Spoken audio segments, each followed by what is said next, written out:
श्री भगवान की जय। जय बोलो वर्तमान शासन नायक वर्धमान तीर्थंकर भगवान की जय। जय बोलो सीमंद्र स्वामी भगवान की जय। जय बोलो नंदीश्वर द्वीप के 52 चैत्यालयों में विराजमान वीतराग अरिहंत सिद्ध परमेष्टि भगवान की जय। जय बोलो आचार्य भगवान नेमिचंद सिद्धांत चक्रवर्ती मुनि महाराज की जय। जय बोलो आचार्य श्री विशुद्ध सागर जी महाराज की जय। जय बोलो मुनि श्री नियम सागर जी महाराज की जय। ಎಲ್ಲರಿಗೂ ಜೈ ಜಿನೇಂದ್ರ।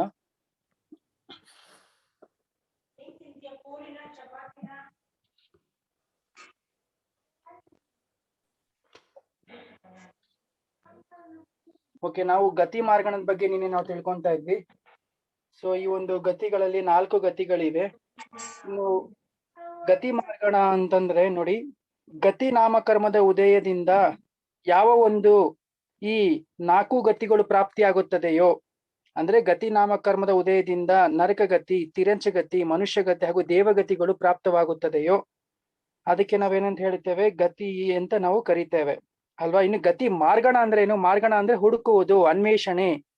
ಇನ್ನು ಈ ಒಂದು ಗತಿಗಳ ಅಪೇಕ್ಷೆಯಿಂದ ಆ ಜೀವಗಳನ್ನು, ಗತಿಗಳ ಅಪೇಕ್ಷೆಯಿಂದ ಅಂದ್ರೆ ನರಕಗತಿ ಅಪೇಕ್ಷೆಯಿಂದ, ತಿರಂಚಗತಿ ಅಪೇಕ್ಷೆಯಿಂದ, ಮನುಷ್ಯಗತಿಯ ಅಪೇಕ್ಷೆಯಿಂದ ಜೀವಗಳನ್ನು ಹುಡುಕುವುದು, ಅನ್ವೇಷಣೆ ಮಾಡುವುದು, ಅದಕ್ಕೆ ನಾವ್ ಏನಂತ ಕರಿತೇವೆ? ಮಾರ್ಗಣ, ಗತಿ ಮಾರ್ಗಣ ಅಂತ ನಾವು ಕರಿತೇವೆ.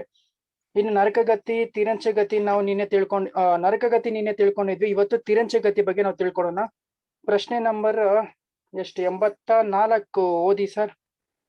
84 ಅಲ್ಲ, 85. ಝೂಮ್ ಮಾಡ್ಕೊಳ್ಳಿ, ಸ್ಕ್ರೀನ್ ನ ಸ್ವಲ್ಪ ಝೂಮ್ ಮಾಡ್ಕೊಳ್ಳಿ, ಆಗ ಕಾಣುತ್ತೆ. 85ನೇ ಪೇಜ್, 85ನೇ ಪ್ರಶ್ನೆ ಯಾರು ಓದ್ತೀರಾ? ಭಾರತಿ ಗೋಗಿ ಇವ್ರು ಪರಿಮಳ ಮೇಡಮ್ ಓದ್ತೀರಾ? ಓದಿ, ಭಾರತಿ ಜೈನ್ ಅವರು ಓದಿ. ಪ್ರಶ್ನೆ 85. ತಿರ್ಯಂಚಗತಿಯ ಸ್ವರೂಪ ಹೇಗೆ ಇದೆ? ಉತ್ತರ: ಯಾರ ಮನವಚನ ಕಾಯಗಳಲ್ಲಿ ಕುಟಿಲತೆಯು ತುಂಬಿರುತ್ತದೋ, ಯಾರಲ್ಲಿ ಆಹಾರಾದಿ ವಿಷಯದ ಸಂಜ್ಞೆಗಳು ಗಾಢವಾಗಿರುತ್ತದೆಯೋ, ಯಾರು ಅತ್ಯಲ್ಪ ಜ್ಞಾನಿಗಳಾಗಿರುತ್ತಾರೋ ಮತ್ತು ಯಾವ ಜೀವಗಳಲ್ಲಿ ಪಾಪ ಬಾಹುಲ್ಯತೆ ಕಂಡುಬರುತ್ತದೆಯೋ ಅವುಗಳನ್ನು ತಿರ್ಯಂಚ ಎನ್ನುತ್ತಾರೆ. ಅವುಗಳ ಗತಿಯನ್ನು ತಿರ್ಯಂಚಗತಿ ಎನ್ನುತ್ತಾರೆ. ಅವುಗಳಲ್ಲಿ ಏಕೇಂದ್ರಿಯಾದಿ 5 ಭೇದಗಳಿವೆ. ಏಕೇಂದ್ರಿಯ ಜೀವಗಳ ನಿವಾಸವು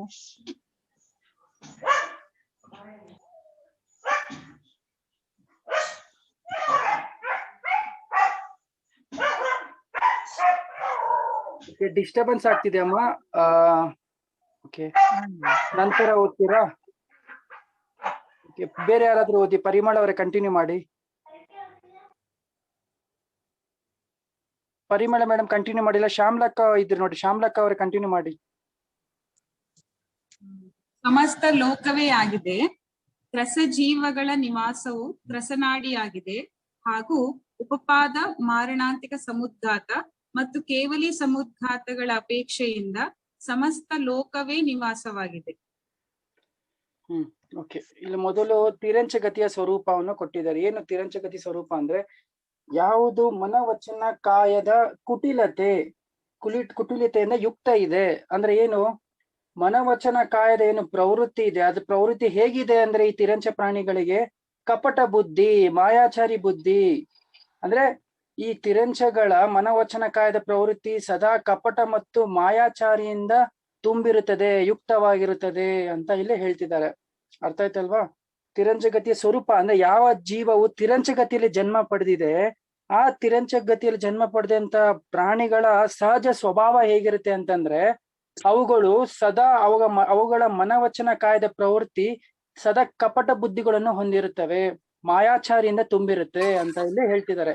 ಆಮೇಲೆ ಮುಂದೆ ಏನ್ ಹೇಳ್ತಾರೆ? ಅವುಗಳ ಜೋ ನಿಕೃಷ್ಟ ಅಜ್ಞಾನಿ, ಕನ್ನಡದಲ್ಲಿ ಏನ್ ಕೊಟ್ಟಿದ್ದಾರೆ ಅದಕ್ಕಿಂತ ನಾನು ಒಂದ್ ನಿಮಿಷ ಜಿನೇಂದ್ರಣ್ಣ, 85ನೇ ಪ್ರಶ್ನೆ ಓಪನ್ ಮಾಡಿ. ಓಕೆ, ಸಾಕು, ಸ್ಟಾಪ್ ಮಾಡಿ. ನಿಕೃಷ್ಟ ಮತ್ತು ಅಜ್ಞಾನಿ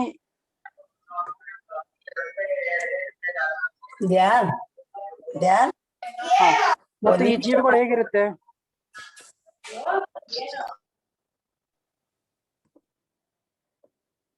ನೀವು ತಿರಂಚಗತಿ ಜೀವಿಗಳು ಮತ್ತಿನ್ನು ಹೇಗಿರುತ್ತೆ ಅಂತಂದ್ರೆ, ಈ ಗತಿಯಲ್ಲಿ ಜನ್ಮ ಪಡೆದಂತ ಜೀವ ಅತ್ಯಂತ ನಿಕೃಷ್ಟ ಮತ್ತು ಅಜ್ಞಾನಿ ಜೀವ ಆಗಿರುತ್ತೆ, ಅತ್ಯಂತ ಅಲ್ಪ ಜ್ಞಾನಿಗಳಾಗಿರುತ್ತೆ ಅಂತ ಕೊಟ್ಟಿದ್ದಾರೆ. ಏನು ಅಜ್ಞಾನಿ ಅಂತ ಯಾಕೆ ಕರೆದಿದ್ದಾರೆ?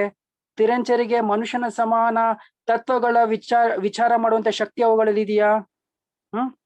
ತತ್ವ ಏನು, 7 ತತ್ವಗಳ ಸ್ವರೂಪ ಏನು, ಧರ್ಮದ ಸ್ವರೂಪ ಏನು ಅಂತ ನಮ್ಮ ಹಾಗೆ ತಿಳಿಯುವಂತ ಶಕ್ತಿ ಅವುಗಳಲ್ಲಿ ಇದೆಯಾ? ನಮಗೆ ಹೇಗೆ ತತ್ವದ ಜ್ಞಾನ ಇದೆ, ಧರ್ಮದ ಜ್ಞಾನ ಇದೆ, ವಸ್ತು ಸ್ವರೂಪ ಧರ್ಮ ಸ್ವರೂಪದ ಜ್ಞಾನ ಇದೆ, ಹಾಗೆ ಅಂತ ಜ್ಞಾನ ತಿರಂಚಿಗಳಿಗೆ ಇಲ್ಲ. ಅವುಗಳು ಹೇಗಿದಾವೆ? ಅಜ್ಞಾನಿ ಇವೆ, ಅಲ್ಪ ಜ್ಞಾನಿಗಳಾಗಿರ್ತವೆ ಅಲ್ವಾ? ನಿಕೃಷ್ಟ ಮತ್ತು ಅಲ್ಪ ಜ್ಞಾನಿಗಳಾಗಿರ್ತವೆ. ಮತ್ತು ಯಾವುದರಲ್ಲಿ ಪಾಪ ಅಂದ್ರೆ ಅತ್ಯಂತ ಪಾಪ ಮತ್ತು ಅತ್ಯಂತ ಪಾಪ ಕೂಲಿಪಾಯ ಜಾತ ಅಂದ್ರೆ ಈ ತಿರಂಚ ಪ್ರಾಣಿಗಳಲ್ಲಿ ಈ ಪಾಪ ಕ್ರಿಯೆಗಳ ಬಹುಲ್ಯತೆ ಕಂಡು ಬರುತ್ತದೆ.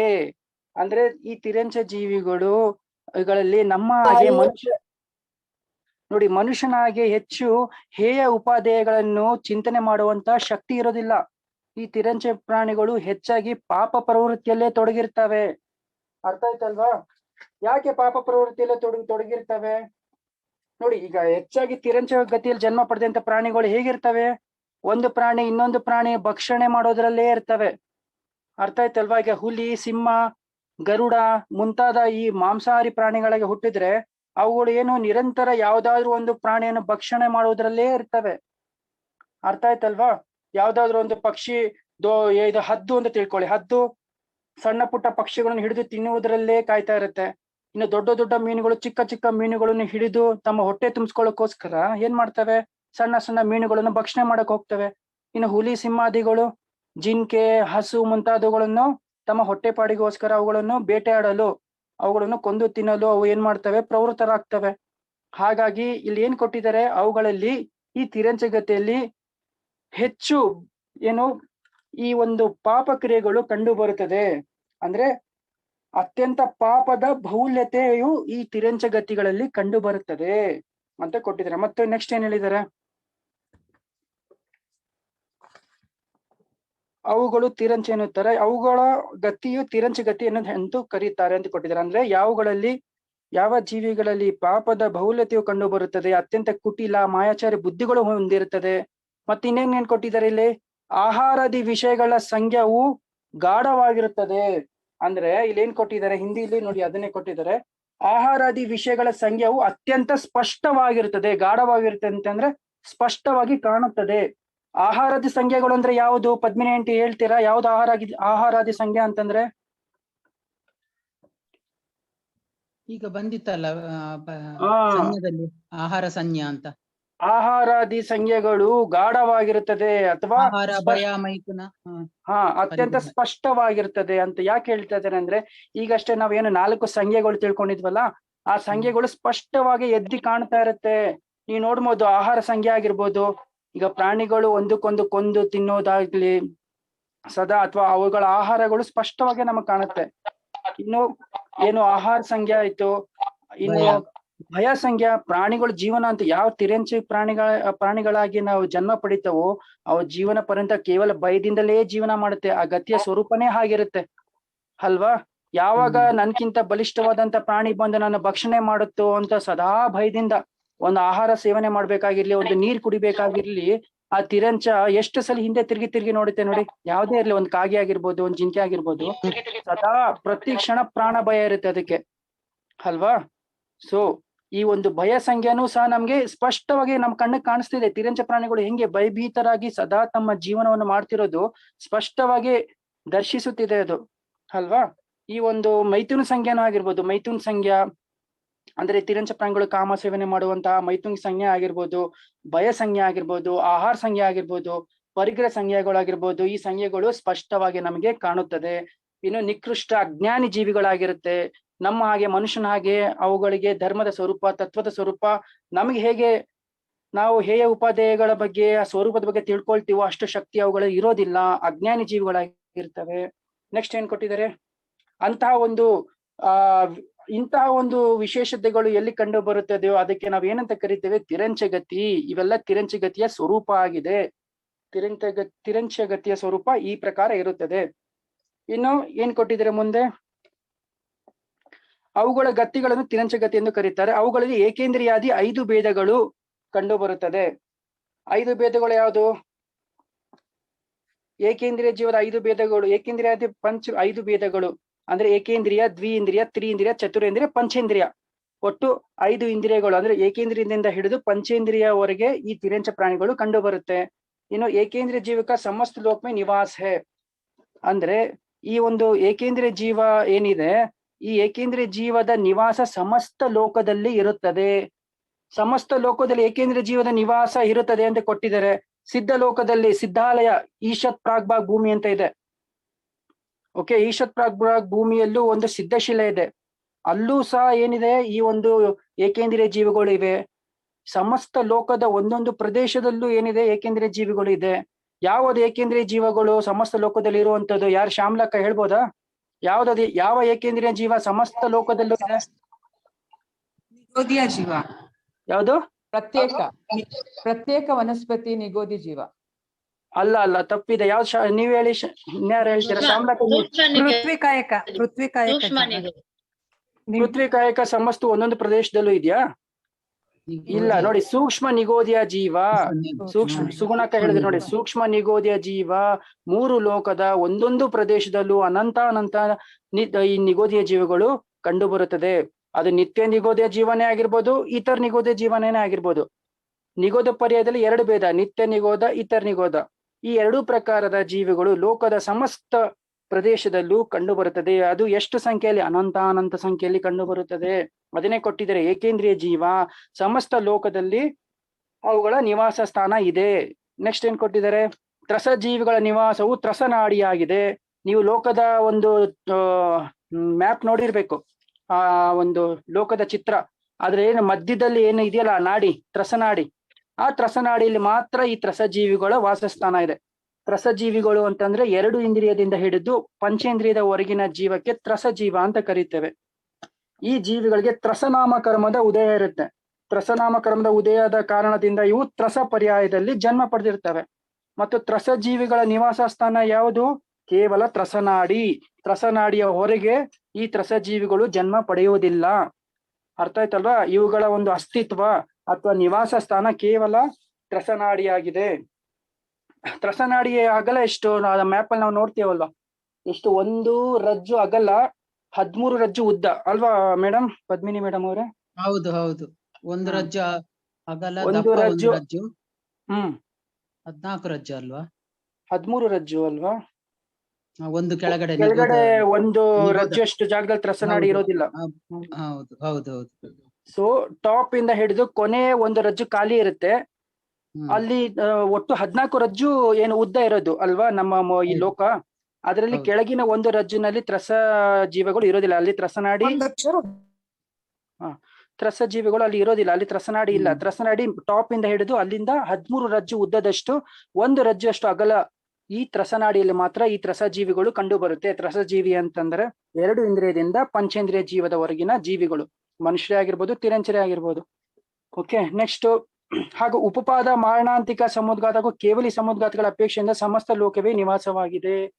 ಇದೇನು ಅರ್ಥ ಆಗಿಲ್ಲ ಇದು. ಉಪಪಾದ, ಮಾರಣಾಂತಿಕ. ಉಪಪಾದ ಮಾರಣಾಂತಿಕ ಸಮುದ್ಘಾತದಲ್ಲಿ ಅದು ಹೊರಗೆ ಸಹ ಇರ್ತದೆ ಅಂತ, ತ್ರಸನಾಡಿ ಬಿಟ್ಟು ಹೊರಗೆ ಸಹ ಇರ್ಬೋದು ಅಂತ. ಹಾಗೆ ಮಾರಣಾಂತಿಕ ಸಮುದ್ಘಾತದ ಸಮುದ್ರ. ಕರೆಕ್ಟ್. ಅಂದ್ರೆ ಸಮುದ್ಘಾತದ ಅಪೇಕ್ಷೆ. ಬಟ್ ತಿರಂಚ ಇದೆ. ತಿರಂಚಕ್ಕೆ ಏನು ಲೋಕಕ್ಕಿಂತ ತಿರಂಚದ ಸಮುದ್ಘಾತ ಆತರ ಆಗುತ್ತಾ? ನೋಡಿ, ಇಲ್ಲಿ ಕೇವಲಿ ಸಮುದ್ಘಾತ ಕೊಟ್ಟಿದ್ದಾರೆ. ಕೇವಲಿ ಸಮುದ್ಘಾತ ತಪ್ಪಿದೆ. ಯಾಕಂತಂದ್ರೆ ಇಲ್ಲಿ ತಿರಂಚದ ಬಗ್ಗೆ ನಾವು ಚರ್ಚೆ ಮಾಡ್ತಿದೀವಿ. ತಿರಂಚ ಪ್ರಾಣಿ ಗತಿ ಬಗ್ಗೆ ಚರ್ಚೆ ಮಾಡ್ಬೇಕಾದ್ರೆ ಕೇವಲಿ ಸಮುದ್ಘಾತ ತಪ್ಪಿದೆ. ಅದನ್ನ ಕ್ಯಾನ್ಸಲ್ ಮಾಡಿ. ಅದು ಅಂದ್ರೆ ನಿಮ್ ಪುಸ್ತಕದಲ್ಲೇ ಅದನ್ನ ಹೊಡೆದಾಕಿ ಆ ಪದನ. ಇಲ್ಲಿ ಉಪಪಾದ ಮತ್ತು ಮಾರಣಾಂತಿಕ ಸಮುದ್ಘಾತನ ತಗೊಬೇಕು. ಮಾರಣಾಂತಿಕ ಸಮುದ್ಘಾತ ಇಲ್ಲಿ ಏನ್ ಹೇಳ್ತಿದ್ದೇನೆ ಅಂದ್ರೆ, ಈ ಒಂದು ಮಾರಣಾಂತಿಕ ಸಮುದ್ಘಾತದ ಸಮಯದಲ್ಲಿ ಈ ಒಂದು ತಿರಂಚ ಜೀವಿಗಳು ಸಮಸ್ತ ಲೋಕದಲ್ಲೂ ನಿವಾಸ ಮಾಡ್ಬೋದು ಅಂತ ಕೊಟ್ಟಿದ್ದಾರೆ. ಅದು ಹೇಗೆ ಅಂತ ನನ್ಗೆ ಈಗ ಎಕ್ಸ್ಪ್ಲೇನ್ ಮಾಡಕ್ ಬರ್ತಿಲ್ಲ. ನೋಡೋಣ. ಅದು ತ್ರಸನಾಡಿಯಿಂದ ಹೊರಗೆ ಸಹ ಹೋಗ್ಬೋದು ಅಂತ. ಅಂದ್ರೆ ತ್ರಸನ ಏಕೇಂದ್ರಿಯಾಗಿ ಅದಕ್ಕೆ ಉಪಪಾದ ಜನ್ಮ ಯಾವ್ದಿದೆ ಅದನ್ನು ಜನ್ಮ ಸ್ಥಾನಕ್ಕೆ ಮುಟ್ಟಿ ಬರ್ತದಲ್ವಾ ಅದು. ಇಲ್ಲಿ ತ್ರಸಜೀವಿದ ಬಗ್ಗೆ ಚರ್ಚೆ ನಡೀತಾ ಇದೆ ಸುಗುಣಕ್ಕ. ತ್ರಸಜೀವಿಗಳು ಸಮುದ್ಗತ ಮಾಡ್ಬೇಕಾದ್ರೆ ಸಮಸ್ತ ಲೋಕದಲ್ಲೂ ನಿವಾಸ ಮಾಡ್ಬೋದು ಅಂತ ಕೊಟ್ಟಿದ್ದಾರೆ. ಅದು ತ್ರಸದಿಂದ ಏಕೇಂದ್ರಿಯಕ್ಕೆ ಹೋಗ್ತದೆ ಅಂತ ತಿಳ್ಕೊ, ಅವಾಗ ಹೊರಗೆ ಹೋಗ್ಬೇಕಲ್ಲ ಅದು ತ್ರಸನಾಡಿಯಿಂದ ಆಚೆ. ಕರೆಕ್ಟ್ ಕರೆಕ್ಟ್ ಹೇಳಿದ್ರಿ ಪದ್ಮಿನಿ ಆಂಟಿ. ಈಗ ಒಂದು ತ್ರಸಜೀವ ಇದೆ ಅಂತ ತಿಳ್ಕೊಳ್ಳಿ. ಆ ತ್ರಸಜೀವ ಈಗ ಏಕೇಂದ್ರಿಯಾಗಿ ಹುಟ್ಟುತ್ತೆ, ಲೋಕದ ಹೊರಗಡೆ ಹುಟ್ಟಬೇಕು. ಆಗ ಅದು ಮರಣಾಂತಿಕ ಸಮುದ್ಗತ ಮಾಡುತ್ತೆ. ಆಗ ಮರಣಕ್ಕಿಂತ ಮುಂಚೆ ಏನಾಗುತ್ತೆ, ಅದು ತನ್ನ ಒಂದು ಆತ್ಮ ಪ್ರದೇಶವನ್ನು ಆ ಸ್ಥಾನವನ್ನು ಮುಟ್ಟಿ ಪುನಃ ತನ್ನ ಶರೀರಕ್ಕೆ ಪ್ರವೇಶ ಆಗುತ್ತೆ. ಹಾಗಾಗಿ ಈ ಒಂದು ಸಮುದ್ಗಾತದ ಅಪೇಕ್ಷಾ ಈ ಜೀವಿಗಳು ಲೋಕದ ಸಮಸ್ತ ಭಾಗದಲ್ಲೂ ನಿವಾಸ ಇದೆ ಅಂತ ಕೊಟ್ಟಿದ್ದಾರೆ. ಸರಿ ಇದೆ, ಕರೆಕ್ಟ್ ಹೇಳಿದ್ರಿ ಪದ್ಮಿನಿ ಮೇಡಮ್ ಅವರು. ಮಾರಣಾಂತಿಕದಲ್ಲಿ ಮಾತ್ರ. ಹೌದು, ಮಾರಣಾಂತಿಕದಲ್ಲಿ ಮಾತ್ರ ಸುಗುಣಕ್ಕ. ಆಮೇಲೆ ಕೇವಲಿ ಸಮುದ್ಗತ ತಪ್ಪಿದೆ, ಯಾಕಂದ್ರೆ ಇಲ್ಲಿ ತಿರಂಚಕ್ಕೆ ಕೇವಲಿ ಸಮುದ್ಗತ ಬರೋದೇ ಇಲ್ಲ, ಇದೊಂದು ಮಿಸ್ಟೇಕ್ ಕೊಟ್ಟಿದ್ದಾರೆ. ಅದ್ ಬಿಟ್ರೆ ಉಪಪಾದ ಅಂತ ಒಂದ್ ಕೊಟ್ಟಿದ್ದಾರೆ, ಅದು ಅರ್ಥ ಆಗಿಲ್ಲ. ಏನು ಉಪಪಾದ ಅಂದ್ರೆ? ಉಪಪಾದನೆ ಹುಟ್ಟುವ ಸ್ಥಳ ಅದು. ಉಪಪಾದ ಅಂದ್ರೆ ಅದು ಹುಟ್ಟುವ ಸ್ಥಳ, ಜನ್ಮಸ್ಥಾನ. ಅದಕ್ಕೆ ಉಪಪಾದ ಅಂತ ಹೇಳುದಲ್ವಾ? ಕರೆಕ್ಟ್. ಹುಟ್ಟುವ ಸ್ಥಾನದ ಅಪೇಕ್ಷಾ ಲೋಕದಲ್ಲಿ ಜನನ ಆಗೋದಲ್ವಾ ಉಪಪಾದ ಜನ್ಮ. ಅದು ತಪ್ಪಿರ್ಬೇಕು. ಉಪಪಾದ ಅಂದ್ರೆ ದೇವತೆ ನಾರಕಿಗಳ ಉಪಪಾದ ಆತರ ಅಲ್ಲ ಇಲ್ಲಿ. ಅದು ಹುಟ್ಟುವ ಸ್ಥಳಕ್ಕೆ ಉಪಪಾದ. ನೀವ್ ಹೇಳ್ತಿರೋದು ಸರಿ ಇದೆ. ಅಂದ್ರೆ ಹುಟ್ಟುವ ಸ್ಥಳಕ್ಕೆ ಉಪಪಾದ ಅಂತ ಆ ಅಪೇಕ್ಷೆನ ತಗೊಂಡಿರ್ಬೇಕು. ಕರೆಕ್ಟ್. ನೋಡೋಣ ಈ ಉಪಪಾದ ಒಂದು ನೋಡೋಣ. ಇನ್ನು ಮಾರಣಾಂತಿಕ ಅಂತೂ ಕ್ಲಿಯರ್ ಆಯ್ತು. ಕೇವಲಿ ಸಮುದ್ಗತ ರಾಂಗ್ ಇದೆ, ಅದನ್ನ ಬಿಟ್ಬಿಡಿ. ನೆಕ್ಸ್ಟ್ ಮುಂದೆ ಏನ್ ಕೊಟ್ಟಿದ್ದಾರೆ? ಛಲ ಕಪಟ रूप प्रवृत्ति करने से एवं आर्त ध्यान के कारण जीव तिरंज गति में उत्पन्न होता है.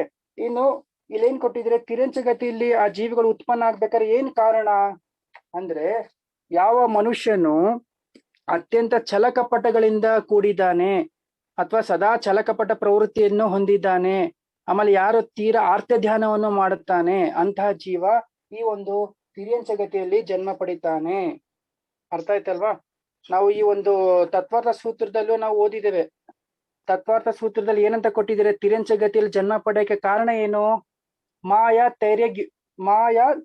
ಧೈರ್ಯ ಗ್ಯೋನ್ಯಸ್ಯ ಅಂತ ಕೊಟ್ಟಿದ್ದಾರೆ ಅಲ್ವಾ? ಮಾಯಾ ಧೈರ್ಯ ಗ್ಯೋನ್ಯಸ್ಯ ಅಂದ್ರೆ ಈ ಒಂದು ಮಾಯಾಚಾರ, ಯಾರಿಗೆ ಅತ್ಯಂತ ಕಪಟ ಬುದ್ಧಿ ಇದೆ, ಮಾಯಾಚಾರ್ಯ ಬುದ್ಧಿ ಇದೆ, ಅವರು ಈ ತಿರಂಚಾಯುವನ್ನು ಬಂಧ ಮಾಡ್ಕೊಳ್ತಾರೆ, ಅಂದ್ರೆ ತಿರಂಚಗತಿಯಲ್ಲಿ ಜನ್ಮ ಪಡಿತಾರೆ ಅಂತ ನಾವು ತತ್ವಾರ್ಥ ಸೂತ್ರದಲ್ಲೂ ಸಹ ತಿಳ್ಕೊಂಡಿದ್ದೇವೆ. ಹೆಚ್ಚಾಗಿ ಮಾಯಾಚಾರ ಯಾರಲ್ಲಿ ಕಂಡು ಬರುತ್ತೆ? ಪುರುಷರಿಗಿಂತ ಮಹಿಳೆಯರಲ್ಲಿ ಜಾಸ್ತಿ ಮಾಯಾಚಾರ ಇದೆ ಅಂತ ನಾವು ಕೇಳಿದ್ದೇವೆ ಅಲ್ವಾ?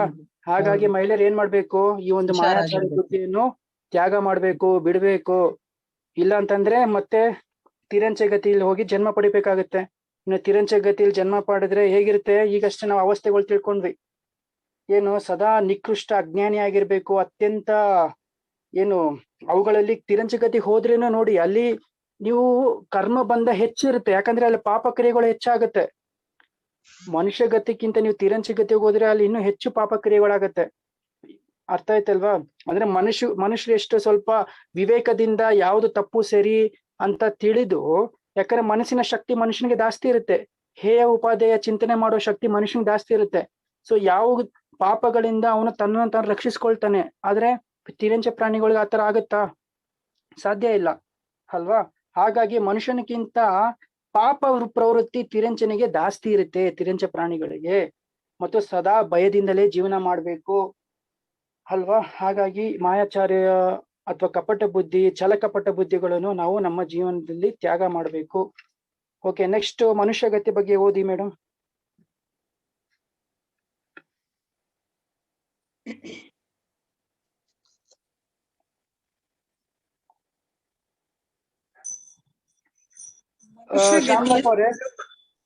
ಮನುಷ್ಯಗತಿಯ ಸ್ವರೂಪ ಹೇಗಿದೆ?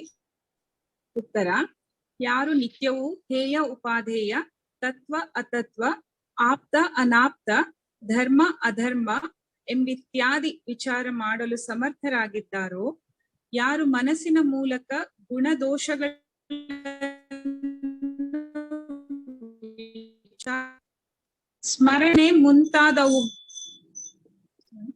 ಸ್ಮರಣೆ ಮುಂತಾದವುಗಳನ್ನು ಮಾಡಬಲ್ಲರೋ, ಮತ್ತು ಯಾರು ಮನದ ವಿಷಯದಲ್ಲಿ ಉತ್ಕೃಷ್ಟರಾಗಿದ್ದಾರೋ, ಶಿಲ್ಪಕಲೆ ಮುಂತಾದವುಗಳಲ್ಲಿ ಕುಶಲರಾಗಿದ್ದಾರೋ, ತಪಶ್ಚರಣ ಮಾಡಿ ಮೋಕ್ಷವನ್ನು ಪ್ರಾಪ್ತಿ ಮಾಡಿಕೊಳ್ಳಬಲ್ಲರೋ, ಹಾಗೆಯೇ ಯುಗದ ಆದಿಯಲ್ಲಿ ಅವರು ಮನುಗಳಿಂದ ಉತ್ಪನ್ನರಾಗುತ್ತಾರೋ ಅಂತಹವರನ್ನು ಮನುಷ್ಯರು ಎನ್ನುತ್ತಾರೆ. ಅವರ ಗತಿಯನ್ನು ಮನುಷ್ಯ ಗತಿ ಎನ್ನುತ್ತಾರೆ. ಮನುಷ್ಯರ ನಿವಾಸವು 2.5 ದ್ವೀಪದಲ್ಲಿ ಇರುತ್ತದೆ. ಮನುಷ್ಯರ ಆರ್ಯಖಂಡಜ ಮತ್ತು ಮ್ಲೇಚ್ಛಖಂಡಜ ಎಂಬ ಅಪೇಕ್ಷೆಯಿಂದ 2 ಭೇದವಿದೆ.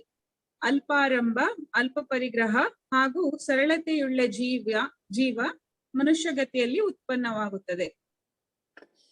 ಇಲ್ಲಿ ಏನ್ ಕೊಟ್ಟಿದ್ದಾರೆ ನೋಡಿ, ಮನುಷ್ಯ ಗತಿಯ ಸ್ವರೂಪ ಹೇಗೆ, ಮನುಷ್ಯ ಗತಿಯ ಸ್ವರೂಪ ಹೇಗೆ ಅನ್ನೋದು ನಾವು ಈಗ ಇಲ್ಲಿ ತಿಳಿಸ್ತಾ ಇದ್ದಾರೆ. ಯಾರು ನಿತ್ಯವು ಹೇಯ ಉಪಾದೇಯ, ತತ್ವ ಅತತ್ವ, ಆಪ್ತ ಅನಾಪ್ತ, ಧರ್ಮ ಅಧರ್ಮ ಎಂಬಿತ್ಯಾದಿ ವಿಚಾರ ಮಾಡಲು ಸಮರ್ಥರಾಗಿದ್ದಾರೋ, ಅಂದ್ರೆ ಮನುಷ್ಯನಿಗೆ ಏನು ಯಾವುದು ಹೇಯ ಉಪಾದೇಯ ಅಂದ್ರೆ, ಹೇಯ ಅಂದ್ರೆ ಯಾವುದು ತ್ಯಜಿಸಲು ಯೋಗ್ಯವಿದೆ ಅದು ಹೇಯ ಇದೆ. ಉಪಾದೇಯ ಅಂದ್ರೆ ಯಾವುದು ಗ್ರಹಣೆ ಮಾಡಲು ಯೋಗ್ಯವಿದೆ, ಯಾವುದನ್ನು ಸ್ವೀಕಾರ ಮಾಡಲು, ಗ್ರಹಣೆ ಮಾಡಲು, ಅನುಸರಿಸಲು ಯಾವುದು ಯೋಗ್ಯ ಇದೆ ಅದು ಉಪಾದೇಯ ಇದೆ. ಯಾವುದು ತ್ಯಾಗ ಮಾಡಲು ಯೋಗ್ಯವಿದೆಯೋ ಅದು ಹೇಯ ಇದೆ. ಸೊ ಈ ಒಂದು ಹೇಯ ಉಪಾದೇಯದ ಜ್ಞಾನ ಯಾರಿಗಿರುತ್ತೆ? ಮನುಷ್ಯನಿಗೆ ಹೆಚ್ಚು. ತಿರ್ಯಂಚ ಪ್ರಾಣಿಗಳಿಗಿಂತ ಮನುಷ್ಯನಿಗೆ ಹೇಯ ಉಪಾದೇಯದ ಜ್ಞಾನ ತುಂಬಾ ಇರುತ್ತೆ. ಇನ್ನು ತತ್ವ ಯಾವುದು, ಅತತ್ವ ಯಾವುದು, ತತ್ವದ ಸ್ವರೂಪ ಏನು, ಅತತ್ವದ ಸ್ವರೂಪ ಏನು, ಅದನ್ನು ತಿಳಿಯುವಂತಹ ವಿಚಾರ ಮಾಡುವಂತಹ ಶಕ್ತಿ ಮನುಷ್ಯನಿಗೆ ಇರುತ್ತೆ.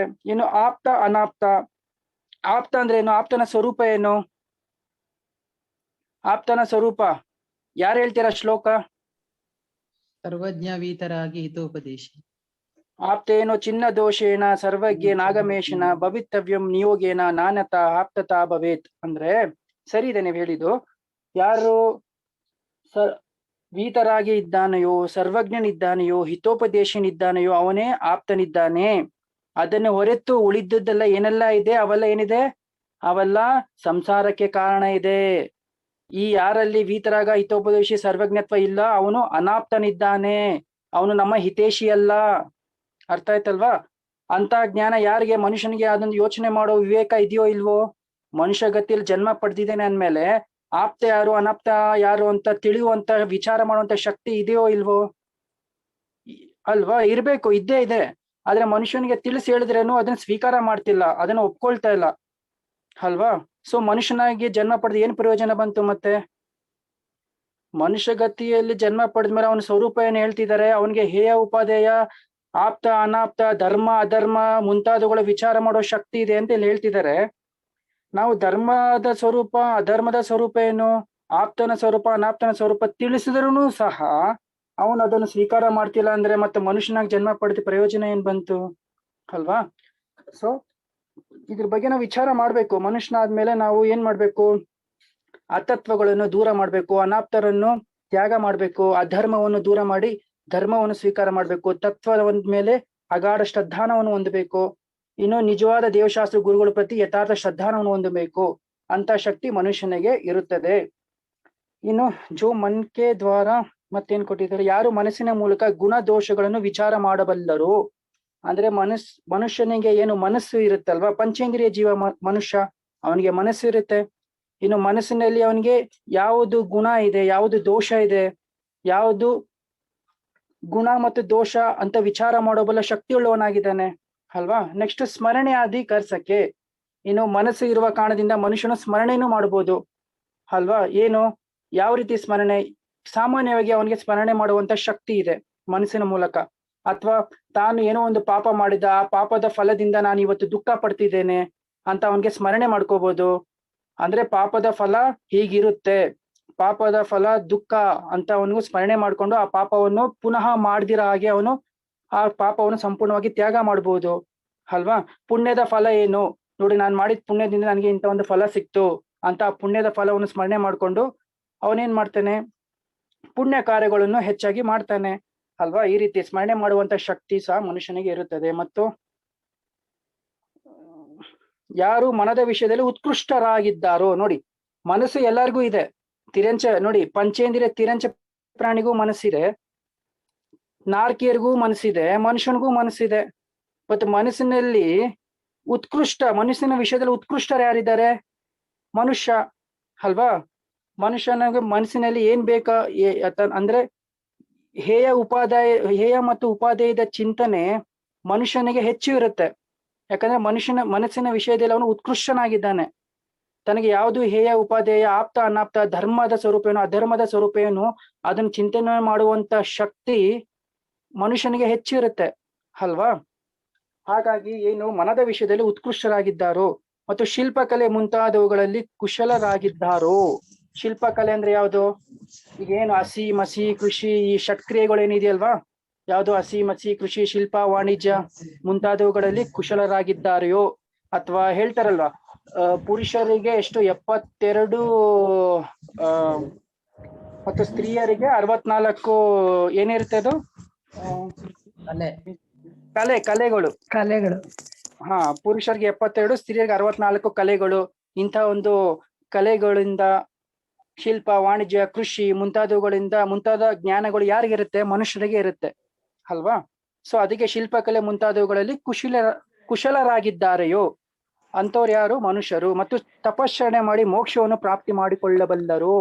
4 ಗತಿಗಳಲ್ಲಿ ಮೋಕ್ಷ ಯಾವ ಗತಿಯಿಂದ ಪ್ರಾಪ್ತಿಯಾಗುತ್ತೆ? ಮನುಷ್ಯ ಗತಿಯಿಂದಲೇ ಸಾಧ್ಯ ಅಲ್ವಾ? ಮನುಷ್ಯ ಗತಿಯಲ್ಲಿ ತನ್ನ ಮನಸ್ಸಿನ ಶಕ್ತಿಯಿಂದ ಹೇಯ ಉಪಾದೇಯವನ್ನು ಚಿಂತನೆ ಮಾಡುತ್ತಾ ಹೇಯವನ್ನು ತ್ಯಾಗ ಮಾಡಿ ಉಪಾದೇಯವನ್ನು ಗ್ರಹಣೆ ಮಾಡಿ ಧರ್ಮ ಅಧರ್ಮಗಳ ಸ್ವರೂಪವನ್ನು ತಿಳಿದು ಅಧರ್ಮವನ್ನು ದೂರ ಮಾಡಿ ಧರ್ಮವನ್ನು ಸ್ವೀಕಾರ ಮಾಡಿ ಅನಾಪ್ತರನ್ನು ಅಂದ್ರೆ ಕೂದೇವ ಕುಶಾಸ್ತ್ರ ಕೂಕುರುಗಳನ್ನು ತ್ಯಾಗ ಮಾಡಿ ಆಪ್ತನನ್ನು ಅನುಕರಣೆ ಮಾಡುತ್ತಾ ಆ ಜೀವ ಏನ್ ಮಾಡ್ತಾನೆ? ತಪಶ್ಚರಣೆಯನ್ನು ಮಾಡಿ ಅಂದ್ರೆ ಅಣುವ್ರತ ಮಹಾವ್ರತಗಳನ್ನು ಧಾರಣೆ ಮಾಡಿ ರತ್ನತ್ರೇಧಾರಿಯಾಗಿ ಅವನು ಮೋಕ್ಷವನ್ನು ಪ್ರಾಪ್ತಿ ಮಾಡಿಕೊಳ್ಳುವಂತಹ ಶಕ್ತಿಯನ್ನು ಅವನು ಹೊಂದಿದ್ದಾನೆ. ನೆಕ್ಸ್ಟ್, ಹಾಗೆಯೇ ಯುಗದ ಆದಿಯಲ್ಲಿ ಅವರು ಮನುಗಳಿಂದ ಉತ್ಪನ್ನರಾಗುತ್ತಾರೆ. ನಾವೆಲ್ಲ ಹೇಗೆ ಉತ್ಪನ್ನ ಆದ್ವಿ? ಮನುಷ್ಯ ಹೇಗೆ ಜನ್ಮ ಪಡೆದ? ಯುಗದ ಆದಿಯಲ್ಲಿ ಅಂದ್ರೆ ಈ ಒಂದು 3ನೇ ಕಾಲ ಭೋಗಭೂಮಿ ಏನಿದೆಯಲ್ವಾ, ಉತ್ಕೃಷ್ಟ ಮಧ್ಯಮ ಜಗನ್ಯ ಭೋಗಭೂಮಿ ಅಂದ್ರೆ 3ನೇ ಕಾಲದಲ್ಲಿ ಏನು ಜಗನ್ಯ ಭೋಗಭೂಮಿ, ಅಲ್ಲಿ ಇನ್ನೇನು ಮನುಗಳು ಇರ್ತಾರೆ. ಮನುಗಳು ಇನ್ನೇನು 3ನೇ ಕಾಲದ ಅಂತಿಮದಲ್ಲಿ ಏನಾಗತ್ತೆ? ಮತ್ತೆ ಕರ್ಮಭೂಮಿ ಪ್ರಾರಂಭ ಆಗತ್ತೆ. ಕರ್ಮಭೂಮಿ ಮುಂಚೆನೂ ನಾವು ಆ ಒಂದು ಕುಲ ಪರಂಪರೆ ವಂಶ ಪರಂಪರೆ ಎಲ್ಲಿಂದ ಪ್ರಾರಂಭ ಆಗಿತ್ತು? ಈ ಒಂದು ಮನುಗಳಿಂದನೇ ಅಲ್ವಾ? ಮನುಗಳ ಮಕ್ಕಳು ಅವ್ರ ಮಕ್ಕಳು ಅವ್ರ ಮಕ್ಕಳು ಅವ್ರ ಮಕ್ಕಳು ಹಿಂಗೆ ಮಕ್ಕಳು ಅಂದ್ರೆ ಜನರೇಷನ್ ಹೆಂಗ್ ಪ್ರಾರಂಭ ಆಯ್ತು? ಜನರೇಷನ್ ಈ ಮನುಗಳಿಂದಲೇ ಪ್ರಾರಂಭ ಆಗಿದ್ದು. ಈಗ 3ನೇ ಕಾಲದ ಅಂತಿಮದಲ್ಲಿ ಭೋಗಭೂಮಿ ಇನ್ನೇನು ಅಂತಿಮ ಆಗುತ್ತೆ ಅಲ್ವಾ? ಈಗ ಎಕ್ಸಾಂಪಲ್ ನಾಭಿರಾಯ ಅಂದ್ರೆ ಆದಿನಾಥ ಸ್ವಾಮಿಯ ತಂದೆ. ಅವರು ಏನು? ಅವರು ಸಹ ಮನುನೇ ಆಗಿದ್ರು. ಯಾಕಂದ್ರೆ ಭೋಗಭೂಮಿಲಿ ಜನ್ಮ ಪಡೆದಂತ 14ನೇ ಮನು. ಅವರ ಮಗ ಯಾರು? ಆದಿನಾಥ. ಅವರ ಮಗ ಯಾರು? ಭರತನ ಮಗ ಯಾರು? ಹಿಂಗೆ ಜನರೇಷನ್ ಮನುಗಳಿಂದ ಉತ್ಪನ್ನನಾದವರು ಅಂತ ಇಲ್ಲಿ ಕೊಟ್ಟಿದ್ದಾರೆ. ನೆಕ್ಸ್ಟ್, ಉತ್ಪನ್ನರಾಗುತ್ತಾರೆ ಮತ್ತು ಅಂಥವರನ್ನು ಮನುಷ್ಯರು ಎನ್ನುತ್ತಾರೆ. ಅವರ ಗತಿಯನ್ನು ಮನುಷ್ಯ ಗತಿ ಎಂದು ಕರೆಯುತ್ತಾರೆ. ಓಕೆ, ಮನುಷ್ಯರ ನಿವಾಸವು 2.5 ದ್ವೀಪದಲ್ಲಿ ಮಾತ್ರ ಇರುತ್ತದೆ. ಏನು 2.5 ದ್ವೀಪ ಅಂದ್ರೆ ಯಾವುದು? ಮೊದಲು ನಾವಿರುವಂತ ದ್ವೀಪ ಯಾವುದು? ಜಂಬೂ ದ್ವೀಪ. ಅದಾದ್ಮೇಲೆ ಏನ್ ಬರುತ್ತೆ? ಜಂಬೂ ದ್ವೀಪ ಆದ್ಮೇಲೆ ಲವಣ ಸಮುದ್ರ ಬರುತ್ತೆ. ಲವಣ ಸಮುದ್ರ ಆದ್ಮೇಲೆ 2ನೇ ದ್ವೀಪ ಯಾವುದು? ಧಾತಕಿ ಖಂಡ. ಧಾತಕಿ ಖಂಡ ಆದ್ಮೇಲೆ ಯಾವ ಸಮುದ್ರ ಬರುತ್ತೆ? ಪುಷ್ಕರ ಸಮುದ್ರ ಬರುತ್ತಾ? ಕಾಲೋದರಿ ಸಮುದ್ರ ಬರುತ್ತೆ. ಇನ್ನು ಕಾಲೋದರಿ ಸಮುದ್ರ ಆದ್ಮೇಲೆ ಮೂರನೇ ದ್ವೀಪ ಯಾವ್ದು ಬರುತ್ತೆ? ಪುಷ್ಕರಾರ್ಧ ದ್ವೀಪ. ಆ ದ್ವೀಪದಲ್ಲಿ ಅರ್ಧ ದ್ವೀಪ ಮಾತ್ರ ಏನಿದೆ? ಈ ಒಂದು 2.5 ದ್ವೀಪ, ಮೊದಲನೇ ಜಂಬೂ ದ್ವೀಪ, ಧಾತಕಿ ಖಂಡ ಮತ್ತು ಪುಷ್ಕರಾರ್ಧದ ಅರ್ಧ ಭಾಗದಲ್ಲಿ ಮಾತ್ರ ಏನು? ಅರ್ಧ ಭಾಗದವರೆಗೂ ಮಾತ್ರ ಏನು ಮನುಷ್ಯರು ಜನ್ಮ ಪಡಿತಾರೆ. ಅದಕ್ಕಿಂತ ಹೊರಗಡೆ ಮನುಷ್ಯರು ಜನ್ಮ ಪಡೆಯೋದಿಲ್ಲ. ಅಂದ್ರೆ ಈ ಒಂದು ಮಾನುಷೋತ್ತರ ಪರ್ವತ ಏನಿದೆ ಅಲ್ವಾ, ಆ ಮಾನುಷೋತ್ತರ ಪರ್ವತ ಈ ಪುಷ್ಕರಾರ್ಧ ದ್ವೀಪವನ್ನು 2 ಭಾಗವಾಗಿ ಮಾಡಿದೆ. ಅಂದ್ರೆ ಹಾಫ್ ಭಾಗ ಮಾಡಿದೆ. ಸೊ ಆ ಅರ್ಧ ಭಾಗದಷ್ಟು ಮಾತ್ರ, ಜಂಬೂ ದ್ವೀಪದಿಂದ ಹಿಡಿದು ಪುಷ್ಕರಾರ್ಧ ದ್ವೀಪದ ಅರ್ಧ ಭಾಗದಷ್ಟು ಮಾತ್ರ ಮನುಷ್ಯರು ಜನ್ಮ ಪಡಿಬಹುದು. ಈ 2.5 ದ್ವೀಪದಲ್ಲಿ ಮಾತ್ರ ಮನುಷ್ಯ ಇರಲು ಸಾಧ್ಯ. ಈ 2.5 ದ್ವೀಪದಿಂದ ಹೊರಗಡೆ ಹೋಗೋಕ್ಕೂ ಸಾಧ್ಯ ಇಲ್ಲ. ಈಗ ಎಕ್ಸಾಂಪಲ್ ಒಬ್ಬರು ಮುನಿಗಳು ಇದ್ದಾರೆ ಅಂತ ತಿಳ್ಕೊಳ್ಳಿ. ಮುನಿಗಳಿಗೆ ಆಕಾಶಗಾಮಿನಿ ವೃದ್ಧಿ ಪ್ರಾಪ್ತಿಯಾಗಿದೆ. ಆಕಾಶಗಾಮಿನಿ ವೃದ್ಧಿ ಪ್ರಾಪ್ತಿ ಆದ್ರೂ 2.5 ದ್ವೀಪದಿಂದ ಹೊರಗಡೆ ಹೋಗಕ್ಕಾಗೋದಿಲ್ಲ. ಆಮೇಲೆ ಮುನಿಗಳು ನಂದೀಶ್ವರ ದ್ವೀಪಕ್ಕೆಲ್ಲ ಹೋಗಕ್ಕಾಗೋದಿಲ್ಲ. ಅರ್ಥ ಆಯ್ತಲ್ವಾ? ಬಲೆ ಆಕಾಶ ವೃದ್ಧಿ ಪ್ರಾಪ್ತಿ ಆಗಿದ್ರು ನಂದೀಶ್ವರ ದ್ವೀಪಕ್ಕೆ ಮುನಿಗಳು ಹೋಗಕ್ಕೆ ಆಗೋದಿಲ್ಲ. ಯಾಕಂತಂದ್ರೆ 2.5 ದೀಪದಿಂದ ಹೊರಗಡೆ ಮನುಷ್ಯ ಹೋಗಕ್ಕೆ ಆಗೋದೇ ಇಲ್ಲ. ಓಕೆ, ನೆಕ್ಸ್ಟ್ ಏನ್ ಕೊಟ್ಟಿದ್ದಾರೆ, ಅದಕ್ಕೆ ಮನುಷ್ಯರ ನಿವಾಸವು 2.5 ದೀಪದಲ್ಲಿ ಇರುತ್ತದೆ ಅಂತ ಕೊಟ್ಟಿದ್ದಾರೆ. ಮನುಷ್ಯರ ಆರ್ಯಖಂಡಜ ಮತ್ತು ಮ್ಲೇಚ್ಛ ಖಂಡಜ ಎಂಬ ಅಪೇಕ್ಷೆಯಿಂದ 2 ಭೇದವಿದೆ. ಓಕೆ, ಮನುಷ್ಯರಲ್ಲಿ 2 ಭೇದ ಮಾಡಿದ್ದಾರೆ. ಒಂದು ಅಂದ್ರೆ ಕರ್ಮಭೂಮಿ ಮನುಷ್ಯನಲ್ಲಿ, ಭೋಗಭೂಮಿ ಮನುಷ್ಯ ಬೇರೆ, ಅದೊಂದು ಮತ್ತೆ ಸಪರೇಟ್ ಭೇದ ಆಯ್ತು. ಕರ್ಮಭೂಮಿ ಮನುಷ್ಯನಲ್ಲಿ 2 ಭೇದ ಮಾಡಿದ್ದಾರೆ. ಪ್ರತಿಯೊಂದು ಕರ್ಮಭೂಮಿಯಲ್ಲೂ 1 ಆರ್ಯಖಂಡ 5 ಮ್ಲೇಚ್ಛ ಖಂಡ ಇರುತ್ತೆ. ಅರ್ಥ ಆಯ್ತಲ್ವಾ? ಒಂದೊಂದು ಕರ್ಮಭೂಮಿಯಲ್ಲೂ ಒಟ್ಟು 6 ಖಂಡ ಇರುತ್ತೆ. ಈಗ ಒಟ್ಟು ಕರ್ಮಭೂಮಿ ಎಷ್ಟಿದೆ? 170 ಕರ್ಮಭೂಮಿ ಇದೆ. ಆ 170 ಕರ್ಮಭೂಮಿಯಲ್ಲಿ ಒಂದೊಂದು ಕರ್ಮಭೂಮಿಯಲ್ಲೂ 6 ಖಂಡಗಳಿದೆ. ಆ 6 ಖಂಡಗಳಲ್ಲಿ 1 ಆರ್ಯಖಂಡ, ಇನ್ನು 5 ಮ್ಲೇಚ್ಛ ಖಂಡ. ಮ್ಲೇಚ್ಛ ಖಂಡದಲ್ಲಿ ವಾಸಿಸುವವನ್ನ ನಾವು ಮ್ಲೇಚ್ಛ ಖಂಡಜರು ಅಂತ ಹೇಳ್ತೇವೆ. ಇನ್ನು ಆರ್ಯಖಂಡದಲ್ಲಿ ವಾಸಿಸುವವನ್ನ ನಾವು ಆರ್ಯರು ಅಂತ ನಾವು ಕರೀತೇವೆ. ಅರ್ಥ ಆಯ್ತಲ್ವಾ? ಸೊ ಈ ಪ್ರಕಾರ ಮನುಷ್ಯರು ಆರ್ಯಖಂಡಜ ಮತ್ತು ಮ್ಲೇಚ್ಛ ಖಂಡಜ ಅನ್ನೋ ಅಪೇಕ್ಷೆಯಿಂದ 2 ಭೇದ ಇದ್ದಾರೆ. ಇನ್ನು ಮನುಷ್ಯ ಭಾವ ಹೇಗೆ ಪ್ರಾಪ್ತಿಯಾಗುತ್ತೆ? ಯಾವುದೋ ಒಂದು ಜೀವ ಈ ಒಂದು ಮನುಷ್ಯನ ಆಯು ಬಂಧ ಮಾಡ್ಕೊಬೇಕಾದ್ರೆ ಅವನ ಒಂದು ಸ್ವಭಾವ ಹೇಗಿರ್ಬೇಕು ಅಂತಂದ್ರೆ ಅಲ್ಪ ಆರಂಭ. ಅಂದ್ರೆ ಈ ಒಂದು ಆರಂಭ ಹಿಂಸೆ ಏನ್ ನಾವು ಮಾಡ್ತೀವಲ್ಲ ಅದು ಅಲ್ಪ ಆರಂಭ ಹಿಂಸೆ ಆಗಿರ್ಬೇಕು. ನಾವೇನ್ ಪ್ರತಿನಿತ್ಯ ಆರಂಭ ಹಿಂಸೆ ಇದ್ದೇ ಇರುತ್ತೆ. ಆರಂಭ ಹಿಂಸೆ, ಉದ್ಯೋಗ ಹಿಂಸೆ ಅಲ್ವಾ? ಈ ಉದ್ಯೋಗ ಹಿಂಸೆನೂ ಆರಂಭ ಹಿಂಸೆಲ್ಲೇ ಗರ್ವಿತ ಆಗುತ್ತೆ. ಬಟ್ ಈ ಹಿಂಸೆಗಳು ಏನ್ ನಮ್ಗೆ ಅವಶ್ಯಕ ಏನಿದೆ ಅವಶ್ಯಕ ಹಿಂಸೆ ಮಾತ್ರ ಆಗಿರ್ಬೇಕು. ಅನಾವಶ್ಯಕವಾಗಿ ನಾವು ಹಿಂಸೆ ಮಾಡ್ತಾ ಹೋಯ್ತು ಅಂತಂದ್ರೆ ಒಂದು ಸಣ್ಣ ಸಣ್ಣ ಹಿಂಸೆಯೂ ಸಹ ಏನಾಗುತ್ತೆ, ತೀರಾ ಆದಾಗ ಏನಾಗುತ್ತೆ, ಅದು ಅಪಾರ. ಅರ್ಥ ಆಯ್ತಲ್ವಾ? ಅಪಾರ ಕರ್ಮ ಬಂಧಕ್ಕೆ ಕಾರಣ ಆಗುತ್ತೆ. ಈಗ ಆರಂಭ ಹಿಂಸೆಯಲ್ಲಿ ಸ್ವಲ್ಪ ಪ್ರಮಾಣದ ಕರ್ಮಗಳು ಅಂದ್ರೆ ಕಡಿಮೆ ಅನುಭಾಗದ ಕರ್ಮಗಳು ಬಂಧ ಆಗ್ತಾನೆ ಇರುತ್ತೆ. ಆ ಕರ್ಮಗಳು ಏನ್ ಆರಂಭ ಹಿಂಸೆಯಿಂದ ನಮ್ ಕರ್ಮ ಬಂಧಗಳು ಆಗ್ತಿದೆ, ಅವು ಕರ್ಮ ಬಂಧಗಳು ಹೆಚ್ಚು ಆದ್ರೆ ಏನಾಗುತ್ತೆ, ಅವಶ್ಯಕ ಹಿಂಸೆಯಿಂದ ಆಗ್ತಾ ಇದೆ. ಪ್ರತಿ ಸಮಯ ನಮ್ಗೆ ಆಗ್ತಾ ಇದೆ. ಆರಂಭ ಹಿಂಸೆಯಿಂದ ಅಂತೂ ನಮ್ಗೆ ಕರ್ಮ ಬಂಧ ಆಗ್ತಾನೆ ಇದೆ. ಆದ್ರೆ ನಾವು ಇಲ್ಲಿ ಅವಶ್ಯಕ ಹಿಂಸೆ ಮಾಡ್ತಾ ಇದೀವಿ. ಆದ್ರೆ ಅನಾವಶ್ಯಕವಾಗಿ ಆರಂಭ ಹಿಂಸೆ ಮಾಡ್ತಾ ಇದ್ರೆ ಏನಾಗುತ್ತೆ, ಕರ್ಮ ಏನ್ ಸಂಚಿತ ಆಗ್ತಿದೆ ಅದು ತೀರಾ ಸಂಚಿತ ಆದಾಗ ಏನಾಗುತ್ತೆ, ನರಕಕ್ಕೆ ಕಾರಣ ಆಗುತ್ತೆ.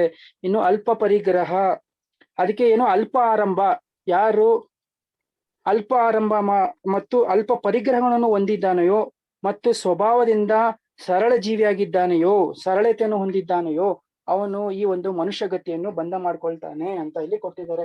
ತತ್ವಾರ್ಥ ಸೂತ್ರದಲ್ಲೂ ಸಹ ಒಂದು ಸೂತ್ರ ಇದೆ ಅಲ್ವಾ? ಏನಂತ ಕೊಟ್ಟಿದ್ದಾರೆ? ಅಲ್ಪ ಆರಂಭ ಪರಿಗ್ರಹತ್ವ ಮಾನುಷಸ್ಯ ಅಲ್ವಾ? ಸೊ ಅಲ್ಪ ಆರಂಭ ಅಲ್ಪ ಪರಿಗ್ರಹ ಇದು ಮನುಷ್ಯ ಆಯುವಿನ ಬಂಧಕ್ಕೆ ಕಾರಣ ಇದೆ. ಸೊ ಇಷ್ಟು ಮನುಷ್ಯಗತಿಯ ವಿಶೇಷತೆ. ನೆಕ್ಸ್ಟ್ ದೇವಗತಿ ಬಗ್ಗೆ ಒಂದು ಸಾರಿ ಕ್ವಶನ್. ಈಗ ಮನುಷ್ಯನಿಗೆ ಮನಸ್ಸು ಉಂಟಲ್ವಾ? ಈಗ ಪಂಚೇಂದ್ರಿಯ ಇದಕ್ಕೆ ಮನಸ್ಸುಂಟು ಅಂದ್ರೆ ಈಗ ಎಲ್ಲಿಗಾದ್ರೂ ಹೋದ್ರೆ ಆ ಹೋಟ್ಲಲ್ಲಿ ಒಳ್ಳೆ ತಿಂಡಿ ಸಿಗ್ತದೆ, ಅಲ್ಲಿಗೆ ಹೋಟ್ಲಿಗೆ ಹೋಗಿ ತಿಂಡಿ ತಿನ್ಬೇಕಂತ ಅನಿಸ್ಕೊಳ್ತಾನೆ. ಹಾಗೆ ಇನ್ನೊಂದು ಇರುವೆ ಇರ್ತದಲ್ಲ, ಇರುವೆ ಈಗ ಅಲ್ಲಿ ಒಂದು ಸಕ್ಕರೆ ಬಿದ್ದಿದೆ ಅಂತ ಅಲ್ಲಿಗೆ ಹೋಗ್ತದೆ, ಸಕ್ಕರೆ ಇದ್ದಲ್ಲಿಗೆ ಬರುತ್ತೆ.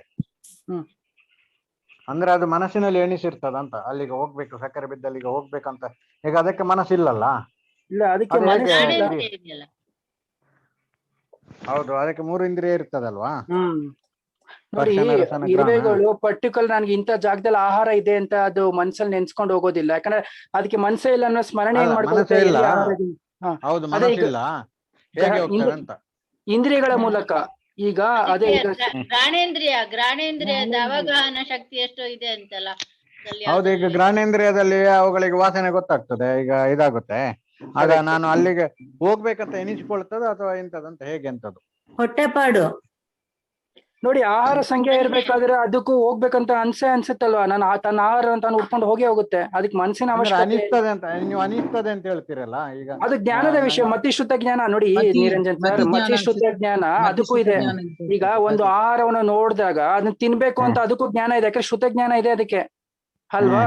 ಈಗ ಇಂದ್ರಿಯ ಮೂಲಕ ಅಲ್ಲಿ ಆಹಾರ ಇದೆ ಅಂತ ತಿಳ್ಕೊಂತು, ಆ ಆಹಾರ ನಾನು ತಿನ್ಬೇಕು, ನನ್ಗೆ ಹೊಟ್ಟೆ ಅದಕ್ಕೆ ಎಷ್ಟು ಹೊಟ್ಟೆ ಎಲ್ಲಿ ತನಕ ಹೊಟ್ಟೆ ತುಂಬಲು ಅಲ್ಲಿ ತನಕ ತಿನ್ಬೇಕು ಅಂತ ಜ್ಞಾನ ಹೊಟ್ಟೆ ತುಂಬಿದ್ಮೇಲೆ ಅದು ಬಿಡುತ್ತೆ ಅಲ್ವಾ? ಏನಾದ್ರು ಶ್ರುತ ಜ್ಞಾನದಿಂದ ಅದಕ್ಕೆ ಗೊತ್ತಾಗುತ್ತೆ.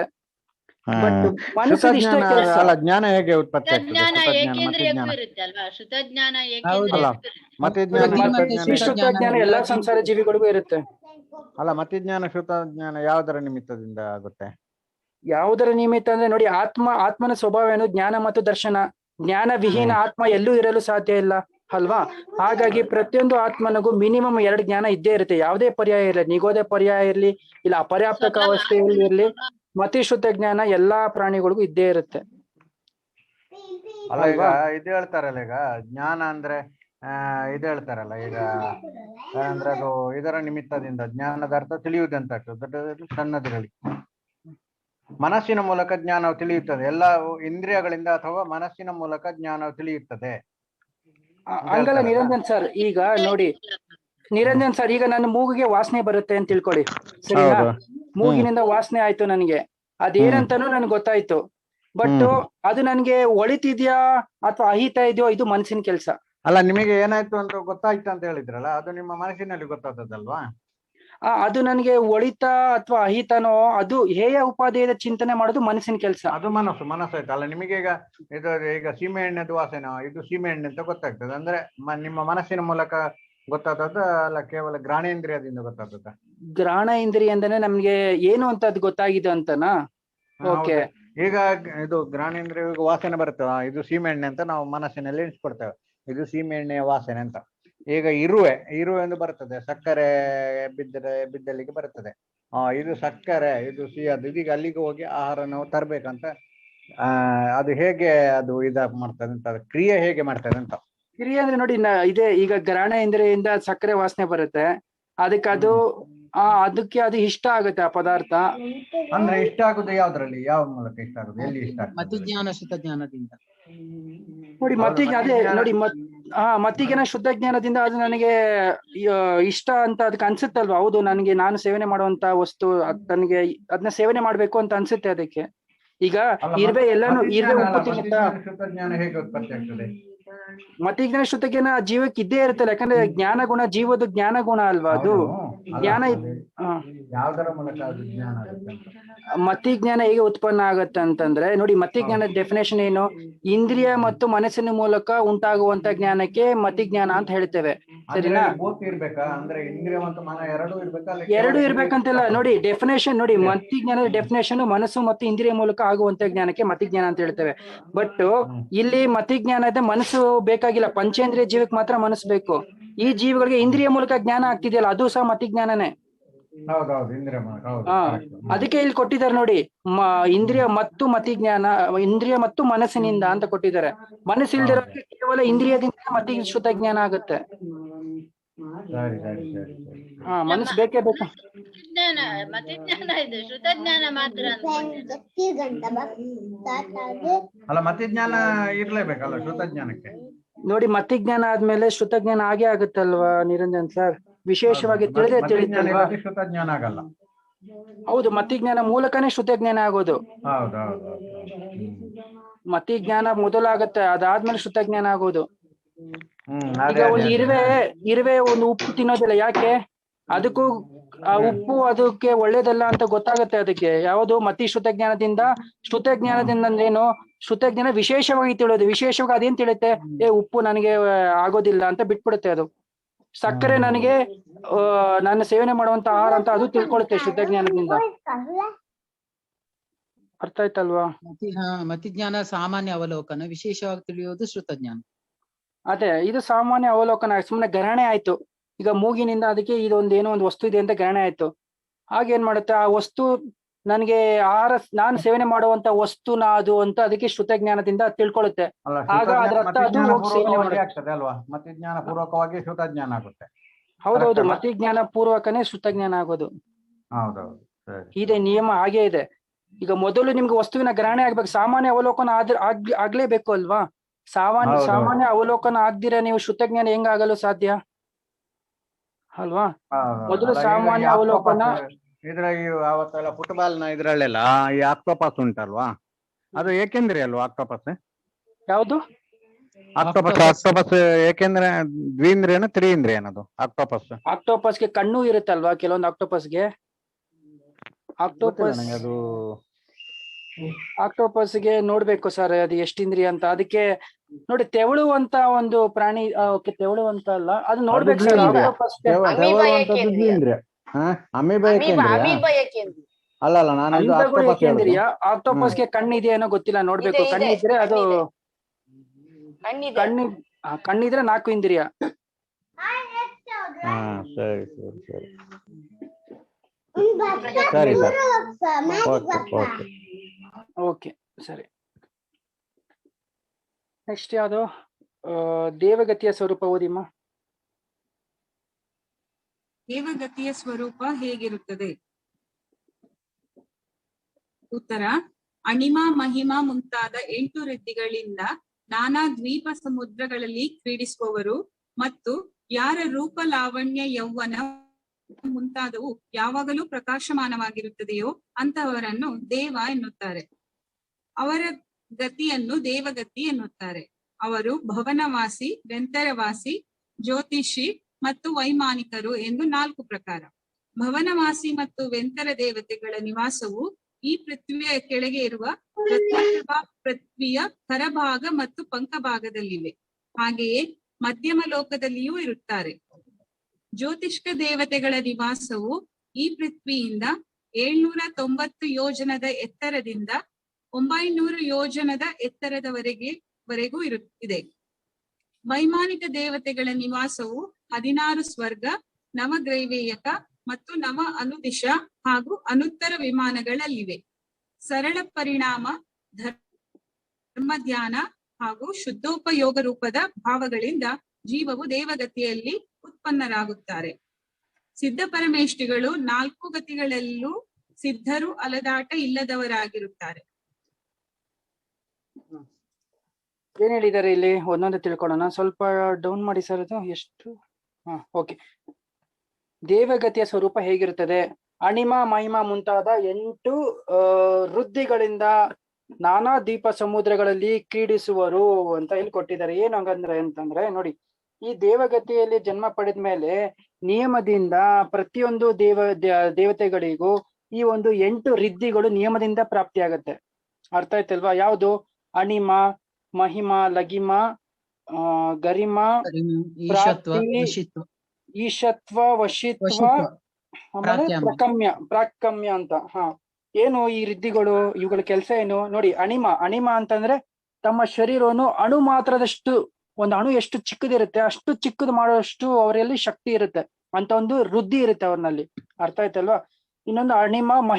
ಮಹಿಮ ಅಂತಂದ್ರೆ ತಮ್ಮ ಒಂದು ಶರೀರವನ್ನು ವಿಶಾಲವಾಗಿ, ಒಂದು ಸುಮೇರು ಪರ್ವತದಷ್ಟು ವಿಶಾಲವಾಗಿ ಅತ್ಯಂತ ದೊಡ್ಡ ಶರೀರವನ್ನಾಗಿ ಮಾಡುವಂತ ಶಕ್ತಿಯು ಸಹ ಅವರ ಶರೀರದಲ್ಲಿ, ಅವರ ಒಂದು ಆ ವೈಯಕ್ತಿಕ ಶರೀರದಲ್ಲಿ ಇರುತ್ತೆ.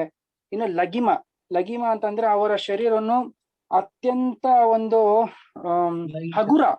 ಹಗುರವಾಗಿ ಮಾಡುವಂತ ಶಕ್ತಿಯು ಸಹ ಹೊಂದಿರ್ತಾರೆ. ಇನ್ನು ಗರಿಮ ಅಂತಂದ್ರೆ ತಮ್ಮ ಶರೀರವನ್ನು ಅತ್ಯಂತ ಭಾರಿ, ಅಂದ್ರೆ ಯಾರು ಎತ್ತಕ್ಕೆ ಆಗೋದಿಲ್ಲ, ಶರೀರ ಅಷ್ಟೇ ಚಿಕ್ಕದಾಗೆ ಇರುತ್ತೆ, ಬಟ್ ಎಷ್ಟು ಭಾರ ಇರುತ್ತಂದ್ರೆ ಅದನ್ನ ಯಾರು ಲಿಫ್ಟೇ ಮಾಡಕ್ ಆಗೋದಿಲ್ಲ ಅಂತ. ಅಂದ್ರೆ ಸುಮೇರು ಪರ್ವತದ ಸಮಾನ ಅಷ್ಟು ಒಂದು ಭಾರವಾದಂತ ಶರೀರವನ್ನು ಸಹ ಮಾಡುವಂತ ಶಕ್ತಿಯನ್ನು ಅವರು ಹೊಂದಿದ್ದಾರೆ. ಇನ್ನು ಲಗಿಮ. ನೆಕ್ಸ್ಟ್ ಏನ್ ಬರುತ್ತೆ? ಪ್ರಾಪ್ತಿ ಅಂದ್ರೆ ಏನು?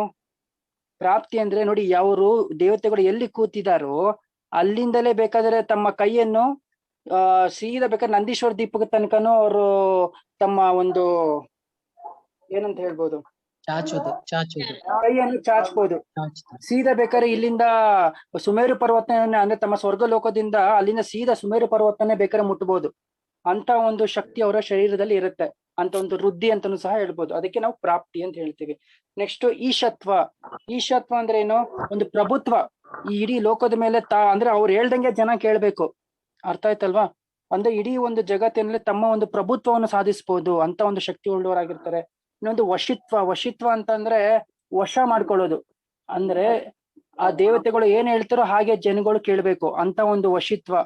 ಅಥವಾ ಅದಕ್ಕೆ ಇನ್ನೊಂದು ಅರ್ಥನೂ ಹೇಳ್ತಾರೆ. ವಶಿತ್ವ ಅಂದ್ರೆ ತಮಗೆ ಯಾವ ರೂಪ ಬೇಕೋ ಆ ರೂಪ ಪರಿಣಾಮ ಮಾಡ್ಕೊಬೋದಂತೆ. ಅಂದ್ರೆ ಒಬ್ಬ ದೇವ ಈಗ ನನ್ನ ಹಾಗೆ ರೂಪ ಧಾರಣೆ ಮಾಡಿ ಬರ್ಬೋದು, ಅಥವಾ ಯಾರೋ ಒಬ್ಬನೊಂದು ಮೋದಿಯ ರೂಪ ಧಾರಣೆ ಮಾಡಿ ಬೇಕಾದ್ರೂ ಬರ್ಬೋದು ಅಂತ ಒಂದು ಶಕ್ತಿ ಇವರ ಒಂದು ರಿದ್ಧಿನಲ್ಲಿ ಇರುತ್ತೆ. ನೆಕ್ಸ್ಟ್ ಯಾವುದು ಪ್ರಾಕಮ್ಯ. ಪ್ರಾಕಮ್ಯ ಅಂತಂದ್ರೆ ಅವರು ಜಲದಲ್ಲಿ ಪೃಥ್ವಿಯ ಸಮಾನ, ಪೃಥ್ವಿಯಲ್ಲಿ ಜಲದ ಸಮಾನ ಗಮನ ಮಾಡುವಂತಹ ಶಕ್ತಿಯನ್ನು ಅವರು ಹೊಂದಿರ್ತಾರೆ. ಅರ್ಥ ಆಯ್ತಲ್ವಾ? ಸೊ ಇಷ್ಟು ರಿದ್ಧಿಗಳು ಎಲ್ಲಾ ದೇವತೆಗಳಿಗೂ ಪ್ರಾಪ್ತಿ ಆಗುತ್ತೆ. ನಿಯಮದಿಂದ ದೇವಗತಿಯಲ್ಲಿ ಜನ್ಮ ಪಡೆದ್ಮೇಲೆ ಈ 8 ರಿದ್ಧಿಗಳು ನಿಯಮದಿಂದ ಪ್ರಾಪ್ತಿ ಆಗುತ್ತೆ. ನೆಕ್ಸ್ಟ್ ಮುಂದೆ ಏನ್ ಕೊಟ್ಟಿದ್ದಾರೆ? ನಾನಾ ದ್ವೀಪ ಮತ್ತು ಸಮುದ್ರಗಳಲ್ಲಿ ಕ್ರೀಡಿಸುವವರು ಮತ್ತು ಯಾರ ರೂಪ, ಲಾವಣ್ಯ, ಯೌವನ ಮುಂತಾದವು ಯಾವಾಗಲೂ ಪ್ರಕಾಶಮಾನವಾಗಿರುತ್ತದೆಯೋ. ಅಂದ್ರೆ ಇಲ್ಲಿ ಏನ್ ಕೊಟ್ಟಿದ್ದಾರೆ? ಸಮುದ್ರ ಮತ್ತು ಕ್ರೀಡೆಗಳಲ್ಲಿ ಇಲ್ಲಿ ಒಂದು ವರ್ಡ್ ಬಿಟ್ಟು ಹೋಗಿದೆ. ಹಿಂದಿಯಲ್ಲಿ ಏನ್ ಕೊಟ್ಟಿದ್ದಾರೆ ಅಂತಂದ್ರೆ ದ್ವೀಪ और ಸಮುದ್ರ में ಇಚ್ಛಾನುಸಾರ ಕ್ರೀಡಾ ಕರ್ತೆ ಹೇ ಅಂತ ಕೊಟ್ಟಿದ್ದಾರೆ. ಇಲ್ಲಿ ಇಚ್ಛಾನುಸಾರ ಅಂತ ಸೇರ್ಸ್ಬೇಕಾಯ್ತು, ಬಿಟ್ಟಿದ್ದಾರೆ ಇಲ್ಲಿ ನೋಡಿ. ಅನೇಕ ದ್ವೀಪ ಮತ್ತು ಸಮುದ್ರಗಳಲ್ಲಿ ಇಚ್ಛಾನುಸಾರ ಕ್ರೀಡೆ ಮಾಡುವಂತಹ ಒಂದು ಶಕ್ತಿ ಉಳ್ಳವರಾಗಿರ್ತಾರೆ. ಅಂದ್ರೆ ಅವ್ರನ್ನ ತಮ್ಗೆ ಇಚ್ಛಾನುಸಾರ ಈ ಒಂದು ದ್ವೀಪ ಸಮುದ್ರಗಳಲ್ಲಿ ಯಾರು ಅವ್ರನ್ನ ತಡೆಯೋರಿಲ್ಲ, ಯಾರು ಅವ್ರಿಗೆ ರೂಲ್ಸ್ ಅಂಡ್ ರೆಗ್ಯುಲೇಷನ್ ಹಾಕೋರಿಲ್ಲ. ಅರ್ಥ ಆಗ್ತಿದೆಯಲ್ವಾ? ತಮ್ಮ ಇಚ್ಛಾನುಸಾರ ಅವರು ಈ ದ್ವೀಪ ಮತ್ತು ಸಮುದ್ರಗಳಲ್ಲಿ ಕ್ರೀಡೆಗಳನ್ನು ಅವರು ಮಾಡ್ಬೋದು. ಮತ್ತೇನ್ ಕೊಟ್ಟಿದ್ದಾರೆ? ಅವರ ರೂಪ ಮತ್ತು ಲಾವಣ್ಯ, ಯೌವನ ಮುಂತಾದವು ಸದಾ ಪ್ರಕಾಶಮಾನವಾಗಿರುತ್ತದೆ. ಅಂದ್ರೆ ಅವರು ಸದಾ ಜನ್ಮ ಪಡೆದು ಕೊನೆಯ ಸಾಯೋ ತನಕನೂ ಅವರ ಶರೀರ ಹೇಗಿರುತ್ತೆ ಅಂತಂದ್ರೆ ಸದಾ ಯೌವನ ಅವಸ್ಥೆಯಲ್ಲೇ ಇರುತ್ತೆ. ನಮ್ಮ ಹಾಗೆ ಮುಪ್ಪು ಆಗೋದಿಲ್ಲ. ನಮ್ಮ ಶರೀರ ಏನಾಗುತ್ತೆ? ವಯಸ್ಸಾದಂಗೆ ಶರೀರ ವೀಕ್ ಆಗುತ್ತೆ, ಮುದುಕರಾಗಿ ಕಾಣಿಸ್ತೀವಿ ನಾವು. ಆದರೆ ದೇವತೆಗಳ ರೂಪ, ಲಾವಣ್ಯ ಮತ್ತು ಅವರ ಯೌವನ ಜನ್ಮದ ಸಮಯದಲ್ಲಿ ಹೇಗಿರುತ್ತೋ ಕೊನೆಯ ಸಾಯೋ ತನಕನೂ ಸಹ ಅವರ ರೂಪ, ಲಾವಣ್ಯ, ಯೌವನ ಅಷ್ಟು ಪ್ರಕಾಶಮಾನವಾಗಿ ಹಾಗೇ ಇರುತ್ತದೆ. ಸಾಯೋ ತನಕನೂ ಹಾಗೇ ಇರುತ್ತದೆ. ನಮ್ಮ ಹಾಗೆ ಮುದುಕರಾಗೋದಿಲ್ಲ, ಅಸುಂದರರಾಗೋದಿಲ್ಲ, ರೋಗ ಬರೋದಿಲ್ಲ. ಅರ್ಥ ಆಗ್ತಿದೆಯಲ್ವಾ? ನಮ್ಮ ಶರೀರಕ್ಕೆ ರೋಗ ಬರುತ್ತೆ, ಮುಪ್ಪು ಬರುತ್ತೆ, ಆದ್ರೆ ದೇವತೆಗಳ ಶರೀರಕ್ಕೆ ಆ ರೀತಿ ಏನು ಬರೋದಿಲ್ಲ. ಸದಾ ಪ್ರಕಾಶಮಾನವಾಗಿ ಏನಂತ ಹೇಳ್ಬೋದು, ತರ ಚಾರ್ಮ್ ಅಂತ ಹೇಳ್ತಾರಲ್ಲ, ಸದಾ ಇರುತ್ತೆ, ಸಾಯೋ ತನಕನೂ ಇರುತ್ತೆ. ಇನ್ನು ಇಷ್ಟೇ, ಇನ್ನು ಸಾಯ್ಬೇಕಾದ್ರೆ ಅವರ ಕೊರಳಿನಲ್ಲಿ ಇರುವಂತಹ ಮಾಲೆ ಬಾಡೋಗುತ್ತೆ ಅಷ್ಟೇ. ಅವ್ರ ಶರೀರ ಹಾಗೆ ಇರುತ್ತೆ, ಶರೀರ ಲಾವಣ್ಯಮಯವಾಗೇ ಇರುತ್ತೆ. ಅವರ ಕೊರಳಿನಲ್ಲಿ ಇರುವಂತಹ ಮಾಲೆ ಮಾತ್ರ ಬಾಡುತ್ತಷ್ಟೇ. ಇನ್ನೇನು ಅವರು ಮರಣಕ್ಕೆ 6 ತಿಂಗಳು ಇರ್ಬೇಕಾದ್ರೆ ಅವರ ಒಂದು ಮಾಲೆ ಬಾಡುತ್ತೆ. ಕಾರಣ ಅದು ಒಂದು ಸೂಚನೆ ಅಷ್ಟೇ. ಇನ್ನೇನ್ ನಿನ್ನ ಆಯು ಮುಕ್ತಾಯಕ್ಕೆ ಬಂದಿದೆ, ಇನ್ನು 6 ತಿಂಗಳಲ್ಲಿ ನೀನು ಈ ಒಂದು ಪರ್ಯಾಯ ನಿನ್ನ ನಷ್ಟ ಆಗುತ್ತೆ ಅಂತ ಒಂದು ಸೂಚನೆಗೆ ಅವರ ಒಂದು ಮಾಲೆ ಏನಾಗುತ್ತೆ, ಅದು ಬಾಡೋಗುತ್ತೆ. ನೆಕ್ಸ್ಟ್ ಅಂತವನ್ನು ನಾವು 11 ವೃದ್ಧಿಯಾ? 8 ವೃದ್ಧಿಮ 8 ವೃದ್ಧಿ. 11 ವೃದ್ಧಿ ಅಂತ ಯಾರು ಹೇಳಿದ್ದಾರೆ? ದೇವತೆಗಳಿಗೆ, ಎಲ್ಲಾ ದೇವತೆಗಳಿಗೂ ನಿಯಮದಿಂದ 8 ವೃದ್ಧಿ ಇರುತ್ತೆ, ಅದಕ್ಕಿಂತ ಹೆಚ್ಚಿರೋದಿಲ್ಲ. ಇಲ್ಲಿ 11 ವೃದ್ಧಿದು ಕೊಟ್ಟಿದಾರಲ್ಲ ಮತ್ತೆ ಏನು 11? ಇನ್ನೂ 3 ಯಾವ್ದು ಕೊಟ್ಟಿದ್ದಾರೆ? ಯಾವ್ದು? ಅಪ್ರತಿಘಾತ, ಅಂತರ್ಧಾನ, ಕಾಮರೂಪಿತ್ವ. ಈಗ ಅದು ಹೆಚ್ಚಿಗೆ 7 ಈಶಿತ್ವ, 8 ವಶಿತ್ವ, 9 ಅಪ್ರತಿಘಾತ, 10 ಅಂತರ್ಧಾನ, 11 ಕಾಮರೂಪಿತ್ವ. ಬಹುಶಃ ಅವೆಲ್ಲ ಈ 8ರಲ್ಲೇ ಗರ್ವಿತ ಆಗ್ಬೋದು ಮೇಡಮ್. ಯಾಕಂತಂದ್ರೆ ದೇವತೆಗಳು ಕಾಮರೂಪಿತ್ವನೇ ವಶಿತ್ವ ಹೇಳಿಲ್ವಾ ನೀನು? ಅದೇ ಕರೆಕ್ಟ್. ವಶಿತ್ವದಲ್ಲಿ ಬಹಳಷ್ಟು ರೂಪಗಳನ್ನು ಪಡೆಯುವುದು. ಕರೆಕ್ಟ್. ಕಾಮರೂಪಿತ್ವ ವಶಿತ್ವದಲ್ಲೂ ಸಹ ಗರ್ವಿತ ಆಗುತ್ತೆ. ಸರಿ ಇದೆ, ಒಂದೇ ಸೇಮ್. ಸಾಮಾನ್ಯವಾಗಿ ಎಲ್ಲಾ ಕಡೆ ಕಡೆನೂ ದೇವತೆಗಳಿಗೆ 8 ವೃದ್ಧಿ ಅಂತಾನೆ ಕೊಟ್ಟಿರೋದು. ಅನೇಕ ಆಕಾರ ರೂಪದ ಶರೀರ ಮಾಡುವ ಸಾಮರ್ಥ್ಯವಿರುವುದು, ಅದು ಕಾಮರೂಪಿತ್ವ ವೃದ್ಧಿ ಇದೆ. ಮತ್ತೆ ದೇವ, ದಾನವ, ಮನುಷ್ಯ ಮೊದಲಾದವರನ್ನು ವಶೀಕರಣ ಮಾಡುವಂತ ಸಾಮರ್ಥ್ಯ, ಅದು ವಶಿತ್ವ ವೃದ್ಧಿ ಇದೆ. ಓಕೆ, ಈ ವಶಿತ್ವ ಕಾಮರೂಪಿತ್ವ ಎರಡು ನೀವು ಗರ್ವಿತ ಮಾಡ್ಬೋದಮ್ಮ, ಏನು ಇದಿಲ್ಲ. ಯಾಕಂದ್ರೆ ವಶಿತ್ವ ಮಾಡ್ಬೇಕಾದ್ರೆ ಈ ಕಾಮರೂಪಿತ್ವ ಭಿನ್ನ ಭಿನ್ನ ರೂಪಗಳನ್ನು ಮಾಡಿ ಅವರನ್ನು ವಶದಲ್ಲಿ ಪಡ್ಕೊಳ್ಳೋದು, ಇದು ವಶಿತ್ವದಲ್ಲೇ ಗರ್ವಿತ ಆಗತ್ತೆ ಅಂತ ನಾವು ಹೇಳ್ಬೋದು. ಯಾಕಂತಂದ್ರೆ ಎಲ್ಲೂ ದೇವತೆಗಳಿಗೆ 11 ವೃದ್ಧಿಗಳು ಎಲ್ಲೂ ಕೊಟ್ಟಿಲ್ಲ. ಅಲ್ಲಿ ಅವರು ಬಿಡಿಸಿ ಆತರ ಭೇದ ಮಾಡಿರ್ಬೋದು, ಬಟ್ 8ರಲ್ಲೇ ಅವೆಲ್ಲವೂ ಗರ್ವಿತ ಆಗತ್ತೆ ಅಂತ ನಾವು ತಿಳ್ಕೊಬೇಕು. ಅಲ್ಲ, ಪ್ರಾಪ್ತಿ ಅನ್ನೋದು ಇದೆಯಲ್ಲ, ಅದಕ್ಕೆ ಸಕಾಮ ರೂಪಿತ್ವ ಅನ್ನೋದು ಕೂಡ ಇನ್ನೊಂದು ಹೆಸರಿದೆ. ಆ ಪ್ರಾಪ್ತಿ ಅನ್ನೋದ್ರಲ್ಲಿ ಇದು ಸೇರ್ಕೊಳ್ಳುತ್ತೆ. ಏನ್ ಹೇಳಿದ್ದಾರೆ ಅಂದ್ರೆ, ತನ್ನ ಶರೀರವನ್ನು ಯಾವ ಆಕಾರ ಬೇಕಾದರೂ ತಾಳುವುದಕ್ಕೆ ಮತ್ತು ಅನೇಕ ಶರೀರಗಳನ್ನು ಮಾಡಿಕೊಳ್ಳುವುದಕ್ಕೆ ಪ್ರಾಪ್ತಿ ಅಥವಾ ಸಕಾಮ ರೂಪಿತ್ವ ಎಂದು ಹೆಸರು ಅಂತ ಹೇಳಿದ್ದಾರೆ. ಧನ್ಯವಾದ ಮಾದನೀಗ ಓದಿದ್ದು ನೋಡಿ ಸ್ಪಷ್ಟ ಆಯ್ತು. ಸುಗುಣಕ್ಕ, ಅಂದ್ರೆ ಇದ್ರಿಂದ ನಾವೇನ್ ತಿಳ್ಕೊಬೇಕು ಅಂದ್ರೆ ನೀವೇನು ಇನ್ನು 3 ಭೇದ ಮಾಡಿದರೆ ಅವು 8 ಭೇದಗಳಲ್ಲೇ ಗರ್ವಿತ ಆಗತ್ತೆ. ಇನ್ಕ್ಲೂಡ್ ಆಗ್ತಾ ಇದೆ. ಹೌದು. ಇದು ಅಪ್ರತಿಘಾತದ ಯಾವ್ದಕ್ಕೆ ಹೇಳಿದ್ದಾರೆ? ಆಕಾಶದ ಹಾಗೆ ಪರ್ವತಾದಿಗಳ ಒಳಗೆ ಗಮನಾಗಮನ ಮಾಡುವ ಸಾಮರ್ಥ್ಯವಿರುವುದು ಅದು ಅಪ್ರತಿಘಾತ ವೃದ್ಧಿ. ಅದು ಇದ್ರಲ್ಲಿ ಬರುತ್ತಲ್ಲ, ಪ್ರಾಕಮ್ಯದಲ್ಲಿ ಬರುತ್ತಲ್ಲ. ಪ್ರಾಕಮ್ಯದಲ್ಲಿ ಏನ್ ಬರುತ್ತೆ? ಜಲಕ್ಕೆ ಸಮಾನ ಪೃಥ್ವಿ, ಪೃಥ್ವಿಗೆ ಸಮಾನ ಜಲಕ್ಕೆ. ಅಂದ್ರೆ ಪೃಥ್ವಿ ಮೇಲೆ ಜಲದ ಸಮಾನ, ಜಲದಲ್ಲಿ ಪೃಥ್ವಿ ಸಮಾನ. ಅಂದ್ರೆ ಅಷ್ಟು ಸೂಕ್ಷ್ಮವಾಗಿರುತ್ತೆ ಅವ್ರ ಶರೀರ. ವೈಕರಿಕ ಶರೀರ ಅಂದ್ರೆ ಇನ್ನು ಸೂಕ್ಷ್ಮ ಶರೀರ. ಹಂಗಾಗಿ ಅವ್ರ ಪೃಥ್ವಿ ಮೇಲೂ ಸಹ ಜಲದ ಸಮಾನ ಅವ್ರು ಈಜಾಡ್ಕೊಂಡು ಹೋಗ್ಬೋದು. ಇನ್ನು ಜಲದ ಮೇಲೆ ಪೃಥ್ವಿ ಸಮಾನ ನಡ್ಕೊಂಡು ಹೋಗ್ಬೋದು. ಅಂದ್ರೆ ಇದು ಸಹ ಅದ್ರಲ್ಲೇ ಗರ್ವಿತ ಆಗತ್ತೆ. ಪ್ರಾಕಮ್ಯದಲ್ಲಿ ಗರ್ವಿತ ಆಗತ್ತೆ ನೀವ್ ಹೇಳ್ತಾ ಇರೋದು ಅಲ್ವಾ ಸುಗುಣಕ್ಕ? ಅರ್ಥ ಆಯ್ತಲ್ವಾ ನೀವೀಗ ಹೇಳಿದ್ದು? ಈ ಒಂದು ಪ್ರಾಕಮ್ಯ ವೃದ್ಧಿನಲ್ಲಿ ಗರ್ವಿತ ಆಗತ್ತೆ. ವಿಕ್ರಿಯಾ ವೃದ್ಧಿ ಉಂಟಲ್ಲ, ವಿಕ್ರಿಯಾ ವೃದ್ಧಿ 11 ಪ್ರಕಾರವಾಗಿದೆ ಅಲ್ವಾ? 11 ಪ್ರಕಾರ ಅಲ್ಲ ಸರ್, ನೋಡಿ ವೃದ್ಧಿಗಳು 8 ಇರುತ್ತೆ. ಅಲ್ಲ, ದೇವತೆಗಳಿಗೆ 8 ಇರುದು. ವಿಕ್ರಿಯಾ ವೃದ್ಧಿ 11 ಉಂಟಲ್ವಾ? ವಿಕ್ರಿಯಾ ವೃದ್ಧಿ 11 ಇದೆಯಾ? ನನ್ಗೆ ಗೊತ್ತಿಲ್ಲ ಯಾವ್ದು 11. ಹೌದಾ? ಅಣಿಮ ವೃದ್ಧಿ, ಮಹಿಮಾ ವೃದ್ಧಿ, ಲಘಿಮಾ ಅದೇ 8 ಸರ್ ಇರೋದು. ಅದೇ 8 ಇರೋದು. 11 ಉಂಟು ಸರ್, 11 ಉಂಟು ನೋಡಿ. ನಾನು ಹೇಳ್ತೇನೆ. ಅಣಿಮಾ ವೃದ್ಧಿ, ಮಹಿಮಾ ವೃದ್ಧಿ, ಲಘಿಮಾ ವೃದ್ಧಿ, ಗರಿಮಾ ವೃದ್ಧಿ, ಪ್ರಾಪ್ತಿ ವೃದ್ಧಿ, ಪ್ರಾಕಮ್ಯ ವೃದ್ಧಿ, ಈಶತ್ವ ವೃದ್ಧಿ, ವಶಿತ್ವ ವೃದ್ಧಿ, ಅಪ್ರತಿಘಾತ ವೃದ್ಧಿ, ಅಂತರ್ಧಾನ ವೃದ್ಧಿ, ಕಾಮರೂಪಿತ್ವ ವೃದ್ಧಿ. 11 ಆಯ್ತಲ್ವಾ? ನಿರಂಜನ್ ಸರ್, ಇಷ್ಟೊತ್ತು ಅದೇ ಚರ್ಚೆ ಆಗ್ತಿದೆ. ಉಳಿದ 3 ಏನ್ ಹೇಳಿದಿರಲ್ಲ, ಆ 3 ಇವುಗಳಲ್ಲೇ ಗರ್ವಿತ ಆಗತ್ತೆ ಅಂತ ಇಷ್ಟೊತ್ತು ಅದೇ ನಾವು ಚರ್ಚೆ ಮಾಡ್ತಿದ್ವಿ. ಅಡಕವಾಗಿದೆ ಅಂತಾನ? ಅವುಗಳಲ್ಲೇ ಅಡಕವಾಗಿದೆ, 8ರಲ್ಲೇ ಅಡಕವಾಗಿದೆ. ಓಕೆ. ನಾನಾ ದ್ವೀಪ ಸಮುದ್ರಗಳಲ್ಲಿ ಕ್ರೀಡಿಸುವವರು, ಅವ್ರನ್ನ ಯಾರು ತಡೆಯೋರು, ರೂಲ್ಸ್ ಮಾಡೋದು, ರೂಲ್ಸ್ ಹಾಕೋರು ಏನು ಇಲ್ಲ. ಅವ್ರು ಸ್ವತಂತ್ರವಾಗಿ ಏನೋ ಯಾವುದೇ ಸಮುದ್ರದಲ್ಲಾಗ್ಲಿ ಅಥವಾ ಯಾವುದೇ ದ್ವೀಪಗಳಲ್ಲಿ ತಮಗೆ ಇಷ್ಟ ಬಂದಾಗ ಅವರು ಅಲ್ಲಿ ಕ್ರೀಡಿಸುವವರು. ಓಕೆ. ಮತ್ತು ಆಯ್ತಲ್ಲ, ಅದು ಯಾರ ರೂಪಲಾವಣ್ಯ ಆಯ್ತು. ಅವ್ರಿಗೆ ನಾವ್ ಏನಂತ ಕರಿತೇವೆ? ಅಂತವರು ನಾವು ದೇವತೆಗಳು, ದೇವ ಪರ್ಯಾಯದವರು ಅಂತ ನಾವು ಅವರನ್ನು ಕರಿತೇವೆ. ಇನ್ನು ಅವರ ಗತಿಯನ್ನು ನಾವು ದೇವಗತಿ ಅಂತ ಕರಿತೇವೆ. ಅವರು ಭವನವಾಸಿ, ವ್ಯಂತರವಾಸಿ, ಜ್ಯೋತಿಷ ಮತ್ತು ವೈಮಾನಿಕರು ಮೊದಲಾದ ಅವಸ್ಥೆ ಆಗುವುದು ಅಂತ ಕೊಟ್ಟಿದ್ದಾರೆ. ಓಕೆ. ವೈಮಾನಿಕ ಎಂದು 4 ಪ್ರಕಾರ. ಅಂದ್ರೆ ಈ ದೇವತೆಗಳಲ್ಲಿ ಒಟ್ಟು 4 ಪ್ರಕಾರ.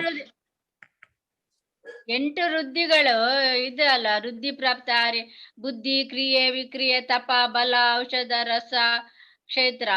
ಅದು ಒಟ್ಟು 8 ವೃದ್ಧಿ. ಈ 8 ವೃದ್ಧಿಯಲ್ಲಿ ಈ ವಿಕ್ರಿಯೆ ಅನ್ನೋದು 3ನೇದು ವಿಕ್ರಿಯೆ. ಅದರಲ್ಲಿ 11.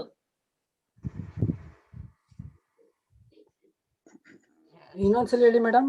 8 ವೃದ್ಧಿ. ಭೂಷಣ್, ಒಂದ್ ನಿಮಿಷ. ಅವ್ರಿಗೆ ಕನ್ಫ್ಯೂಷನ್ ಏನಂದ್ರೆ, ಬಲ, ಔಷಧ. ಅದು ಯಾರಿಗೆ ನೀವು ಮುನಿಗಳ ರಿದ್ದಿ ಮತ್ತೆ ದೇವತೆಗಳ ರಿದ್ದಿ ಲಿಂಕ್ ಮಾಡ್ತಾ ಇದ್ದೀರಾ ಅನ್ಸುತ್ತೆ. ವಿಕ್ರಿಯೆ ಅಂತ ಉಂಟಲ್ಲ, ಅದು ದೇವತೆಗಳಿಗೆ ಇರುತ್ತಲ್ವಾ? ಆ 8 ವೃದ್ಧಿಯಲ್ಲಿ 3ನೇದು ವಿಕ್ರಿಯೆ.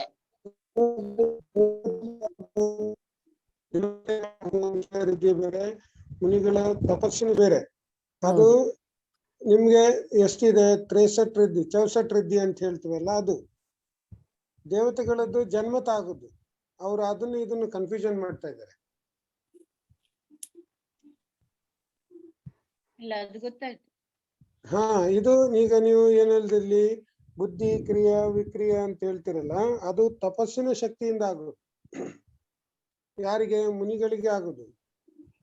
ಈಗ ಭೂಷಣ್ ಹೇಳುದು ಅನಿಮ, ಮಹಿಮ, ಲಘಿಮ, ಗರಿಮ ಇದೆಲ್ಲ ಇದು ಜನ್ಮತ ಇರ್ತದೆ. ಯಾರಿಗೆ? ದೇವತೆಗಳಿಗೆ. ಅದರಲ್ಲಿ 11 ಅದೇ ಅದನ್ನ 11 ಕೊಟ್ಟಿದ್ದಾರೆ ಅಂತ ಹೇಳಿದ್ ನಾವು ಮೋಕ್ಷ ಶಾಸ್ತ್ರದಲ್ಲಿ. 11 ಇಲ್ಲ, ವಿಕ್ರಿಯದಲ್ಲಿ 11 ಇದೆ. ಅಂದ್ರೆ ಅದು ಮುನಿಗಳ ತಪಸ್ಸಿನ ಶಕ್ತಿಯಿಂದ ಉಂಟಾಗುವಂತಹ ವೃದ್ಧಿ. ಅದು ವಿಕ್ರಿಯಾ ವೃದ್ಧಿಯಲ್ಲಿ ಅನೇಕ ಪ್ರಕಾರಗಳು. ಅದೇ ವಿಕ್ರಿಯೆ ಆಗೋದು ಯಾರಿಗೆ? ತಪಸ್ಸಿನ ಶಕ್ತಿಯಿಂದ ಆಗ್ತದಲ್ಲ, ಅದರಲ್ಲಿ ಒಳಭೇದಗಳು 11 ಅಂತ ಕೊಟ್ಟಿದ್ದಾರೆ ಸುಗುಣಕ. ಈ ಮುನಿ ಅವ್ರಿಗೆ ಈ ವೃದ್ಧಿ ದೇವತೆಗಳಿಗೆ ಆಗುದಿಲ್ಲ. ಆತರ ಅದು ಇದು ತಪಸ್ಸಿನ ಶಕ್ತಿಯಿಂದ ಬರುದು. ಮುನಿಗಳು ಅವರ ಶುದ್ಧ ಚಾರಿತ್ರದಿಂದ ಉತ್ಪನ್ನ ಆಗುವುದು, ತಪಸ್ಸಿನ ಬಲದಿಂದ ಉತ್ಪನ್ನ ಆಗುವುದು. ಈ ವೃದ್ಧಿ ನೋಡಿ ಯಾರಿಗೆ ತಪವೃದ್ಧಿ, ಅದು ತಪವೃದ್ಧಿ ಅಲ್ವಾ? ಯಾವುದು? ಅದೇ ಮುನಿಗಳಿಗೆ ಆಗುವಂತದ್ದು. ಹೌದು, ತಪಸ್ಸಿನಿಂದಲೇ ಆಗೋದು, ಹುಟ್ಟುವಾಗ ಇರುವುದಿಲ್ಲ. ಆದ್ರೆ ಅನಿಮ ಮಹಿಮ ಲಗಿಮ ಗರಿಮ ಈಶಿತ್ವ ವಶಿತ್ವ ಅದೆಲ್ಲ ಇದೆಲ್ಲ ಅದು ಜನ್ಮತ ಇರ್ತದೆ. ಅದಕ್ಕೇನು ಅವ್ರು ಪುರುಷಾರ್ಥ ಮಾಡ್ಬೇಕಾಗಿಲ್ಲ. ಆ ಕ್ಷೇತ್ರಕ್ಕೆ ಹೋದ್ರೆ ಸಾಕು, ಆಟೋಮೆಟಿಕ್ ಆಗಿ ಬಂದ್ಬಿಡುತ್ತೆ. ದೇವತೆಗಳಿಗೆ ಮಾತ್ರ ಇರುವುದು ಅದು. ಹಾ, ದೇವತೆಗಳಿಗೆ ಮಾತ್ರ. ಇದು ಮನುಷ್ಯ ಪರ್ಯಾಯದಲ್ಲಿ ಆಗುವಂತದ್ದು. ನೀವು ಚೌಸಟ್ ವೃದ್ಧಿ ವಿಧಾನ ಓದಿದ್ರೆ ಅದರಲ್ಲಿ ಎಲ್ಲ ಬರ್ತದೆ. ಬುದ್ಧಿ, ಕ್ರಿಯಾ, ವಿಕ್ರಿಯ, ತಪ, ಬಲ, ಔಷಧ, ಈ ರೀತಿ ಎರಡು ಭಾಗ ಉಂಟಲ್ಲ ಸರ್? ಎರಡು ಭೇದ ವಿಕ್ರಿಯ ವೃದ್ಧಿಯಲ್ಲಿ, ಕ್ರಿಯೆ ಮತ್ತು ವಿಕ್ರಿಯೆ ಅಂತ. ಹೌದು ಹೌದು ಹೌದು. ಈಗ ನೋಡಿ, ನಿಮ್ಗೆ ಸಾಮಾನ್ಯದ ಅಪೇಕ್ಷೆಯಿಂದ 63 ಹೇಳಿದ್ದಾರೆ. ಈ ಧವಳಾದಿ ಗ್ರಂಥಗಳಲ್ಲಿ ವೃದ್ಧಿಯಲ್ಲಿ ಅಸಂಖ್ಯಾತ ವೃದ್ಧಿಗಳಿದೆ ಅಂತ ಹೇಳ್ತಾರೆ. ಅಷ್ಟೇ ವೃದ್ಧಿ ಅಲ್ಲ, ಅದಕ್ಕಿಂತಲೂ ಜಾಸ್ತಿ ಇದೆ. ಮುಖ್ಯ ಅಪೇಕ್ಷೆಯಿಂದ ಈಗ ಸಿದ್ಧರಿಗೆ ಎಷ್ಟು ಗುಣ ಅಂತ ಹೇಳುವಾಗ ನೀವೇನ್ ಹೇಳ್ತೀರಿ? ಸಾಮಾನ್ಯದ ಅಪೇಕ್ಷೆಯಿಂದ 8 ಗುಣ ಅಂತ ಹೇಳ್ತೀವಿ ಅಲ್ವಾ? ಹೌದೌದು. ಹಾ, ಆದ್ರೆ ಅದನ್ನು ಒಳ ಅರ್ಥ ಹೋಗಿ ತಿಳ್ಕೊಂಡಾಗ ಅನಂತ ದರ್ಶನ, ಜ್ಞಾನ, ಅನಂತ ಗುಣ ಅಂತ ಹೇಳ್ತು. ಆ ರೀತಿ ಸರಿ ಆಯ್ತಲ್ಲ ಭೂಷಣ್? ಅಥವಾ ಏನಾದ್ರು ಡೌಟ್ ಇದೆ? ಸರಿ ಇದೆ ಸರ್, ಸರಿ ಇದೆ. ನೋಡಿ, ಈ ವೃದ್ಧಿ ದೇವತೆಗಳಾಗುವ ವೃದ್ಧಿಯೇ ಬೇರೆ, ಮುನಿಗಳಿಗೆ ಆಗುವಂತ ವೃದ್ಧಿ ಇದೆಲ್ಲ ಅದೇ ಬೇರೆ. ವಿಕ್ರಿಯ ವೃದ್ಧಿ ಮುನಿಗಳಿಗೆ ಆಗುತ್ತಾ ಸರ್? ಈಗ ಇದರಲ್ಲಿ ಉಂಟಲ್ಲ, ಈಗ ವಿಕ್ರಿಯ ವೃದ್ಧಿಯಲ್ಲಿ ವಿಷ್ಣು ಕುಮಾರ್ ಮುನಿಗಳು ಉದಾಹರಣೆನೇ ಇದೆಯಲ್ಲ ನಿರಂಜನ್ ಸರ್? ನೋಡಿ ಭೂಷಣ್, ನಿರಂಜನಿ ಮುನಿಗಳಿಗೆ ಆಗ್ತದೆ. ಆದ್ರೆ ಹೇಗೆ ಆಗ್ತದೆ? ತಪಸ್ಸಿನ ವಿಶೇಷ ಶಕ್ತಿ ಮುನಿಗಳಿಗೆ ಎಲ್ರಿಗೂ ಆಗ್ಬೇಕಂತಿಲ್ಲ. ಈಗ ಚಿಕ್ಕ ತಪಸ್ಸಿನಿಂದ ಆಗುವ ಸಿದ್ಧಿ ಅದು. ಹೌದೌದು, ಚಾರಿತ್ರದ ಶುದ್ಧಿಯಿಂದ ಆಗುವಂತದ್ದು. ತಪಸ್ಸು ಮಾಡಿದ್ರೆ ಆಗುದಿಲ್ಲ, ಚಾರಿತ್ರ ಶುದ್ಧಿ, ಚಾರಿತ್ರದ ಶುದ್ಧಿಯಿಂದ ಆಗುವಂತದ್ದು. ತಪಸ್ಸಿನ ಅಂತ ಹೇಳಿದ್ರೆ ಈಗ ಮಿಥ್ಯಾ ತಪಸ್ಸು ಮಾಡುವವನಿಗೆ ಆಗ್ಬೋದು, ಚಾರಿತ್ರದ ವಿಶುದ್ಧಿಯಿಂದ ಆಗುವಂತದ್ದು. ಚಾರಿತ್ರನು ನಿಮ್ಮ ತಪದಲ್ಲೇ ಬರ್ತದೆ. ನಾವು ಸ್ಪೆಸಿಫಿಕ್ ಆಗಿ ಶಾಸ್ತ್ರೀಯ ಭಾಷೆಯಲ್ಲಿ ಹೇಳೋದಾದ್ರೆ ಚಾರಿತ್ರದ ವಿಶುದ್ಧಿಯಿಂದ ಆಗುವಂತಹ ಈ ವೃದ್ಧಿಗಳು ಯಾರಿಗೆ? ಮುನಿಗಳಿಗೆ ಆಗ್ತದೆ. ಈಗ ನೋಡಿ, ವಿಷ್ಣು ಕುಮಾರ ಮುನಿ ಇದೆ, ಅಥವಾ ನೀವು ಮಹಾಪುರಾಣ ಗ್ರಂಥಗಳನ್ನು ಓದಿದ್ರೆ ಒಂದು ಕಡೆ ವರ್ಣನೆ ಬರ್ತದೆ. ಮುನಿಗಳು ತಪಸ್ಸು ಮಾಡ್ತಾ ಮಾಡ್ತಾ ಈ ಎಲ್ಲಿ ಯಾರಿಗೂ 2 ದೀಪದಲ್ಲಿ ಆದ್ರೆ ತೊಂದರೆಗಳು ಉಪಸರ್ಗಗಳಾಗ್ತದೆ ಅಂತೇಳಿ ನಮ್ಮ ಸುದರ್ಶನ ಮೇರುವಿನಿಂದ ಶಿಖರದ ಮೇಲೆ ಸೌಧರ್ಮ ಸ್ವರ್ಗಕ್ಕೆ ಎಷ್ಟು ಅಂತರ ಇದೆ ನಿರಂಜನೆ?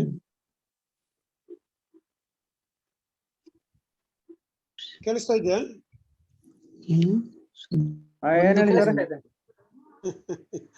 ಸುದರ್ಶನ ಮೇರುವಿನ ಶಿಖರದಿಂದ ಸೌಧರ್ಮ ಸ್ವರ್ಗಕ್ಕೆ ಎಷ್ಟು ಅಂತರ ಇದೆ?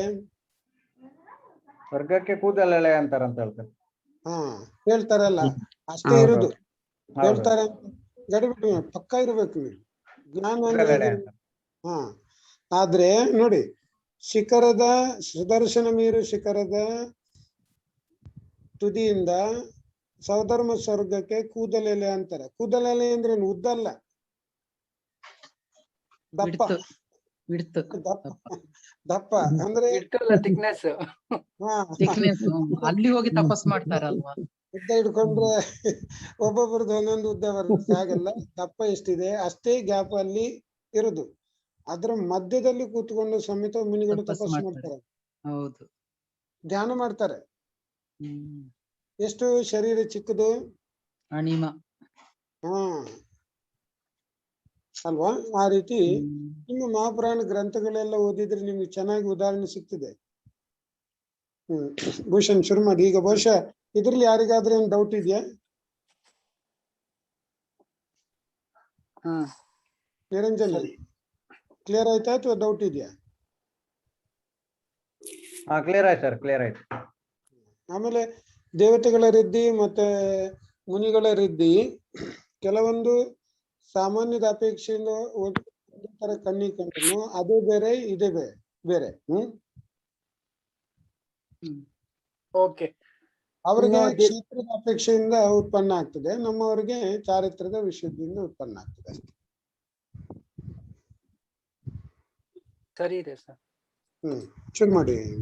ಇನ್ನು ಈ ದೇವತೆಗಳಲ್ಲಿ ಎಷ್ಟು ಪ್ರಕಾರ? 4 ಪ್ರಕಾರ ದೇವತೆಗಳು ಇರ್ತಾರೆ. ಯಾವರೆಲ್ಲ? ಭವನವಾಸಿ, ವೆಂತರವಾಸಿ, ಜ್ಯೋತಿಷವಾಸಿ ಮತ್ತು ಕಲ್ಪವಾಸಿ ಅಲ್ವಾ? ಅಥವಾ ವೈಮಾನಿಕ ವಾಸಿ ಅಂತಾನು ಹೇಳ್ಬೋದು, ಕಲ್ಪವಾಸಿ ಅಂತಾನು ಹೇಳ್ಬೋದು. ಯಾರು? ಭವನವಾಸಿ, ವೆಂತರ, ಜ್ಯೋತಿಷ ಮತ್ತು ವೈಮಾನಿಕ, ಈ ಪ್ರಕಾರ 4 ಪ್ರಕಾರದ ದೇವತೆಗಳು ಇದ್ದಾರೆ.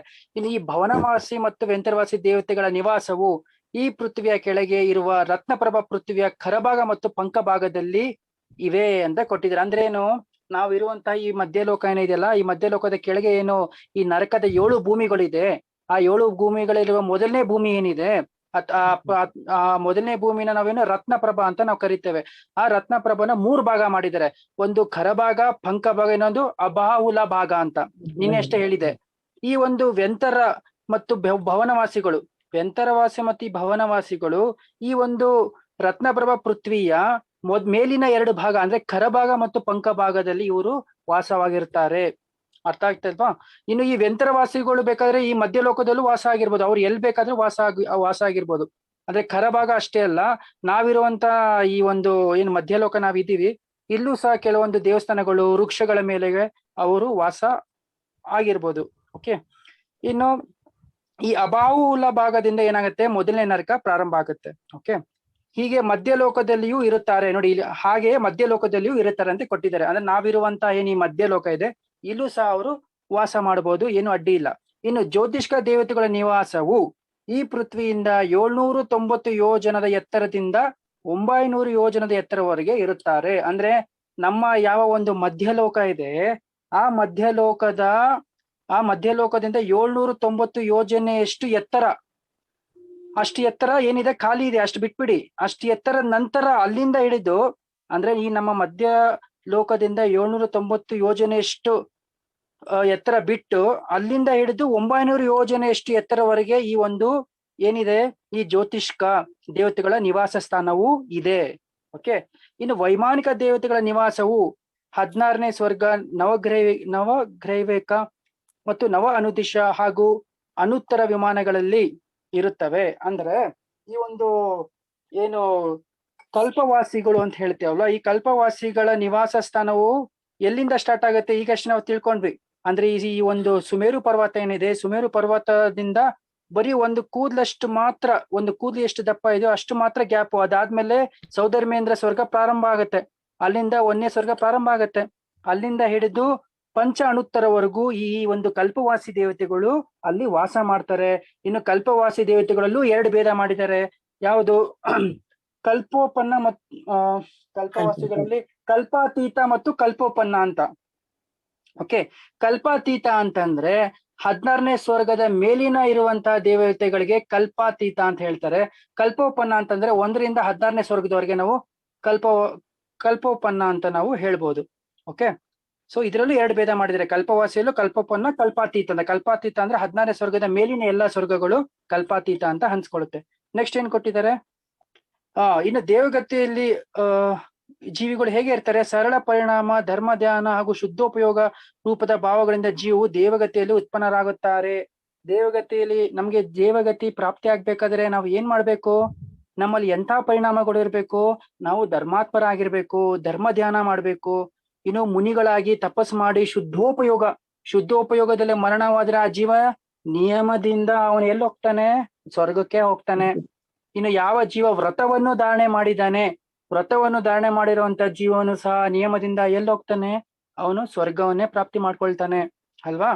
ಸೊ ಮತ್ತು ಧರ್ಮ ಧ್ಯಾನ, ಈ ವ್ರತಗಳನ್ನು ಧಾರಣೆ ಮಾಡುವುದು ಅಥವಾ ಶುದ್ಧೋಪಯೋಗದಲ್ಲಿ ಇರುವಂತಹ ಜೀವಿಗಳು ಈ ಒಂದು ದೇವಗತಿಯ ಆಯುವನ್ನು ಬಂಧ ಮಾಡಿಕೊಂಡು ಈ ಒಂದು ದೇವಗತಿಗಳಲ್ಲಿ ಅವನು ಉತ್ಪನ್ನ ಆಗ್ತಾನೆ. ತತ್ವಾರ್ಥ ಸೂತ್ರದಲ್ಲೂ ದೇವಗತಿಯ ಆಯುವಿನ ಬಂಧಕ್ಕೆ ಕಾರಣ ಏನ್ ಕೊಟ್ಟಿದ್ದಾರೆ?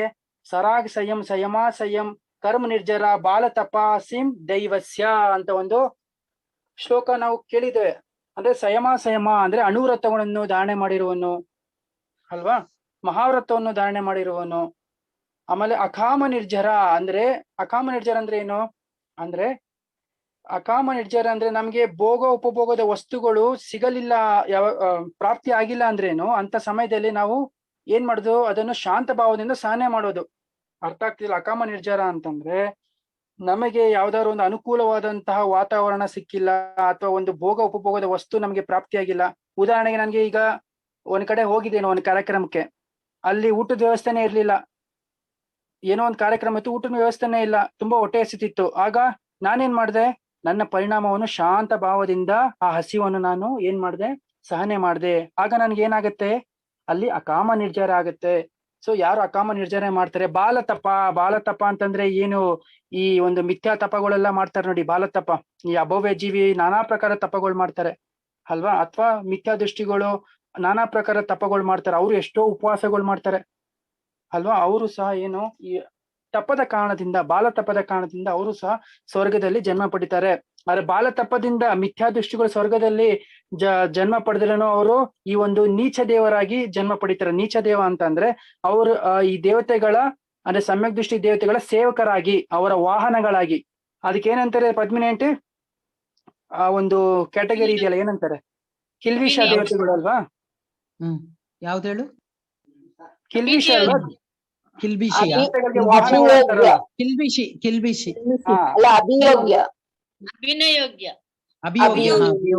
ಅಥವಾ ಕಿಲ್ವಿಷಿ ದೇವತೆಗಳಾಗಿ ಈ ಒಂದು ಬಾಲತಪ ಮಾಡುವಂತವರು ಇಂತಹ ಒಂದು ದೇವತೆಗಳಾಗಿ ಜನ್ಮ ಪಡೆದು ಸಮ್ಯಕ್ ದೃಷ್ಟಿ ದೇವತೆಗಳಿಗೆ ಸೇವಕರಾಗಿ, ಅವರ ವಾಹನಗಳಾಗಿ ಅವರು ಅಲ್ಲಿ ಜನ್ಮ ಪಡಿತಾರೆ ಸ್ವರ್ಗದಲ್ಲಿ ಅಲ್ವಾ. ಸೊ ಇದಿಷ್ಟು ಸ್ವರ್ಗದ ವಿಶೇಷತೆ ಆಯ್ತು. ನೆಕ್ಸ್ಟ್ ಏನಿದೆ, ಓಕೆ, ನೆಕ್ಸ್ಟ್ ಪ್ರಶ್ನೆ ಓದಿಮ್ಮ. ಇನ್ 2 ಪ್ರಶ್ನೆಗೆ ಇವತ್ತು ಕ್ಲಾಸ್ ಮುಕ್ತಾಯ ಮಾಡೋಣ. ಇನ್ 2 ಪ್ರಶ್ನೆ ಕಂಪ್ಲೀಟ್ ಮಾಡ್ಬಿಡೋಣ, ಚಿಕ್ಕದಿದೆ. ತಿರ್ಯಂಚ ಮತ್ತು ಮನುಷ್ಯರಲ್ಲಿ ಎಷ್ಟು ಭೇದಗಳಿವೆ? ಉತ್ತರ: ಸಾಮಾನ್ಯ ತಿರ್ಯಂಚ, ಪಂಚೇಂದ್ರಿಯ ತಿರ್ಯಂಚ, ಪರ್ಯಾಪ್ತ ತಿರ್ಯಂಚ, ಯೋನಿನಿ ತಿರ್ಯಂಚ ಮತ್ತು ಅಪರ್ಯಾಪ್ತ ತಿರ್ಯಂಚ. ಈ ಪ್ರಕಾರ ತಿರ್ಯಂಚಗಳಲ್ಲಿ 5 ಭೇದಗಳಿವೆ. ಸಾಮಾನ್ಯ ಮನುಷ್ಯ, ಪರ್ಯಾಪ್ತ ಮನುಷ್ಯ, ಯೋನಿನಿ ಮನುಷ್ಯ ಮತ್ತು ಅಪರ್ಯಾಪ್ತ ಮನುಷ್ಯ. ಈ ಪ್ರಕಾರ ಮನುಷ್ಯರ 4 ಭೇದಗಳಿವೆ. ಇಲ್ಲೇನ್ ಕೊಟ್ಟಿದ್ದಾರೆ, ತಿರ್ಯಂಚ ಮತ್ತು ಮನುಷ್ಯನಲ್ಲಿ ಎಷ್ಟು ಭೇದಗಳು ಮಾಡಿದ್ದಾರೆ, ಎಷ್ಟು ಭೇದಗಳಿದೆ. ಈಗ ಹೆಂಗೆ ದೇವತೆಗಳಲ್ಲಿ ಭವನವಾಸಿ ವೆಂತರವಾಸಿ ಅಂತ ಭೇದ ಮಾಡಿದಾರಲ್ಲ, ಹಂಗೆ ತಿರಂಚ ಮತ್ತು ಮನುಷ್ಯರಲ್ಲಿ ಎಷ್ಟು ಭೇದ ಅಂತ ಇಲ್ಲಿ ಭೇದ ಮಾಡಿದ್ದಾರೆ. ಏನು, ಒಂದು ಸಾಮಾನ್ಯ ತಿರಂಚ. ಸಾಮಾನ್ಯ ತಿರಂಚ ಅಂದ್ರೆ ಎಲ್ಲ ತಿರಂಚಗಳು, ಸಾಮಾನ್ಯವಾಗಿ ಎಲ್ಲಾ ಪ್ರಾಣಿಗಳು, ಏನೆಲ್ಲ ಪ್ರಾಣಿಗಳು ಇದೆ ಅವೆಲ್ಲ ಏನಿದೆ ಸಾಮಾನ್ಯ ತಿರಂಚ. ಪಂಚೇಂದ್ರಿಯ ತಿರಂಚ, ಪಂಚೇಂದ್ರಿಯ ಅಂದ್ರೆ ಯಾವ ತಿರಂಚಗಳು 5 ಇಂದ್ರಿಯಗಳಿಂದ ಕೂಡಿದೆ ಅವು ಪಂಚೇಂದ್ರಿಯ ತಿರಂಚ. ಸಿಂಪಲ್ ಆಗೇ ಇದೆ, ಇದೇನು ಜಸ್ಟ್ ನಾರ್ಮಲ್ ಆಗಿ ಡೆಫಿನೇಷನ್ ಅರ್ಥ ಮಾಡ್ಕೊಳ್ಳಿ. ಪರ್ಯಾಪ್ತಕ ತಿರಂಚ, ಯಾವ ಜೀವಿಗಳಿಗೆ ತನ್ನ ಒಂದು ಯೋಗ್ಯ 4, 5, 6 ಪರ್ಯಾಪ್ತಿಗಳು ಪೂರ್ಣ ಆಗಿದೆ ಅವು ಪರ್ಯಾಪ್ತಕ ತಿರಂಚ. ಯೋನಿನಿ ತಿರಂಚ, ಯೋನಿನಿ ತಿರಂಚ ಅಂತಂದ್ರೆ ಏನು ಅಂತಂದ್ರೆ ಸ್ತ್ರೀ ವೇದ ಉಳ್ಳಂತಹ ತಿರಂಚ. ಅರ್ಥ ಆಯ್ತಲ್ವಾ? ಯೋನಿನಿ ತಿರಂಚ ಅಂತಂದ್ರೆ ಸ್ತ್ರೀ ವೇದ ಉಳ್ಳಂತಹ ಅಥವಾ ಸ್ತ್ರೀ ಶರೀರ ಉಳ್ಳಂತಹ ತಿರಂಚ. ಈ ತಿರಂಚಿನಿ ಅಂತಾನೂ ಸಹ ಹೇಳ್ಬೋದು. ಈ ಯೋನಿನಿ ತಿರಂಚ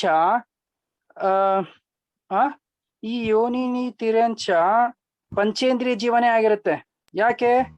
ಯಾಕಂದ್ರೆ ಏಕೇಂದ್ರಿಯದಿಂದ ಹಿಡಿದು 4 ಇಂದ್ರಿಯದವರೆಗೆ ಎಲ್ಲ ನಪುಂಸಕವೇ ಆಗಿರ್ತವೆ, ಅಲ್ಲಿ ಪುರುಷ ಸ್ತ್ರೀ ಭೇದ ಇರೋದಿಲ್ಲ. ಇನ್ನು ಯೋನಿನಿ ತಿರ್ಯಂಚ ಅಂತ ಇಲ್ಲಿ ಕೊಟ್ಟಿದ್ದಾರೆ ಅಂದ್ಮೇಲೆ, ಅಂದ್ರೆ ತಿರ್ಯಂಚಿನಿ ಸ್ತ್ರೀ ತಿರ್ಯಂಚ ಕೊಟ್ಟಿದ್ದಾರೆ ಅಂದ್ಮೇಲೆ ಅದು ಪಂಚೇಂದ್ರಿಯನೇ ಆಗಿರುತ್ತೆ ನಿಯಮದಿಂದ. ಓಕೆ, ಇನ್ನು ನೆಕ್ಸ್ಟ್ ಅಪರ್ಯಾಪ್ತಕ ತಿರ್ಯಂಚ. ಯಾವ ಜೀವಿಗೆ, ಯಾವ ತಿರಂಚಿಗೆ ಒಂದೂ ಪರ್ಯಾಪ್ತಿಯು ಪೂರ್ಣ ಆಗಿಲ್ಲ, ಅಪರ್ಯಾಪ್ತಕ ಅವಸ್ಥೆಯನ್ನು ಪ್ರಾಪ್ತಿ ಮಾಡಿಕೊಂಡಿದೆ, ಅದಕ್ಕೆ ಅಪರ್ಯಾಪ್ತಕ ತಿರಂಚ. ಈ ಪ್ರಕಾರ ತಿರಂಚಗಳಲ್ಲಿ 5 ಭೇದಗಳಿವೆ. ಇನ್ನು ಮನುಷ್ಯರಲ್ಲಿ ಎಷ್ಟು ಭೇದ? ಸಾಮಾನ್ಯ ಮನುಷ್ಯ, ನಾವೆಲ್ಲ ಏನು ಸಾಮಾನ್ಯವಾಗಿ ಮನುಷ್ಯರಿದ್ದೇವೆ, ಅದು ಸಾಮಾನ್ಯ ಮನುಷ್ಯ, 1 ಭೇದ. ಪರ್ಯಾಪ್ತಕ ಮನುಷ್ಯ, ಯಾರಿಗೆ 6 ಪರ್ಯಾಪ್ತಿಗಳು ಪೂರ್ಣ ಆಗಿದೆ ಅವನು ಪರ್ಯಾಪ್ತಕ ಮನುಷ್ಯ. ಯೋನಿನಿ ಮನುಷ್ಯ ಅಂದ್ರೆ ಸ್ತ್ರೀ ಹೆಂಗಸರು, ಅದಕ್ಕೆ ಯೋನಿನಿ ಮನುಷ್ಯ ಅಂತ ಹೇಳ್ತೇವೆ. ಇನ್ನು ಅಪರ್ಯಾಪ್ತಕ ಮನುಷ್ಯ ಅಂದ್ರೆ ಸಮೂರ್ಛನ ಮನುಷ್ಯ. ಯಾರು ಸಮೂರ್ಛನ ಜನ್ಮ ಪಡೆದಿದ್ದಾನಲ್ಲ, ಅಂದ್ರೆ ಮನುಷ್ಯನ ಒಂದು ಬೆವರಿನಲ್ಲಿ ಮಲದಲ್ಲಿ ಜನ್ಮ ಪಡಿತಾನಲ್ಲ, ಅಂತ ಮನುಷ್ಯಗೆ ನಾವೇನ್ ಹೇಳ್ತೀವಿ, ಸಮೂರ್ಛನ ಮನುಷ್ಯ ಅಂತ ಕರಿತೀವಲ್ಲ, ಆ ಸಮೂರ್ಛ ಮನುಷ್ಯನೇ ಅಪರ್ಯಾಪ್ತಕ ಮನುಷ್ಯ. ಓಕೆ, ಗರ್ಭದ ಜನ್ಮ ಮನುಷ್ಯ ಅಪರ್ಯಾಪ್ತಕ ಅವಸ್ಥೆ ಎಂದೂ ಪ್ರಾಪ್ತಿ ಮಾಡ್ಕೊಳ್ಳೋದಿಲ್ಲ. ಈ ಸಮೂರ್ಛನ ಮನುಷ್ಯ ಮಾತ್ರನೇ ಅಪರ್ಯಾಪ್ತಕ ಅವಸ್ಥೆ ನಿಯಮದಿಂದ ಪ್ರಾಪ್ತಿ ಮಾಡ್ಕೊಳ್ಳೋದು. ಇದನ್ನ ಹಿಂದಿನ ವಿಷಯಗಳಲ್ಲಿ ನಾವು ತಿಳ್ಕೊಂಡಿದ್ದೇವೆ. ಈ ಪ್ರಕಾರ ಮನುಷ್ಯರಲ್ಲಿ 4 ಭೇದಗಳಿವೆ. ಅರ್ಥ ಆಯ್ತಲ್ವಾ? ನೆಕ್ಸ್ಟ್ ಕ್ವಶನ್ ಓದಿಮ್ಮ. ಪರ್ಯಾಪ್ತ ಮನುಷ್ಯ ಮತ್ತು ಮಾನುಷಿಯರ ಪ್ರಮಾಣ ಎಷ್ಟು? ಉತ್ತರ ಬಹಳ ಇಂಟ್ರೆಸ್ಟಿಂಗ್ ಕ್ವಶನ್. ಓದಿ. 7, 9, 2, 2, 8, 1, 6, 2, 5, 1, 4, 2, 6, 4, 3, 3, 7, 5, 9, 3, 5, 4, 3, 9, 5, 0, 3, 3, 6 ಅರ್ಥಾತ್ 29 ಅಂಕ ಪ್ರಮಾಣವು ಪರ್ಯಾಪ್ತ ಮನುಷ್ಯರ ಪ್ರಮಾಣವಾಗಿದೆ. ಪರ್ಯಾಪ್ತ ಮನುಷ್ಯರ ಎಷ್ಟು ಪ್ರಮಾಣವಿದೆಯೋ ಅದರಲ್ಲಿ 3/4 ಭಾಗ ಮಾನುಷಿಯರ ಪ್ರಮಾಣವಾಗಿದೆ. ನೋಡಿ ಎಷ್ಟು ಚೆನ್ನಾಗಿ, ಎಂತ ಒಂದು ಹೊಸ ವಿಷಯ. ಏನು ಪರ್ಯಾಪ್ತಕ ಮನುಷ್ಯ ಅಂದ್ರೆ ಸಾಮಾನ್ಯವಾಗಿ ಎಲ್ಲಾ ಮನುಷ್ಯರು ಪರ್ಯಾಪ್ತಕರೇ. ನೋಡಿ, ಈ ಒಂದು ಸಮೂರ್ಚನ ಮನುಷ್ಯ ಏನು ಒಂದು ಅಪರ್ಯಾಪ್ತಕ ಮನುಷ್ಯ ಇದ್ದಾನಲ್ವಾ, ಅವನು ಸಮೂರ್ಚನ ಮನುಷ್ಯ ಮಾತ್ರ ಆಗಿರ್ತಾನೆ. ಅದನ್ನ ಬಿಟ್ಬಿಡಿ ಆ ವಿಷಯನ. ಈಗ ಸಾಮಾನ್ಯವಾಗಿ ಮನುಷ್ಯರು ಪರ್ಯಾಪ್ತಕ ಮನುಷ್ಯರ ನಾವೆಲ್ಲ ನಾವೆಲ್ಲ ಏನು ಮನುಷ್ಯರಿದ್ದೇವಲ್ಲ, ಆ ಮನುಷ್ಯರಲ್ಲಿ ಮತ್ತು ಮನುಷ್ಯರಿ ಅಂದ್ರೆ ಮನುಷ್ಯ ಅಂದ್ರೆ ಇಲ್ಲಿ ಪುರುಷ ಅಂತ ತಗೊಳ್ಳಿ, ಮನುಷ್ಯರು ಅಂತಂದ್ರೆ ಸ್ತ್ರೀ ಅಂತ ತಗೊಳ್ಳಿ. ಪುರುಷ ಮತ್ತು ಸ್ತ್ರೀಯರಲ್ಲಿ ಪ್ರಮಾಣ ಎಷ್ಟು ಅಂದ್ರೆ, ಈ ಒಂದು 2.5 ದ್ವೀಪದಲ್ಲಿ ಮನುಷ್ಯ ಇರೋದು ಎಷ್ಟು? 3 ಲೋಕದಲ್ಲಂತೂ ಮನುಷ್ಯ ಇಲ್ಲ. ಮನುಷ್ಯ ಇರೋದು ಓಕೆ ವೇಟ್ ಅಂದ್ರೆ ಪೂರ್ತಿ 3 ಲೋಕದ ನಾವು ಕನ್ಸಿಡರ್ ಮಾಡ್ಕೊಬೇಕು. ಈ 3 ಲೋಕದಲ್ಲಿ 3 ಲೋಕದಲ್ಲಿ ಮನುಷ್ಯರ ದೇವತೆಗಳು, ಸಾರಿ ಕ್ಷಮಿಸಿ, ಇಲ್ಲಿ ಮನುಷ್ಯರು ಹೇಳ್ತಿದಾರಲ್ಲ, 2.5 ದೀಪನೇ ತಗೊಬೇಕು. ಸಾರಿ, ಈ 2.5 ದೀಪದಲ್ಲಿ ಮಾತ್ರ ಮನುಷ್ಯ ಇರ್ತಾರೆ ಅಲ್ವಾ? ಈ ಒಂದು 2.5 ದೀಪದಲ್ಲಿ ಸ್ತ್ರೀಯರ ಸಂಖ್ಯೆ ಎಷ್ಟು, ಪುರುಷರ ಸಂಖ್ಯೆ ಎಷ್ಟು ಅಂತ ಇಲ್ಲಿ ಹೇಳ್ತಿದ್ದಾರೆ. ಆಮೇಲೆ ಟೋಟಲ್ ಮನುಷ್ಯರ ಸಂಖ್ಯೆ ಎಷ್ಟು, ಸ್ತ್ರೀ ಮತ್ತು ಪುರುಷ ಇಬ್ರು ಸೇರಿ ಟೋಟಲ್ ಮನುಷ್ಯರ ಸಂಖ್ಯೆ ಎಷ್ಟು, ಮತ್ತೆ ಸ್ತ್ರೀಯರ ಸಂಖ್ಯೆ ಎಷ್ಟು, ಪುರುಷರ ಸಂಖ್ಯೆ ಎಷ್ಟು ಅಂತ ಪ್ರಶ್ನೆ. ಇಲ್ಲಿ ಏನ್ ಕೊಟ್ಟಿದ್ದಾರೆ? 7, 9, 2, 8 ಏನು ಈ ಸಂಖ್ಯೆಗಳು ಕೊಟ್ಟಿದಾರಲ್ವಾ? ಅಂದ್ರೆ ಟೋಟಲ್ ಮನುಷ್ಯರ ಸಂಖ್ಯೆ ಎಷ್ಟು ಅಂತಂದ್ರೆ 29 ಅಂಕ ಪ್ರಮಾಣದಷ್ಟು ಮನುಷ್ಯರಿದ್ದಾರಂತೆ. ಟೋಟಲ್ ಅಂದ್ರೆ ಸ್ತ್ರೀ ಮತ್ತು ಪುರುಷ ಇಬ್ರು ಸೇರಿ, ಈ ಒಂದು 2.5 ದ್ವೀಪದಲ್ಲಿ ಸ್ತ್ರೀ ಮತ್ತೆ ಪುರುಷ ಇಬ್ರು ಸೇರಿ ಎಷ್ಟು ಸಂಖ್ಯೆ ಇದೆ ಅಂತಂದ್ರೆ 29 ಅಂಕ ಪ್ರಮಾಣದಷ್ಟು ಮನುಷ್ಯರು ಇದ್ದಾರೆ ಈ 2.5 ದ್ವೀಪದಲ್ಲಿ. ಇನ್ನು ನೆಕ್ಸ್ಟ್ ಏನ್ ಕೊಟ್ಟಿದ್ದಾರೆ? 7, 2, 2 ಯಾಕೆ ಹಾಗೆ ಏನು ಹೇಳಿದ್ದಾರೆ? ಏನು 2? 1 ಅಂತೆಲ್ಲ ಅದು ಸಂಖ್ಯೆ. ಈಗ ಈ ಸಂಖ್ಯೆನ ನೀವು ಓದಕ್ಕಾಗತ್ತಾ? ಇಷ್ಟು ಕೋಟಿ, ಇಷ್ಟು ಲಕ್ಷ, ಇಷ್ಟು ಸಾವಿರ ಅಂತ ನೀವು ಓದಕ್ಕಾಗತ್ತಾ? ಬಹಳ ಕಷ್ಟ ಇದೆ ಇದು ಓದಕ್ಕೆ. ಹಂಗಾಗಿ 29 ಅಂಕ ಪ್ರಮಾಣ ಅಂತ ಕೊಟ್ಟಿದ್ದಾರೆ. ಅಲ್ಲ ಸುಗುಣಕ್ಕ, ಈಗ 7, 9, 2 ಅಂತ ಏನಿದೆಯಲ್ವಾ, ಈಗ ಹೆಂಗೆ ಇದು? ಇಷ್ಟು ಲಕ್ಷದ, ಇಷ್ಟು ಸಾವಿರದ, ಇಷ್ಟು ಕೋಟಿ, ಇಷ್ಟು ಲಕ್ಷ, ಇಷ್ಟು ಸಾವಿರ ಅಂತ ನಾವು ಓದ್ತೀವಲ್ವಾ, ಅದೇ ಇದೆ ಇದು. ಅಷ್ಟು ಕರೆಕ್ಟ್ ಆಗಿ ಸಂಖ್ಯೆ ಕೊಟ್ಟಿದ್ದಾರೆ. ಬಟ್ ಆ ಸಂಖ್ಯೆನ ನಾವು ಹೇಳಕ್ ಆಗೋದಿಲ್ಲಲ್ಲ. 29 ಸಂಖ್ಯೆ ಪ್ರಮಾಣ ನಾವು ಹೆಂಗೆ ಹೇಳಕ್ ಆಗುತ್ತೆ ಅದನ್ನ? ಹಂಗಾಗಿ ಅದನ್ನ 29 ಅಂಕ ಪ್ರಮಾಣದಷ್ಟು ಅಂತ ತಿಳ್ಕೊಳ್ಳಿ. ಇದನ್ನ ಅವ್ರ ಅಕ್ಷರಗಳಲ್ಲಿ ಬರ್ದಿದ್ರೆ ಬಹಳ ಚೆನ್ನಾಗಿರ್ತಿತ್ತು. ಅದೇ ಅಕ್ಷರದಲ್ಲಿ ಹೆಂಗೆ ಬರೆಯಕ್ಕೆ ಸಾಧ್ಯ ಅಮ್ಮ? ಅದನ್ನ ಏನಂತ ಓದ್ತೀರಾ ನೀವು? ಇಷ್ಟು ಕೋಟಿ ಅಂತ ಓದ್ತೀರಾ, ಇಷ್ಟು ಲಕ್ಷ ಅಂತ ಓದ್ತೀರಾ? ಇಷ್ಟು ಸಾಗರ ಹಿಂಗೆಲ್ಲ ಹೇಳ್ತಾರಲ್ಲ, ಆ ರೀತಿ ಏನಾದ್ರು ಮೆನ್ಷನ್ ಮಾಡಿದ್ರೆ ಚೆನ್ನಾಗಿರ್ತಿತ್ತ ಅಂತ. ಅದು 29 ಸಂಖ್ಯೆ ಪ್ರಮಾಣದಷ್ಟು ಹೇಳೋದು ಅಷ್ಟು ಸುಲಭ ಅಲ್ಲ ಅನ್ಸುತ್ತಮ್ಮ, ಬಹಳ ಕಷ್ಟ ಇದೆ ಅನ್ಸುತ್ತೆ ಅಲ್ವಾ? ಹಂಗಾಗಿ ಸುಮ್ನೆ ಅಷ್ಟು ಹಂಗೆ ಸುಲಭವಾಗಿ ತಿಳ್ಕೊಳ್ಳೋಣ. 29 ಅಂಕ ಪ್ರಮಾಣದಷ್ಟು ಅಂದ್ರೆ ಸಂಖ್ಯಾತನೇ ಇದೆ, ಅಸಂಖ್ಯಾತ ಅಂತೂ ಅಲ್ಲ. ಅರ್ಥ ಆಯ್ತಲ್ವಾ? ಮನುಷ್ಯರ ಸಂಖ್ಯೆ ಎಷ್ಟಿದೆ ಟೋಟಲು ಈ ಲೋಕದಲ್ಲಿ? ಈ ಲೋಕ ಅಂತಂದ್ರೆ ಮನುಷ್ಯರದು 2.5 ದೀಪದಲ್ಲಿ ಮಾತ್ರ. 2.5 ದೀಪದಲ್ಲಿ ಒಟ್ಟು ಮನುಷ್ಯರು ಎಷ್ಟಿದ್ದಾರೆ? ಸಂಖ್ಯಾತದಲ್ಲಿ ಇದ್ದಾರೆ, ಅಸಂಖ್ಯಾತದಲ್ಲಿಲ್ಲ. ಮನುಷ್ಯರ ಸಂಖ್ಯೆ ಸಂಖ್ಯಾತನೇ ಇದೆ. ಅರ್ಥ ಆಯ್ತಲ್ವಾ? ಎಷ್ಟು ಸಂಖ್ಯಾತ? 29 ಅಂಕ ಪ್ರಮಾಣದಷ್ಟು ಮನುಷ್ಯರು ಇದ್ದಾರೆ. ಟೋಟಲ್ ಮನುಷ್ಯರು ಅಂದ್ರೆ ಲೇಡೀಸ್ ಮತ್ತೆ ಜೆಂಟ್ಸ್ ಇಬ್ರು ಸೇರಿ, ಮಹಿಳೆಯರು ಮತ್ತೆ ಪುರುಷರು ಇಬ್ರು ಸೇರಿ 29 ಅಂಕ ಪ್ರಮಾಣದಷ್ಟು ಇದ್ದಾರೆ. ಇನ್ನು ನೆಕ್ಸ್ಟ್ ಕ್ವಶನ್, ಅಂದ್ರೆ ಇಲ್ಲಿ ಮನುಷ್ಯರು ಮಾಡಿದಾರಲ್ಲ ಇಷ್ಟು ಸಂಖ್ಯೆನಲ್ಲಿ 29% ಅಂತನಾ? 29% ಅಲ್ಲಮ್ಮ, 29. ಈಗ ಇಲ್ಲಿ ಮೆನ್ಷನ್ ಮಾಡಿದಾರಲ್ಲ ನಂಬರ್ಸ್ ಎಲ್ಲ, ಅದರಲ್ಲಿ 29 ಭಾಗ ಅಲ್ಲಮ್ಮ, ಹಂಗಲ್ಲ. 29% ಅಂತಲ್ಲ, 29 ಅಂಕೆ ಪ್ರಮಾಣ. ಈಗ 1,000ಕ್ಕೆ ಎಷ್ಟು ಅಂಕೆ ಪ್ರಮಾಣ ಅಮ್ಮ? ಡಿಜಿಟ್ಸ್ ಅದು ಪರ್ಸೆಂಟೇಜ್ ಅಲ್ಲ ಅಷ್ಟು. ಈಗ 1,000ಕ್ಕೆ ಎಷ್ಟು? 4 ಅಂಕ ಬರುತ್ತೆ ಅಲ್ವಾ? 4 ಅಂಕ ಪ್ರಮಾಣ ಅಂತ. ಅರ್ಥ ಆಯ್ತಲ್ವಾ?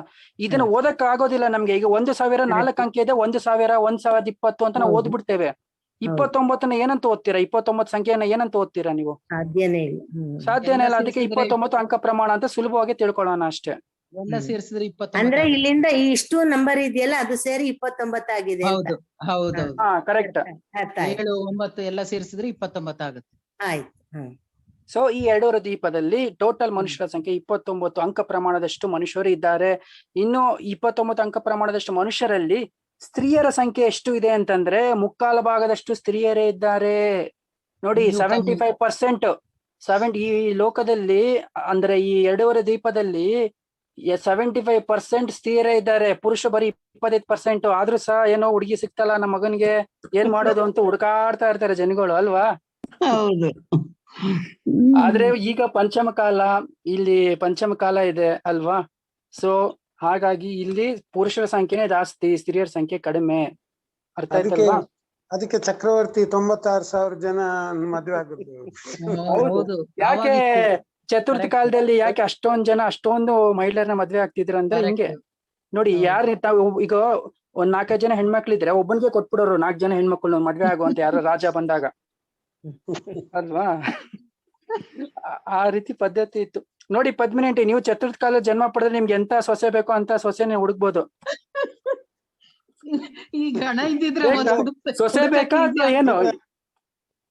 ಭೂಷಣ್ ಇದ್ರಲ್ಲಿ ಒಂದು ಪಕ್ಕ ಆಯ್ತು, ಅವ್ರಿಗೆ ಇನ್ನೂ ಸ್ತ್ರೀ ಪರ್ಯಾಯ ಇದೆ ಅಂತ. ಹಾ ನೋಡಿ, ಖುಷಿ ಪಡ್ತಾ ಇದಾರೆ. ಇಲ್ಲಪ್ಪ ನಾನು ಪುರುಷನಾಗ್ ಜನ್ಮ ಪಡ್ಬೇಕು, ಮುನಿ ಆಗ್ಬೇಕು ಅಂತ ಹೇಳಿಲ್ಲ, ಖುಷಿ ಪಡ್ತಾ ಇದಾರೆ ಒಳ್ಳೆ ಸೊಸೆ ಬರ್ತಾಳೆ ಅಂತ. ಇಲ್ಲ ನಾವ್ ಹೇಳ್ಬಿಟ್ಟಿದೀವಪ್ಪ ಪುರುಷ ಬರಿಯ ಅಂತ. ಹೇಳ್ಬಿಟ್ರೆ ಆಗುದಿಲ್ಲ. ಆಗಿದೆ, ಮನ್ಸಲ್ಲಿ ಇದೆ, ಸಮ್ಯಕ್ ದೃಷ್ಟಿ ಇದೆ, ಅದಕ್ಕೆ ಸ್ತ್ರೀ ಪರ್ಯಾಯ ಇಲ್ಲ. ಹಾ ಅದು ಪಕ್ಕ ಇರ್ಬೇಕು. ಪಕ್ಕನಿದೆ. ಯಾರಾದ್ರು ಬಂದು ಕೇಳಿದ್ರೆ ಹಾ ಸಮ್ಯಕ್ ದೃಷ್ಟಿ, ಹಾ ಪಕ್ಕ ಸಮ್ಯಕ್ ದೃಷ್ಟಿ. ಅದಕ್ಕೆ ಪಕ್ಕಾನೆ ಪುರುಷ ಪರ್ಯಾಯ ಇರಬಾರ್ದು. ಈಗ ಮಧ್ಯರಾತ್ರಿ ಯಾರಾದ್ರೂ ಎಬ್ಬಿಸಿ ಕೇಳಿದ್ರು ಸಂಶಯ ಇರಬಾರ್ದು. ಇಲ್ಲ ಸಂಶಯ ಬಾಯಲ್ಲಿ ಮಾತ್ರ ಅಲ್ಲ, ಅಂತರಂಗದಲ್ಲಿ ಇರ್ಬೇಕು. ಇದೆಪ್ಪ ಸಾಕಾಗಿದೆ ಸ್ತ್ರೀ ಪರ್ಯಾಯ, ಈಗ ಇದೆ ಸಮ್ಯಕ್ ದೃಷ್ಟಿ. ಮಿಥ್ಯಾತ್ವ ಬಿಡ್ರಿ, ಪಕ್ಕ ಸಿಗ್ತದೆ ನಿಮ್ಗೆ ಸೀಟ್. ಸ್ತ್ರೀ ಪರ್ಯಾಯ ಒಂದೇ ಅಲ್ಲ, ಈ ಸಂಸಾರನೇ ಸಾಕಾಗ್ಬಿಟ್ಟಿದೆ. ಸಂಸಾರ ಬೇಕ್ರಿ, ಸಂಸಾರ ಇಲ್ಲ ನಿಮ್ ಮೋಕ್ಷ ಹೆಂಗ್ ಸಿಗುತ್ತೆ? ಜಿನೇಂದ್ರ ಅವ್ರಿಗೆ ಈಗ ಮುಂದಿನ ಭಾಗದಲ್ಲಿ ಸಂಸಾರನೇ ಬೇಡ ಅಂದ್ರೆ ಮತ್ತೆ ಎಲ್ಲಿ ಹೋಗ್ತೀರಿ? ಅಲ್ಲಲ್ಲ, ಈ ಕುಟುಂಬ ವ್ಯವಸ್ಥೆ, ಇಲ್ಲಿ ಅಡಿಗೆ ಮಾಡು, ಪಾತ್ರೆ ತೊಳಿ, ಗಂಡ ಮಕ್ಕಳು ಸಾಕು, ಇದು ಸಾಕಾಗಿದೆ. ನಾವ್ ಯಾವ್ದಾದ್ರು ಹೋಗಿ ಮುನಿಗಳ ಸಂಘದಲ್ಲಿ ಸೇರ್ಕೊಂಡ್ಬಿಡೋಣ ಅನ್ನಂಗ ಆಗ್ಬಿಡುತ್ತೆ. ನೋಡ್ರಿ, ಸಮ್ಯಕ್ತ ಇಲ್ಲದೆ ಮುನಿ ಸಂಘದಲ್ಲಿ ಸೇರಿ ಏನ್ ಮಾಡ್ತೀರಿ? ಅದಿರೋದ್ರಿಂದಾನೇ ಈ ಭಾವನೆಗಳು ಉತ್ಪತ್ತಿ ಆಗೋದು ಅಲ್ವಾ? ಹಾ ಈಗ ಮೊದಲು ಏನ್ ಮಾಡ್ರಿ, ಮುನಿ ದೀಕ್ಷೆ ತಗೊಳ್ಳೋ ಮುಂಚೆ ಅಥವಾ ಸಂಯಮ ಧಾರಣ ಮಾಡೋ ಮುಂಚೆ ಫಸ್ಟ್ ಸ್ಟೆಪ್ ಏನಂದ್ರೆ ಸಮ್ಯಕ್ ದರ್ಶನ ಪಕ್ಕ ಮಾಡ್ಕೋಬೇಕು. ಸಮ್ಯಕ್ ದರ್ಶನ ಇಲ್ಲದೆ ನೀವು ಯಾವ್ದೇ ವ್ರತ ತಗೊಳ್ಳಿ, ಯಾವ್ದೇ ಸಂಘಕ್ಕೆ ಹೋಗಿ, ಯಾವ ಮುನಿ ವೇಷ ಧಾರಣೆ ಮಾಡಿ ಏನು ಪ್ರಯೋಜನ ಇಲ್ಲ. ಸಮ್ಯಕ್ ದರ್ಶನ ನಿಮ್ಗೆ ಮೋಕ್ಷ ಮಾರ್ಗದಲ್ಲಿ ಮೊದಲನೇ ಸ್ಟೆಪ್. ಇದು ನಮ್ಮ ಜೈನ ಧರ್ಮದಲ್ಲಿ ಎಷ್ಟೋ ಜನಕ್ಕೆ ಗೊತ್ತಿಲ್ಲ. ಅದಕ್ಕೆ ಈಗ ಗೊಂದಲ ಯಾಕೆ ಇದೆ ಹೇಳಿ? ಮಿಥ್ಯಾತ್ವ ಬಿಡಲ್ಲ. ಮಿಥ್ಯಾತ್ವ ಬಿಡುದಿಲ್ಲ ಅಂದ್ರೆ ಏನ್ ಗೊತ್ತಾ, ಈಗ ಹೆಚ್ಚಿನವರು ಮಿಥ್ಯಾ ಪ್ರಚಾರ ಮಾಡೋರೇ ಜಾಸ್ತಿ ಆಗಿದ್ದಾರೆ. ನಿಮ್ಗೆ ನೋಡಿ ಏನಾಗ್ತದೆ, ಇಲ್ಲಿ ಒಂದು ತರ ಹೇಳ್ತೇವೆ, ಇನ್ನೊಂದು ಕಡೆ ಹೋಗ್ತೀರಿ, ಅಲ್ಲಿ ಇನ್ನೊಂದ್ ತರ ಹೇಳ್ತಾರೆ. ಡೈಲಮ್ ಎಲ್ಲಿ ಆಗ್ತದೆ, ಹೀಗೆ ಹೇಳ್ತಾರೆ, ಇವ್ರು ಹೀಗೆ ಹೇಳ್ತಾರೆ, ಇನ್ನೊಬ್ರು ಹೀಗೆ ಹೇಳ್ತಾರೆ ಅಂತ ಹೇಳ್ತೀರಿ. ಸ್ವತಃ ನೀವು ಶಾಸ್ತ್ರ ಎಲ್ಲಿವರೆಗೆ ಸ್ವಾಧ್ಯಾಯ ಮಾಡುದಿಲ್ಲ ಅಲ್ಲಿವರೆಗೆ ನಿಮ್ಗೆ 100% ಮಿಥ್ಯಾತ್ವ ಇರ್ತದೆ. ಸಮ್ಯಕ್ ದೃಷ್ಟಿ ಏನ್ ಮಾಡ್ತಾನೆ, ವಿಚಾರ ವಿಮರ್ಶೆ ಮಾಡ್ತಾನೆ. ಆಮೇಲೆ ಏನ್ ಮಾಡ್ತಾನೆ, ಓ ಇದು ಆಚಾರ್ಯ ಬರೆದ ಗ್ರಂಥ ಇದೆ ಅಂತ ಓದಿ ಪಕ್ಕ ಶ್ರದ್ಧಾನ ಮಾಡ್ತಾನೆ. ಮಿಥ್ಯಾ ದೃಷ್ಟಿ ಏನ್ ಮಾಡ್ತಾನೆ, ಇಲ್ಲಿ ಒಂದ್ ಸ್ವಲ್ಪ ಕೇಳ್ತಾನೆ, ಅಲ್ಲಿ ಒಂದ್ ಸ್ವಲ್ಪ ಕೇಳ್ತಾನೆ, ಆಮೇಲೆ ಅವ್ರು ಹಾಗೆ ಹೇಳಿದ್ರು ಇವ್ರು ಹೀಗೆ ಹೇಳಿದ್ರು ಅಂತೇಳಿ ಅವನು ಗೊಂದಲ ಆಗ್ತಾನೆ. ಆಮೇಲೆ ಇದ್ದವರೆಗೂ ಕೆರೆಯಲ್ಲಿ ಎಮ್ಮೆ ಹೋಗಿ ಇಳಿಸಿದ್ರೆ ಕಿಚಡಿ ಮಾಡಿ ಬಿಡ್ತಾರೆ. ನೀವು ನೀರಿಗೆ ಎಮ್ಮೆ ತಗೊಂಡು ಹೋದ್ರೆ ಏನಾಗ್ತದೆ? ಹಾ ಎಷ್ಟೋ ಜನ ನೋಡಿ, ಇಲ್ಲಿ ಸ್ವಲ್ಪ ತಗೊಳ್ತಾರೆ, ಇನ್ನೊಂದ್ ಕಡೆ ಹೋಗ್ತಾರೆ, ಆ ಗ್ರೂಪ್ ಅಲ್ಲಿ ಅಲ್ಲಿ ಹಿಂಗೆ ಚರ್ಚೆ ಮಾಡ್ತಾರೆ. ಸಮ್ಯಕ್ ದೃಷ್ಟಿ ಏನ್ ಮಾಡ್ತಾನೆ, ಸ್ವಲ್ಪ ತಿಳ್ಕೊಂಡು ಶಾಂತ ಶಾಂತ ಪರಿಣಾಮದಿಂದ ಇರ್ತಾನೆ. 106 ಕಡೆ ಹೋಗುದು, ಮನಸ್ಸಿನಲ್ಲಿ ವಿಕಲ್ಪಗಳು ಜಾಸ್ತಿ. ಏನ್ ಮಾಡ್ಬೇಕು, ಪ್ರವಚನ ಕೇಳ್ರಿ, ಕೇಳಿ ಆದ್ಮೇಲೆ ಶಾಸ್ತ್ರ ಕೈಗೆ ಇಟ್ಕೊಳ್ಳಿ. ನೀವು ಶ್ರಾವಕರಾದವರು ಜಾಸ್ತಿ ಏನು ಮಾಡ್ಲಿಲ್ಲ ಅಂದ್ರು ಫಸ್ಟ್ ನೀವು ರತ್ನಕರಂಡಕ ಶ್ರಾವಕಾಚಾರ ಓದ್ರಿ. ಯಾವ ಮುನಿಗಳದ್ದು ಯಾರ್ದು ಪ್ರವಚನ ಕೇಳಲಿಲ್ಲ ಅಂದ್ರೂ ಪರವಾಗಿಲ್ಲ, ರತ್ನಕರಂಡಕ ಶ್ರಾವಕಾಚಾರ ಓದ್ತೀರಿ, ನಿಮ್ಮ ಕಲ್ಯಾಣ 100%. ಯಾವ ಮುನಿ ಉಪದೇಶನೂ ಬೇಕಾಗಿಲ್ಲ. ಯಾವ್ದು ಸಮ್ಯತ್ತು ಯಾವ್ದು ಮಿಥ್ಯಾತ್ವ ಅಂತ ಗೊತ್ತಾಗ್ತದೆ ಅಲ್ವಾ ಭೂಷಣ್? ಕರೆಕ್ಟ್ ಸರ್, ಒಳ್ಳೆ ಗ್ರಂಥ. ಅದು ರತ್ನಕರಂಡಕ ಶ್ರಾವಕಾಚಾರ ಪ್ರಥಮ ಅಧಿಕಾರವನ್ನು ಚೆನ್ನಾಗಿ ಶ್ರದ್ಧಾನ್ ಮಾಡ್ಬಿಟ್ರೆ ಆ ಜೀವ ಆರಾಮ್ ಬಹು ಬೇಗ ಸಿದ್ಧನೇ ಆಗ್ಬೋದು. ಸಿದ್ಧ ಆಗ್ಬೋದು. ಇನ್ನು ನೀವು ಅದನ್ನು ಪಕ್ಕ ಓದಿ ನಿಮ್ಮ ಜೀವನದಲ್ಲಿ ನೀವೇನಾದ್ರೂ ಅಳವಡಿಸ್ಕೋಬೇಕು. ಧಾರಣೆ ಮಾಡಿದ್ರೆ ಪರವಾಗಿಲ್ಲ. ನೀವು ದೊಡ್ಡ ಮಹಾ ವ್ರತ ತಗೋಬೇಡಿ, ಕಮ್ಮಿ ಸಮ್ಯಕ್ತು ಏನು ಮಿಥ್ಯಾತ್ವ ಏನು ಅಂತ ಗೊತ್ತಾಗ್ತದೆ. ಆಮೇಲೆ ಮೋಕ್ಷ ಮಾರ್ಗ ಯಾವುದು ಸಂಸಾರ ಮಾರ್ಗ ಯಾವುದು ಅಂತ ಗೊತ್ತಾಗ್ತದೆ. ಇಲ್ಲ ನೀವು ಏನ್ ಮಾಡ್ತೀರಿ, ಇಲ್ಲಿ ಸ್ವಲ್ಪ ಕೇಳ್ತೀರಿ, ಅಲ್ಲಿ ಸ್ವಲ್ಪ ಕೇಳ್ತೀರಿ, ಅಲ್ಲಿಗೆ ಹೋದಾಗ ಹೇಳ್ತೀರಿ ಅವ್ರು ಹೀಗೆ ಹೇಳಿದ್ರಂತ, ಇಲ್ಲಿ ಬಂದಾಗ ಹೇಳ್ತೀರಿ ಅವ್ರು ಹೀಗೆ ಹೇಳಿದ್ರು ಅಂತ ಹೇಳಿ. ಇದ್ರಲ್ಲಿ ವಿಕಲ್ಪ ಯಾರಿಗೆ ಜಾಸ್ತಿ ಜಯರತ್ನ ಅವರೇ? ಯಾರಿಗ್ ಶ್ರದ್ಧಾನ ಇಲ್ಲ ಅವರಿಗೆ ವಿಕಲ್ಪ. ಶ್ರದ್ಧಾನಲ್ಲ, ಇಲ್ಲಿ ಸ್ವಲ್ಪ ಕೇಳುದು, ಅಲ್ಲಿ ಸ್ವಲ್ಪ ಕೇಳುದು, ಇಲ್ಲಿ ಒಂದ್ ಸ್ವಲ್ಪ ಕೇಳುದು, ಶಾಸ್ತ್ರ ಸ್ವಾಧ್ಯಾಯನ ಮಾಡುದಿಲ್ಲ. ಅವಾಗ ಏನಾಗ್ತದೆ, ಅವನಷ್ಟು ದೊಡ್ಡ ಮೂರ್ಖ ಜನ ಯಾರಿಲ್ಲ, ಯಾರು ಇರಲ್ಲ. ಯಾಕೆ ಹೇಳಿ? ಎಲ್ಲಾನು ಕೇಳೋದು ಎಲ್ಲಾನು ಮಾಡೋದು. ಎಲ್ಲಾನು ಕೇಳುದು ಯಾವ್ದು ಮಾಡುದಿಲ್ಲ. ಎಲ್ಲಾನು ಕೇಳುದು ಯಾವ್ದು ಮಾಡುದಿಲ್ಲ. ಕರೆಕ್ಟ್, ಯಾವ್ದು ಮಾಡೋದು. ಆಮೇಲೆ ಮಾಡೋರನ್ನು ಮಾಡಕ್ ಬಿಡುದಿಲ್ಲ. ಇದು ದೊಡ್ಡ ನಮ್ಮ ಒಂದು ಅಪರಾಧ ಅಂತ ಹೇಳಿದ್ರೆ ಏನಂದ್ರೆ, ಇಲ್ಲಿ ಅಲ್ಲಿ ಕೇಳ್ಕೊಂಡು ಅವನು ಮಾಡುದಿಲ್ಲ, ಮಾಡುವವರಿಗೆ ಅವನು ಬಿಡುದೇ ಇಲ್ಲ.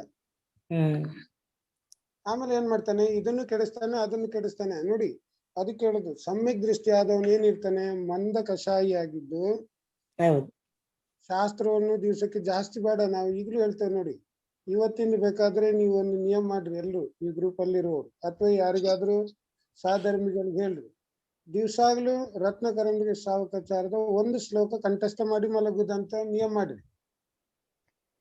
ನೋಡ್ರಿ, ನೀವು 1 ವರ್ಷದೊಳಗೆ ಮಹಾನ್ ಪಂಡಿತರಾಗ್ತೀರಿ. ಆಮೇಲೆ ನಿಮ್ಮ ಮನಸ್ಸಿನಲ್ಲಿ ವಿಕಲ್ಪಗಳೇ ಇಲ್ಲ. ಯಾರು ಏನು ಪ್ರವಚನ ಮಾಡ್ಲಿ ಏನು ಮಾಡ್ಲಿ ನಿಮ್ಮಲ್ಲಿ ವಿಕಲ್ಪನೆ ಆಗೋದಿಲ್ಲ. ಕರೆಕ್ಟ್ ಇದೆ ಭೂಷಣ್? Correct sir, ಬಿಲ್ಕುಲ್.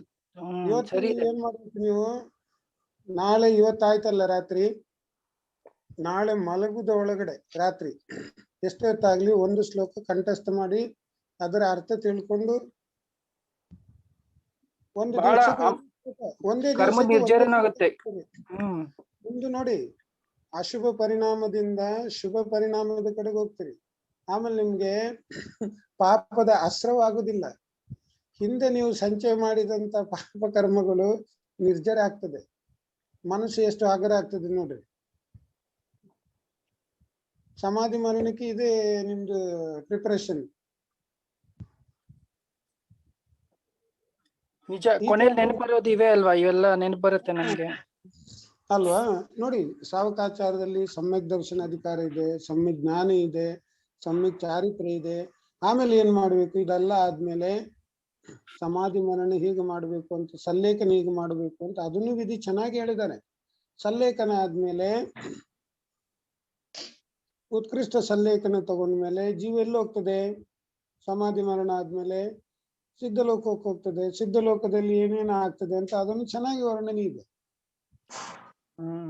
ನೀವು ಅಷ್ಟು ಮಾಡಿ ಭೂಷಣಿ, ನೀವು ಇನ್ನು ಮುಂದುವರಿಸಪ್ಪ. ನಾವೇನ ಮಧ್ಯದಲ್ಲಿ ಇಲ್ಲ ಒಳ್ಳೇದು ಸರ್, ಹೇಳ್ಬೇಕಿಂತವೆಲ್ಲ. ಈಗ ಒಳ್ಳೇದು, ಅದ್ರಿಂದ ಏನು ಒಂದು ನೀತಿ ಇದೆ ಅದನ್ನ ಹೇಳ್ಬೇಕಲ್ವಾ ಸರ್? ಶುರು ಮಾಡಿ. ಆದಷ್ಟು ನೀವು ನಮ್ದು ಸಜೆಷನ್ ಏನಂದ್ರೆ ಶುರು ಮಾಡಿ. ಬಹಳ ಒಳ್ಳೇದು. ಇಲ್ಲ, ನಾವು ಈಗ ಸ್ವಾಧ್ಯಾಯ ನಮ್ಗೆ ಇದು ಜಿನ್ವಾಣಿ ಇಷ್ಟ ಅರ್ಥ ಆಗ್ತಿದೆ. ಕಾರಣ ಏನು ಅಂತಂದ್ರೆ, ನಾವು ಇಂತ ಒಂದು ಶ್ಲೋಕಗಳನ್ನ ಕಂಠಸ್ಥ ಮಾಡಕ್ ನಾನು ಪ್ರಯತ್ನ ಪಟ್ಟೆ. ಸ್ಟಾರ್ಟಿಂಗ್ ಕಷ್ಟ ಆಗತ್ತೆ, 1-2-3 ಶ್ಲೋಕ. ಅದಾದ್ಮೇಲೆ ಎಷ್ಟು ಸುಲಭವಾಗಿ ನಮ್ಗೆ ಬರುತ್ತೆ ಅಂತಂದ್ರೆ, ತುಂಬಾ ಫಾಸ್ಟ್ ಆಗಿ ನಮ್ಗೆ ಕಂಠಸ್ಥ ಆಗುತ್ತೆ. ಆಮೇಲೆ ಶ್ಲೋಕಗಳು ಕಂಠಸ್ಥ ಮಾಡಿ ನಾವು ಅದನ್ನ ಪಠನೆ ಮಾಡೋದ್ರಿಂದ ನಮ್ಗೆ ಜ್ಞಾನಾವಣ್ಯ ಕರ್ಮ ಕ್ಷೇಪಕ್ಷಮ ಹೆಚ್ಚಾಗುತ್ತೆ. ಆಗ ನಾವೇನೀಗ ಸ್ವಾಧ್ಯಾಯ ಮಾಡ್ತಿದೀವಿ ಅದು ಬೇಗ ಅರ್ಥ ಆಗುತ್ತೆ ನಮ್ಗೆ, ಬಹಳ ಬೇಗವಾಗಿ ಗ್ರಹಣ ಆಗುತ್ತೆ ನಮ್ಗೆ. ನೋಡಿ, ನಿಮ್ಗೆ ಅರ್ಥ ಆಗ್ತದೆ, ತಿಳಿತದೆ. ಆಮೇಲೆ ಮನಸ್ಸಿನಲ್ಲಿ ದ್ವಂದ್ವ ಉಂಟಾಗೋದಿಲ್ಲ. ಯಾರೋ ಬಂದು ಏನೋ ಪ್ರವಚನ ಮಾಡಿದ್ರೆ, ನೋಡಪ್ಪ ಈ ಶಾಸ್ತ್ರದಲ್ಲಿ ಹಿಂಗಿದೆ ಅಂತ ನೀವು ತೋರಿಸ್ಬೋದು. ಕರೆಕ್ಟ್. ಆಮೇಲೆ ನಿಮ್ಗೆ ಏನಾಗ್ತದೆ, ಇವ್ರದ್ದು ಪ್ರವಚನ ಸರಿ ಇಲ್ಲ ಅಂತ ನಿಮ್ಗೆ ಗೊತ್ತಾಗ್ತದೆ. ಶಾಸ್ತ್ರ ಸಮ್ಮತಿ ಇದೆಯಾ, ಶಾಸ್ತ್ರ ವಿರುದ್ಧ ಇದೆಯಾ ಅಂತೇಳಿ ನಿಮಗೆ ಬುದ್ಧಿಯಲ್ಲಿ ಚಿಂತನೆ ಆಗ್ತದೆ. ಆವಾಗ ಏನಾಗ್ತದೆ, ನಿಮ್ಮ ಮನಸ್ಸಿನಲ್ಲಿ ವಿಕಲ್ಪ ಇಲ್ಲ, ಯಾವ್ದು ಸರಿ ಯಾವ್ದು ತಪ್ಪು. ಶಾಸ್ತ್ರ ಇದೆ ನೋಡಿರ್ಬೇಕು. ಶಾಸ್ತ್ರ ನಾವು ಪಕ್ಕ ಶಾಸ್ತ್ರದ ಮೇಲೆ ಶ್ರದ್ಧೆ ಇಟ್ಟವರು, ಸಮ್ಯಕ್ ದೃಷ್ಟಿ ಜೀವ ಅಂತ ಹೇಳಿದ್ರೆ ಆಮೇಲೆ ನಿಮ್ಮನ್ನು ಯಾರು ಅಲ್ಲಾಡ್ಸಕ್ ಬರುದಿಲ್ಲ. ಆ ದುಡುವಾದ ಒಂದ್ ಸಂಸ್ಕಾರ ನಮ್ಗೆ ಕುತ್ಕೊಂಡ್ಬಿಡುತ್ತೆ. ಯಾರು ಏನ್ ಬಂದು ಅಲ್ಲಾಡ್ಸಿ ಅದೇ ನಮ್ಗೆ ಮಾರ್ಗ ತಪ್ಪು ಮಾರ್ಗ ತೋರ್ಸಕ್ ಬಂದ್ರೇನು ನಾವು ಅಲ್ಲಿ ಹೋಗೋದಿಲ್ಲ. ಅಷ್ಟು ಒಂದು ದುಡುವಾಗಿ ಕುತ್ಕೊಂಡ್ಬಿಡುತ್ತೆ ನಮ್ಗೆ ಅದ್ರ ಬಗ್ಗೆ ಶ್ರದ್ಧೆ. ಆಮೇಲೆ ಜ್ಞಾನ ನಮ್ಗೆ ಗೊತ್ತಾಗತ್ತೆ ಯಾವ್ದು ಸರಿ ಯಾವ್ದು ತಪ್ಪು ಅಂತ. ನಮ್ಗೆ ಆ ಒಂದು ಶಕ್ತಿ ಬರುತ್ತೆ ನಮ್ಮ ಆತ್ಮನಿಗೆ. ದೃಷ್ಟಿ ಜೀವ ಏನ್ ಮಾಡ್ತಾನೆ, ನಾನು ಅಲ್ಲಿಗೂ ಹೋಗ್ತೇನೆ ಇಲ್ಲಿಗೂ ಹೋಗ್ತೇನೆ, ಅಲ್ಲಿಗೂ ಕೈ ಮುಗಿತಾನೆ ಇಲ್ಲಿಗೂ ಕೈ ಮುಗಿತಾನೆ ಅಂತ ಹೇಳ್ತಾರೆ. ನಮ್ಗೆ ಯಾರ ಮೇಲೂ ದ್ವೇಷ ಭಾವನೆ ಇಲ್ಲ ಅಂತ ಹೇಳ್ತಾರೆ. ಅದು ದ್ವೇಷ ಭಾವನೆ ಇಲ್ಲ, ಅಜ್ಞಾನ ಐತೆ. ನೀವು ಇಲ್ಲಿಗೆ ಹೋಗೋದು ಕೈ ಮುಗಿದು, ಅಲ್ಲಿಗೆ ಹೋಗೋದು ಕೈ ಮುಗಿದಾದ್ರೆ ಜ್ಞಾನ, ಸಮ್ಯಕ್ ಜ್ಞಾನ ಇಲ್ಲ, ಅದು ಮಿಥ್ಯಾ ಜ್ಞಾನ ಇದೆ. ಆ ರೀತಿಯಾದಂತ ಮಿಥ್ಯಾ ಕ್ರಿಯೆಗಳಿಂದ ದೂರ ಇದ್ದು ಆದಷ್ಟು ಮೋಕ್ಷ ಮಾರ್ಗದಲ್ಲಿ ಇರಿ. ಶುರು ಮಾಡಿ. ನೋಡಿ ಈಗೇನ್ ತಿಳ್ಕೊಂಡ್ವಿ, ಈ ಒಂದು ಏನೀಗ ನಾವು ನೋಡಿ ಈ ಒಂದು ಏನು ಪರ್ಯಾಪ್ತಕ ಮನುಷ್ಯ ಏನಿದ್ದಾನೆ, ಮನುಷ್ಯ ಈ ಯಡೂರು ದ್ವೀಪದಲ್ಲಿರುವಂತಹ ಮನುಷ್ಯರಲ್ಲಿ 75 ಭಾಗ ಮಹಿಳೆಯರಿದ್ದಾರೆ, 25 ಭಾಗ ಪುರುಷರಿದ್ದಾರೆ. ಇದು 3 ಕಾಲದ ಅಪೇಕ್ಷೆಯಿಂದ ಇದೆ. ಕೇಳಿ, 3 ಕಾಲದಲ್ಲೂ ಇಷ್ಟೇ ಪ್ರಮಾಣ ಇರುತ್ತೆ, ಬದಲಾಗೋದಿಲ್ಲ. ಈಗ ನೋಡಿ ಪಂಚಮ ಕಾಲದ ಅಪೇಕ್ಷೆಯಿಂದ, ಪಂಚಮ ಕಾಲದಿಂದಾಗಿ ಇಲ್ಲಿ ಕಡಿಮೆ ಇರ್ಬೋದು. ಭರತ ಇರೋತ ಕ್ಷೇತ್ರದಲ್ಲೆಲ್ಲ ಕಡಿಮೆ ಇದ್ದಾರೆ, ಯಾಕಂದ್ರೆ ಇಲ್ಲಿ ಪಂಚಮ ಕಾಲ ಇದೆ. ಆದ್ರೆ 3 ಕಾಲದ ಅಪೇಕ್ಷೆಯಿಂದ ಟೋಟಲ್ ಯಾವಾಗ್ಲೂ ಅಷ್ಟೇ ಸಂಖ್ಯೆ ಇರುತ್ತೆ. ಪುರುಷರ ಸಂಖ್ಯೆ ಜಾಸ್ತಿ ಆಗೋದಿಲ್ಲ, ಮಹಿಳೆಯರ ಸಂಖ್ಯೆನೇ 75% ಇರುತ್ತೆ. ಇದನ್ನ ಹೆಂಗೆ ಪ್ರೂವ್ ಮಾಡ್ಬೋದು? ಯಾರು ಮಾಡ್ತೀರಾ? ಸುಗುಣಕ್ಕ, ಪದ್ಮಿನಿ ಮೇಡಮ್, ಸುಧಾ ಮೇಡಮ್, ಮತ್ತೆ ಯಾರಿದ್ದಾರೆ, ನಿರಂಜನ್ ಸರ್. ಇದು ಹೆಂಗೆ ಪ್ರೂವ್ ಮಾಡ್ತೀರಾ? 3 ಕಾಲದ ಅಪೇಕ್ಷೆಯಿಂದ 75% ಮಹಿಳೆಯರು ಇರ್ತಾರೆ, 25% ಪುರುಷರು ಇರ್ತಾರೆ ಅಂತ ಹೆಂಗೆ ಪ್ರೂವ್ ಮಾಡ್ಬೋದು ಹೇಳಿ ನೋಡೋಣ. ಸಮೋಸರಣದಲ್ಲಿ ನೋಡಿ, ಸಮೋಸರಣದಲ್ಲಿ ಸ್ತ್ರೀಯರ ಸಂಖ್ಯೆನೇ ಜಾಸ್ತಿ ಇರುತ್ತೆ. ಗಣದಲ್ಲೇ ಇದೆಲ್ಲ. ಓಕೆ, ನಂಗೆ ಅದು ಓಕೆ, ಬಟ್ ಪ್ರೂವ್ ಮಾಡಿ, ಹೆಂಗೆ ಪ್ರೂವ್ ಮಾಡಿ? ಈಗ ಅಟ್ ಪ್ರೆಸೆಂಟು ಅಷ್ಟೇ, ಅಟ್ ಪ್ರೆಸೆಂಟ್ ಸ್ತ್ರೀಯರ 75% ಇದಾರೆ, ಹೇಗೆ ಪ್ರೂವ್ ಮಾಡಿ? ಅದು ಮಿಥ್ಯಾರ್ಥ ಜಾಸ್ತಿ ಇದೆ ಅಂತ ಹೇಳಿ ಜಾಸ್ತಿ ಹೆಂಗಸರೇ ಇದಾರೇನೋ? ಇಲ್ಲ ಅಮ್ಮ, ಹಾಗಲ್ಲ. ಓಕೆ, ಸ್ವಲ್ಪ ಯೋಚನೆ ಮಾಡಿ. ಗೊತ್ತಾಗ್ಲಿಲ್ಲ. ದಿನದಡ ನೀವ್ ಹೇಳ್ಬೇಡಿ, ನಿಮ್ಗೆ ಗೊತ್ತಿರ್ಬೋದು ಅನ್ಸುತ್ತೆ ಬಹುಶಃ. ನಾವು ನಿಮ್ಮಷ್ಟು ಗೊತ್ತಿಲ್ಲ. ಇಲ್ಲಪ್ಪ, ಹಂಗೇನ ನೋಡೋಣ ಬೇರೆ ಯಾರ ಪ್ರೂವ್ ಮಾಡ್ತಾರ ಅಂತ. ಸ್ವಲ್ಪ ಯೋಚನೆ ಮಾಡಿ. ಸ್ತ್ರೀಯರು ಎಲ್ಲಿದ್ದಾರೆ, ಏನು, ಪುರುಷರು ಎಲ್ಲಿರ್ತಾರೆ, ಸ್ತ್ರೀಯರು ಎಲ್ಲಿದ್ದಾರೆ, ಯಾವ್ದೆಲ್ಲ ಕ್ಷೇತ್ರಗಳಿದೆ, ಇದೆಲ್ಲ ಯೋಚನೆ ಮಾಡಿ ಸ್ವಲ್ಪ. ಕಲಾ ಮೇಡಮ್ ಫಸ್ಟ್ ಟೈಮ್ ಏನೋ ಆನ್ಸರ್ ಮಾಡ್ತಿದ್ರು, ಹೇಳಿ ಮಾ, ಸಂತೋಷ. ಅನ್ಮ್ಯೂಟ್ ಮಾಡ್ಕೊಳ್ಳಿ ಕಲಾ ಮೇಡಮ್. ಕಲಾ ಮೇಡಮ್ ಅನ್ಮ್ಯೂಟ್ ಪ್ರೆಸ್ ಮಾಡಿ. ಭರತ ಚಕ್ರವರ್ತಿಗೆ 96,000 ಹೆಂಡತಿರಿದ್ದಿರಲ್ಲ. ಹಂಗಲ್ಲಮ್ಮ, ಈಗ ಅಟ್ ಪ್ರೆಸೆಂಟ್ 75% ಮಹಿಳೆಯರಿದ್ದಾರೆ ಅಂತ ಪ್ರೂವ್ ಮಾಡಿ ಹೆಂಗೆ ಅಂತ ಯೋಚನೆ ಮಾಡಿ. ಎಲ್ಲೆಲ್ಲಿ ಮಹಿಳೆಯರಿದ್ದಾರೆ, ಯಾವ ಕ್ಷೇತ್ರದಲ್ಲಿ ಮಹಿಳೆಯರಿದ್ದಾರೆ, ಹೆಂಗೆ, ಏನು, ಎಷ್ಟು ಭೂಮಿಗಳಿದೆ, ಇಷ್ಟೊಂದು ಕ್ಲೂ ಕೊಡ್ತಾ ಇದ್ದೀನಿ, ಸ್ವಲ್ಪ ನೋಡಿ ಹೇಳ್ಬೋದು. ಎಲ್ಲೆಲ್ಲಿ ಮಹಿಳೆಯರಿದ್ದಾರೆ, ಎಷ್ಟು ಭೂಮಿ ಇದೆ, ಎಷ್ಟು ಕ್ಷೇತ್ರ ಇದೆ ನೋಡಿ. ಇನ್ನೊಬ್ರು ಬೇರೆ ಬೇರೆ ಕ್ಷೇತ್ರಗಳಲ್ಲಿ ಇದಾವೆ. ಭರತ ಇರಾವತ ಕ್ಷೇತ್ರದಲ್ಲಿ ಮಾತ್ರ ಈಗ ಪಂಚಮ ಕಾಲ ನಡೀತಾ ಇರೋದು. ಇತರೆ ಕ್ಷೇತ್ರಗಳಲ್ಲಿ ಚತುರ್ಥ ಕಾಲ ಇದೆ, ಅಲ್ಲೂ ಕೂಡ ಜನಸಂಖ್ಯೆ, ಸ್ತ್ರೀ ಪರ್ಯಾಯ ಸಂಖ್ಯೆ ಜಾಸ್ತಿ ಇರಬಹುದಲ್ವ? ಟೋಟಲ್ ಇದ್ರೂ ಅಲ್ಲಿ ಹೆಚ್ಚು ಡೆನ್ಸಿಟಿ ಇರ್ಬೋದು. ನೋಡಿ, ಅದನ್ನ ಈ ರೀತಿ ಬಿಡಿಸಿ ಹೇಳ್ಬೇಕು. ಹೆಂಗೆ? ಒಟ್ಟು ಕರ್ಮ ಭೂಮಿಗಳು ಎಷ್ಟು? ಭೋಗ್ ಭೂಮಿನೂ ಓಕೆ, ಭೋಗ್ ಭೂಮಿನ ಹಿಡ್ಕೊಳ್ಳಿ. ಓಕೆ, ಈಗ ಕರ್ಮ ಭೂಮಿಗೆ ಬರೋಣ. ಕರ್ಮ ಭೂಮಿ ಒಟ್ಟು ನೋಡಿ, ಭೋಗ್ ಭೂಮಿ ಇನ್ನೊಂದು ಇಂಪಾರ್ಟೆಂಟ್ ತಿಳ್ಕೊಳ್ಳಿ, ಎಂತ ಒಳ್ಳೆ ವಿಷಯ ಬಂತು. ಭೋಗ್ ಭೂಮಿಲಿ ಎಷ್ಟಿರ್ತಾರೆ? ಸ್ತ್ರೀಯರ ಸಂಖ್ಯೆ ಜಾಸ್ತಿನ, ಪುರುಷರ ಸಂಖ್ಯೆ ಜಾಸ್ತಿನ? ಇಲ್ಲಿ ನಾನ್ ಕೇಳೋರ್ ಮಾತ್ರ ಉತ್ತರ ಕೊಡಿ. ಒಂದ್ ನಿಮಿಷ, ನಾನ್ ಕೇಳೋರ್ ಮಾತ್ರ ಉತ್ತರ ಕೊಡಿ. ಆಶಾ ಮೇಡಮ್ ಇದ್ದೀರಾ? ಇಲ್ಲ, ಶ್ಯಾಮ್ಲಾ ಮೇಡಮ್ ಇದ್ದೀರಾ? ಶ್ಯಾಮ್ಲಾ ಮೇಡಮ್, ಶ್ಯಾಮ್ಲಾ ದೀಪಕ್ ಅವ್ರೆ ಇದೀರಾ? ಓಕೆ, ಡಾಕ್ಟರ್ ಸುಮಾರಾಣಿ ಅವರ ಉತ್ತರ ಕೊಡಿ. ಭೋಗ್ ಭೂಮಿಯಲ್ಲಿ ಸ್ತ್ರೀಯರ ಸಂಖ್ಯೆ ಜಾಸ್ತಿನ, ಪುರುಷರ ಸಂಖ್ಯೆ ಜಾಸ್ತಿನ? ಸುಮಾ ಮೇಡಮ್ ಉತ್ತರ ಕೊಡಿ. ಸುಮಾರಾಣಿ ಮೇಡಮ್, ಭೋಗ ಭೂಮಿಯಲ್ಲಿ ಸ್ತ್ರೀಯರ ಸಂಖ್ಯೆ ಜಾಸ್ತಿನ, ಪುರುಷರ ಸಂಖ್ಯೆ ಜಾಸ್ತಿನ? ಗೊತ್ತಿಲ್ಲ ಸರ್. ಗೊತ್ತಿಲ್ವಾ? ನಾನ್ ಹೇಳ ಭೂಷಣ್ ಜಿ, ಅಲ್ಲಿ ಯುಗಳರ ಇರ್ತಾರೆ, ಇಬ್ರು ಈಕ್ವಲ್ ಇರ್ತಾರೆ, ಯುಗಳರಾಗಿ ಹುಡ್ತಾರಲ್ವಾ, ಅಷ್ಟೇ ಸುಲಭ ಅಷ್ಟೇ. ಇಬ್ರು ಈಕ್ವಲ್ ಇರ್ತಾರೆ. ಅಲ್ಲಿ ಹುಟ್ಟೋದೇ ಯುಗಳರಾಗಿತ್ತಾನೆ. ಕರೆಕ್ಟ್. ಭೋಗ್ ಭೂಮಿ ಆಗಿರ್ಬೋದು, ಕುಭೋಗ ಭೂಮಿ ಆಗಿರ್ಬೋದು, ಎರಡರಲ್ಲೂ ಈಕ್ವಲ್ ಇರ್ತಾರೆ. ಓಕೆ, ಈಗ ಈ ಒಂದು ಡಿಫ್ರೆನ್ಸ್ ಎಲ್ಲಿ ಬರುತ್ತೆ ಅಂದ್ರೆ ಈ ಕರ್ಮ ಭೂಮಿಲೇ ಡಿಫ್ರೆನ್ಸ್ ಬರುತ್ತೆ. ಕರ್ಮ ಭೂಮಿಗಳಲ್ಲಿ ಒಟ್ಟು ಎಷ್ಟು ಕರ್ಮ ಭೂಮಿ ಇದೆ? 170 ಕರ್ಮ ಭೂಮಿ ಇದೆ ಅಲ್ವಾ? 170 ಕರ್ಮ ಭೂಮಿಯಲ್ಲಿ ಈ ಒಂದು ಭರತ ಐರಾವತ ಎಷ್ಟಿದೆ? ಎರಡು ಸೇರಿ 10 ಕ್ಷೇತ್ರಗಳಿದೆ ಅಲ್ವಾ? ಭರತ 5 ಕ್ಷೇತ್ರ ಇದೆ, ಐರಾವತ 5 ಕ್ಷೇತ್ರ ಇದೆ. ಈ 10 ಕ್ಷೇತ್ರ ಬಿಟ್ಬಿಡಿ, ಇನ್ನು 160 ಕ್ಷೇತ್ರ ವಿದೇಶ ಕ್ಷೇತ್ರ ಇದೆ. ಇನ್ನು 160 ವಿದೇಶ ಕ್ಷೇತ್ರದಲ್ಲಿ ಸದಾ ಚತುರ್ಥ ಕಾಲ ಇದೆ. ಸದಾ ಚತುರ್ಥ ಕಾಲ ಇರುವ ಕಾರಣದಿಂದ ಅಲ್ಲಿ ಸ್ತ್ರೀಯರ ಸಂಖ್ಯೆ ಸದಾ ಹೆಚ್ಚೇ ಇರುತ್ತೆ. ಈ ಅಪೇಕ್ಷೆಯಿಂದ, 3 ಕಾಲದ ಅಪೇಕ್ಷೆಯಿಂದ ಸ್ತ್ರೀಯರ ಸಂಖ್ಯೆನೇ ಯಾವಾಗ್ಲೂ ಹೆಚ್ಚಾಗಿರುತ್ತೆ. ಅರ್ಥ ಆಯ್ತಲ್ವಾ? ಈಗ ಸಿದ್ಧಿ ಆಯ್ತಲ್ವಾ? ಅದು ಅಂದ್ರೆ ಪ್ರೂವ್ ಆಯ್ತಲ್ವಾ? ಗೊತ್ತಾಯ್ತು. ಈಗ ಇಲ್ಲಿ ಭರತ ಐರಾವತದಲ್ಲಿ ಕಡಿಮೆ ಇರ್ಬೋದು, ಪುರುಷರ ಸಂಖ್ಯೆ ಜಾಸ್ತಿ, ಸ್ತ್ರೀಯರ ಸಂಖ್ಯೆ ಕಡಿಮೆ ಇದೆ. ಆದ್ರೆ ಇದು ಎಷ್ಟು ಕ್ಷೇತ್ರಗಳಿದೆ? ಭರತ ಐರಾವತ ಸೇರಿ ಬರೀ 10 ಕ್ಷೇತ್ರ. 160 ಕ್ಷೇತ್ರದಲ್ಲಿ ಮಹಿಳೆಯರ ಜಾಸ್ತಿ ಇದ್ದಾರೆ. ಯಾಕಂದ್ರೆ ವಿದೇಶ ಕ್ಷೇತ್ರ ಇದೆ, 160 ವಿದೇಶ ಕ್ಷೇತ್ರಗಳು. ಸದಾಕಾಲ ಚತುರ್ಥ ಕಾಲ ಇದೆ ಅಲ್ಲಿ. ಓಕೆ, ಸೊ ಇಷ್ಟು ಅಲ್ಲಿ ಯಾಕೆ ಅಷ್ಟಿರ್ತಾರೆ ಭೂಷಣ್? ಅಲ್ಲಿ ಯಾಕೆ ಸ್ತ್ರೀಯರೇ ಅಷ್ಟು ಇರ್ತಾರೆ ವಿದೇಶ ಕ್ಷೇತ್ರದಲ್ಲಿ ಚತುರ್ಥ ಕಾಲದಲ್ಲಿ? ಕಾರಣ ಇದೆಯಾ? ಕಾರಣ ಏನು ಅಂತ ಏನ್ ಹೇಳ್ಬೋದು? ಕಾರಣ ಏನು ಜಿನೇಂದ್ರಣ್ಣ? ಕಾರಣ ಏನ್ ಹೇಳ್ಬೋದು? ಟೋಟಲ್ ಸಂಖ್ಯೆ ಅಲ್ಲಿ ಅಷ್ಟಿದೆ, ಇಲ್ಲಿ ಕಡಿಮೆ ಇರೋದ್ರಿಂದ ಅಲ್ಲಿ ಹೆಚ್ಚಿರ್ಬೋದು. ಕಾರಣ ಏನಂತಂದ್ರೆ ಅಲ್ಲೆಲ್ಲ ರಾಜರು ಜಾಸ್ತಿ ಇರ್ತಾರೆ ಅಲ್ಲೆಲ್ಲ. ಹೆಚ್ಚು ಯಾಕೆ ಇರ್ತಾರೆ ಕಾರಣ ಅಂತ ಕೇಳಿದ್ರು. ಅಲ್ಲಿ ರಾಜರು ಏನಂತ ಹೇಳ್ಬೋದು ಜಿನೇಂದ್ರಣ್ಣ? ಚತುರ್ಥ ಕಾಲದಲ್ಲಿ ಸಾಮಾನ್ಯವಾಗಿ ರಾಜರು ಮತ್ತೆ ಅಲ್ಲಿರೋ ಏನು ಸೇಟ್ಗಳೆಲ್ಲ ಇರ್ತಾರಲ್ಲ, ಅವರು ಎಷ್ಟೋ ವಿವಾಹಗಳು ಆಗ್ತಾರೆ. ಹಿಂಗೇನಾರು ಇರ್ಬೋದಲ್ಲ ಜಿನೇಂದ್ರಣ್ಣ? ವಿವಾಹ ಆಗ್ಬೇಕಾದ್ರೆ ಸ್ತ್ರೀ ಸಂಖ್ಯೆ ಬೇಕಲ್ಲ, ಸ್ತ್ರೀ ಸಂಖ್ಯೆ ಜಾಸ್ತಿ ಹೆಂಗಾಯ್ತು ಅಲ್ಲಿ? ಅಲ್ಲ, ಸ್ತ್ರೀ ಸಂಖ್ಯೆ ಜಾಸ್ತಿ ಇದೇನೆ ಹೆಚ್ಚು ವಿವಾಹ ಆಗ್ತಾರೆ ಅವರು. ಅಲ್ಲ, ಕರ್ಮದ ಅಪೇಕ್ಷೆಯಿಂದ ಇರ್ಬೇಕು. ಜೀವಿ ಆಗ್ತಿರ ಕರ್ಮ ಮಾಡೋದ್ರಿಂದ ಸ್ತ್ರೀ ಆಗ್ಬಿಡ್ತಾರೆ. ಇದಕ್ಕೇನಂತ ಉತ್ತರ ಕೊಡ್ಬೋದು ಜಿನೇಂದ್ರ ಅವ್ರೆ? ನಿಮ್ಮ ಉತ್ತರ ಏನು ಇದಕ್ಕೆ ಜಿನೇಂದ್ರ ಅವ್ರೆ? ಏನೋ ಒಂದು ಏನ್ ಉತ್ತರ ಕೊಡ್ಬೋದು? ಸ್ತ್ರೀಯರ ಸಂಖ್ಯೆ ಜಾಸ್ತಿ. ಓಕೆ, ಸರಿ ನೋಡಿ, ಈಗ ನಾವೇನ್ ತಿಳ್ಕೊಂಡ್ವಿ ಇಲ್ಲಿ? ಈಗ ನಾವು ಯಾವ ಮನುಷ್ಯರ ಪರ್ಯಾಪ್ತಕ ಮನುಷ್ಯರ ಅಪೇಕ್ಷೆಯಿಂದ ನಾವು ತಿಳ್ಕೊಂಡ್ವಿ. ಈಗ ಅಪರ್ಯಾಪ್ತಕ ಮನುಷ್ಯ ಏನಿದ್ದಾನಲ್ವಾ, ಅಂದ್ರೆ ಸಮೂರ್ಛನ ಮನುಷ್ಯ ಏನಿದ್ದಾನಲ್ವಾ, ನೋಡಿ ಗಮನ ಇಟ್ಟು ಕೇಳಿ. ಈಗ ನಾವು ಮೇಲಿನ ಕ್ವಶನ್ ಅಲ್ಲಿ ನಾವು ಏನು ನೋಡಿ, ಇದರ ಮೇಲಿನ ಕ್ವಶನ್ ನಾವು ತಿಳ್ಕೊಂಡಿದ್ವಿ. ಮನುಷ್ಯರಲ್ಲಿ ಎಷ್ಟು ಭೇದ? ಮನುಷ್ಯರಲ್ಲಿ ಏನೆಲ್ಲ ಭೇದ ಮಾಡಿದ್ರು? ಸಾಮಾನ್ಯ ಮನುಷ್ಯ, ಪರ್ಯಾಪ್ತಕ ಮನುಷ್ಯ, ಯೋನಿನಿ ಮನುಷ್ಯ ಅಂದ್ರೆ ಸ್ತ್ರೀ, ಆಮೇಲೆ ಅಪರ್ಯಾಪ್ತಕ ಮನುಷ್ಯ ಅಂತ ಭೇದ ಮಾಡಿದ್ರು. ಒಟ್ಟು ಎಷ್ಟು? ಇಲ್ಲಿ 4 ಭೇದ ಮಾಡಿದ್ರು. ಈಗ ನಾವೇನ್ ತಿಳ್ಕೊಂಡಿದೀವಿ? ಅದೇ ಪರ್ಯಾಪ್ತಕ ಮನುಷ್ಯನ ಬಗ್ಗೆ ತಿಳ್ಕೊಂಡ್ವಿ. ಪರ್ಯಾಪ್ತಕ ಮನುಷ್ಯನಲ್ಲಿ ಎಷ್ಟು ಸಂಖ್ಯೆಯಲ್ಲಿದ್ದಾರೆ? ಪರ್ಯಾಪ್ತಕ ಮನುಷ್ಯ, ಈ ಒಂದು ಪರ್ಯಾಪ್ತಕ ಮನುಷ್ಯ 29 ಸಂಖ್ಯೆ ಪ್ರಮಾಣದಲ್ಲಿ ಇದ್ದಾನೆ ಅಲ್ವಾ? ಆದ್ರೆ ಅಪರ್ಯಾಪ್ತಕ ಮನುಷ್ಯ ಏನಿದ್ದಾನಲ್ವಾ, ಸಮೂರ್ಛನ ಮನುಷ್ಯ. ಅಂದ್ರೆ ಸಮೂರ್ಛನ ಮನುಷ್ಯ ಅಂದ್ರೆ ನಮ್ಮ ಒಂದು ಬೆವರಿನಲ್ಲಿ ಅಥವಾ ನಮ್ಮ ಒಂದು ಮೂಗು, ಕಣ್ಣು ಮುಂತಾದ ಮಲೆಗಳಲ್ಲಿ ಜನ್ಮ ಪಡಿತಾನಲ್ವಾ, ಆ ಸಮೂರ್ಛನ ಮನುಷ್ಯನ ಸಂಖ್ಯೆ ಅಸಂಖ್ಯಾತ ಇದೆ. ಅರ್ಥ ಆಯ್ತಲ್ವಾ? ಅಂದ್ರೆ ಪರ್ಯಾಪ್ತಕ ಮನುಷ್ಯನಕ್ಕಿಂತ ಈ ಒಂದು ಅಪರ್ಯಾಪ್ತಕ ಸಮೂರ್ಛನ ಮನುಷ್ಯನ ಸಂಖ್ಯೆ ಅಸಂಖ್ಯಾತ ಇದೆ. ಇದು ಒಂದು ವಿಶೇಷ. ಅರ್ಥ ಆಯ್ತಲ್ವಾ? ಸೊ ಇಷ್ಟು ಇವತ್ತಿನ ಕ್ಲಾಸಿನ ವಿಷಯ. ಇನ್ನೇನಾದ್ರೂ ಪ್ರಶ್ನೆ ಇದ್ರೆ ಕೇಳಿ.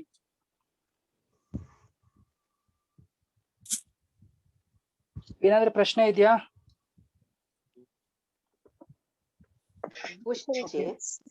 ಭವನವಾಸಿ ದೇವತೆಗಳು ಸ್ವರ್ಗಕ್ಕೆ ಹೋಗ್ತಾರಾ ಸರ್?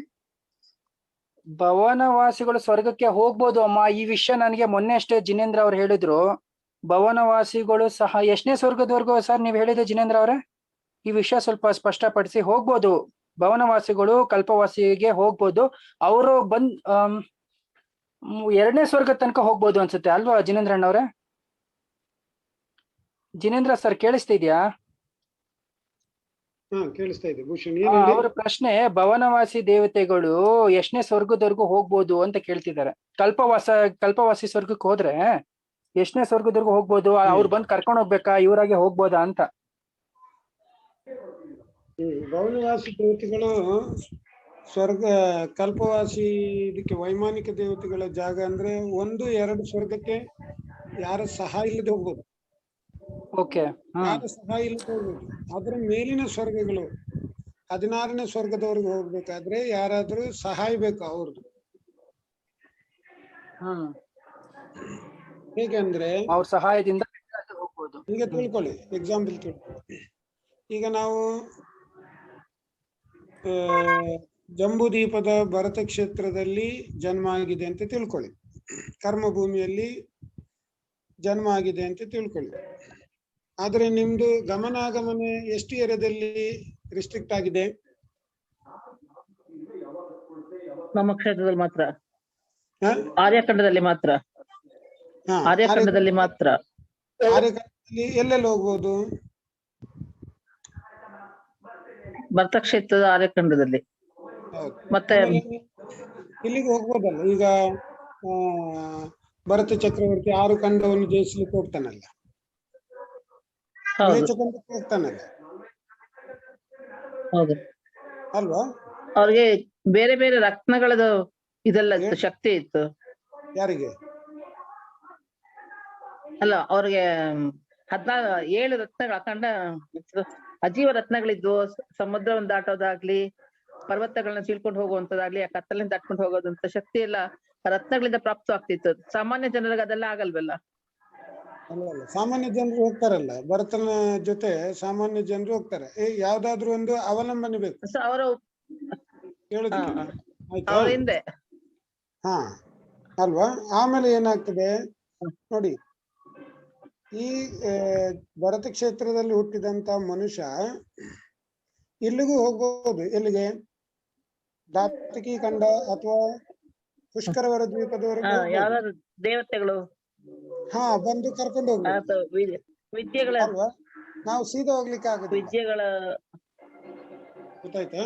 ಸಹಾಯದಿಂದ ದೇವತೆ ಅಲ್ಲ. ಈಗ ವಿದ್ಯೆ ಯಾರಿಗಿರ್ಬೇಕು? ನಮ್ಗಲ್ಲ, ಅವ್ರಿಗಿರ್ಬೇಕು. ಈಗ ನಿಮ್ಗೆ ನೀವು ಪಾಂಡವ ಪುರಾಣ, ಹರಿವಂಶ ಪುರಾಣ ಓದಿದ್ರೆ ದ್ರೌಪದಿದು ಅಪಹರಣ ಆಯ್ತು ಅಲ್ವಾ? ಕೇಳಿದ್ರೆ ಭೂಷಣ್, ದ್ರೌಪದಿದು ಅಪಹರಣ ಆಯ್ತು. ಹೌದು ಸರ್, ಅದೇ ದ್ರೌಪದಿ ಅಪಹರಣ ಆದಾಗ ಇವ್ರು ಹೋಗ್ತಾರಲ್ಲ. ಹೌದು. ಅವನ ಅಪಹರಣ ಎಲ್ಲ ಆಯ್ತು. ಪುಷ್ಕರ ದ್ವೀಪದಲ್ಲಿರುವಂತಹ ನಾರಾಯಣನು ಬಂದು ಅಪಹರಣ ಮಾಡ್ಕೊಂಡು ಹೋದ. ಆದ್ರೆ ಶ್ರೀಕೃಷ್ಣ ಅಲ್ಲಿಗೆ ಹೋಗಿ ಅವರನ್ನು ಬಿಡಿಸ್ಕೊಂಡು ಬಂದ. ಆದ್ರೆ ಶ್ರೀಕೃಷ್ಣ ಏನ್ ಮಾಡಿದ? ನಮ್ಮ ಗಂಗಾ ನದಿ ತಟದ ಹತ್ರ ಹೋಗಿ ಅವನು ವಿದ್ಯೆ ಸಿದ್ಧಿಯನ್ನು ಮಾಡಿದಾಗ ಸ್ವರ್ಗಲೋಕದ ದೇವ ಪ್ರತ್ಯಕ್ಷ ಆಗಿ ಅವನ ಸಹಾಯದಿಂದ ಹೋಗಿ ದಾತಕಿ ಖಂಡ ದ್ವೀಪಕ್ಕೆ ಹೋದ. ಅಲ್ಲಿ ಹೋಗಿ ಯುದ್ಧ ಮಾಡಿ ದ್ರೌಪದಿಯನ್ನು ಬಿಡಿಸ್ಕೊಂಡು ಬಂದ. ಅಂದ್ರೆ ಈ ಮನುಷ್ಯನ ವಾಸಸ್ಥಾನ 2.5 ದ್ವೀಪ ಇದ್ರೂ ಸಮೇತ ರಿಸ್ಟ್ರಿಕ್ಷನ್ ಎಲ್ಲಿಗಿತ್ತು? ಜಂಬೂದೀಪದ ಭರತ ಕ್ಷೇತ್ರದ ಆರ್ಯಖಂಡಕ್ಕೆ ಮಾತ್ರ ಇತ್ತು. ಆದ್ರೆ ಪುಷ್ಕರಾರ್ಧ ದ್ವೀಪಕ್ಕೆ ಹೋಗ್ಬೇಕಾದ್ರೆ ಅಥವಾ ದಾತಕಿ ಖಂಡ ದ್ವೀಪಕ್ಕೆ ಹೋಗ್ಬೇಕಾದ್ರೆ ಇನ್ನೊಬ್ಬರ ಸಹಾಯದಿಂದ ಹೋಗ್ಬೇಕು. ಗೊತ್ತಾಯ್ತಾ? ಹಾಗೆ ನೋಡಿ, ಭವನವಾಸಿ ದೇವತೆಗಳು ಸೌಧರ್ಮ ಮತ್ತು ಈಶಾನ್ಯ ಸ್ವರ್ಗಕ್ಕೆ ಅವರೇ ಹೋಗ್ಬೋದು. ಆದ್ರೆ ಅದರ ಮೇಲಿನ ಸ್ವರ್ಗಕ್ಕೆ ಎಲ್ಲಿವರೆಗೆ? 16 ಸ್ವರ್ಗದವರೆಗೆ ಹೋಗ್ಬೋದು.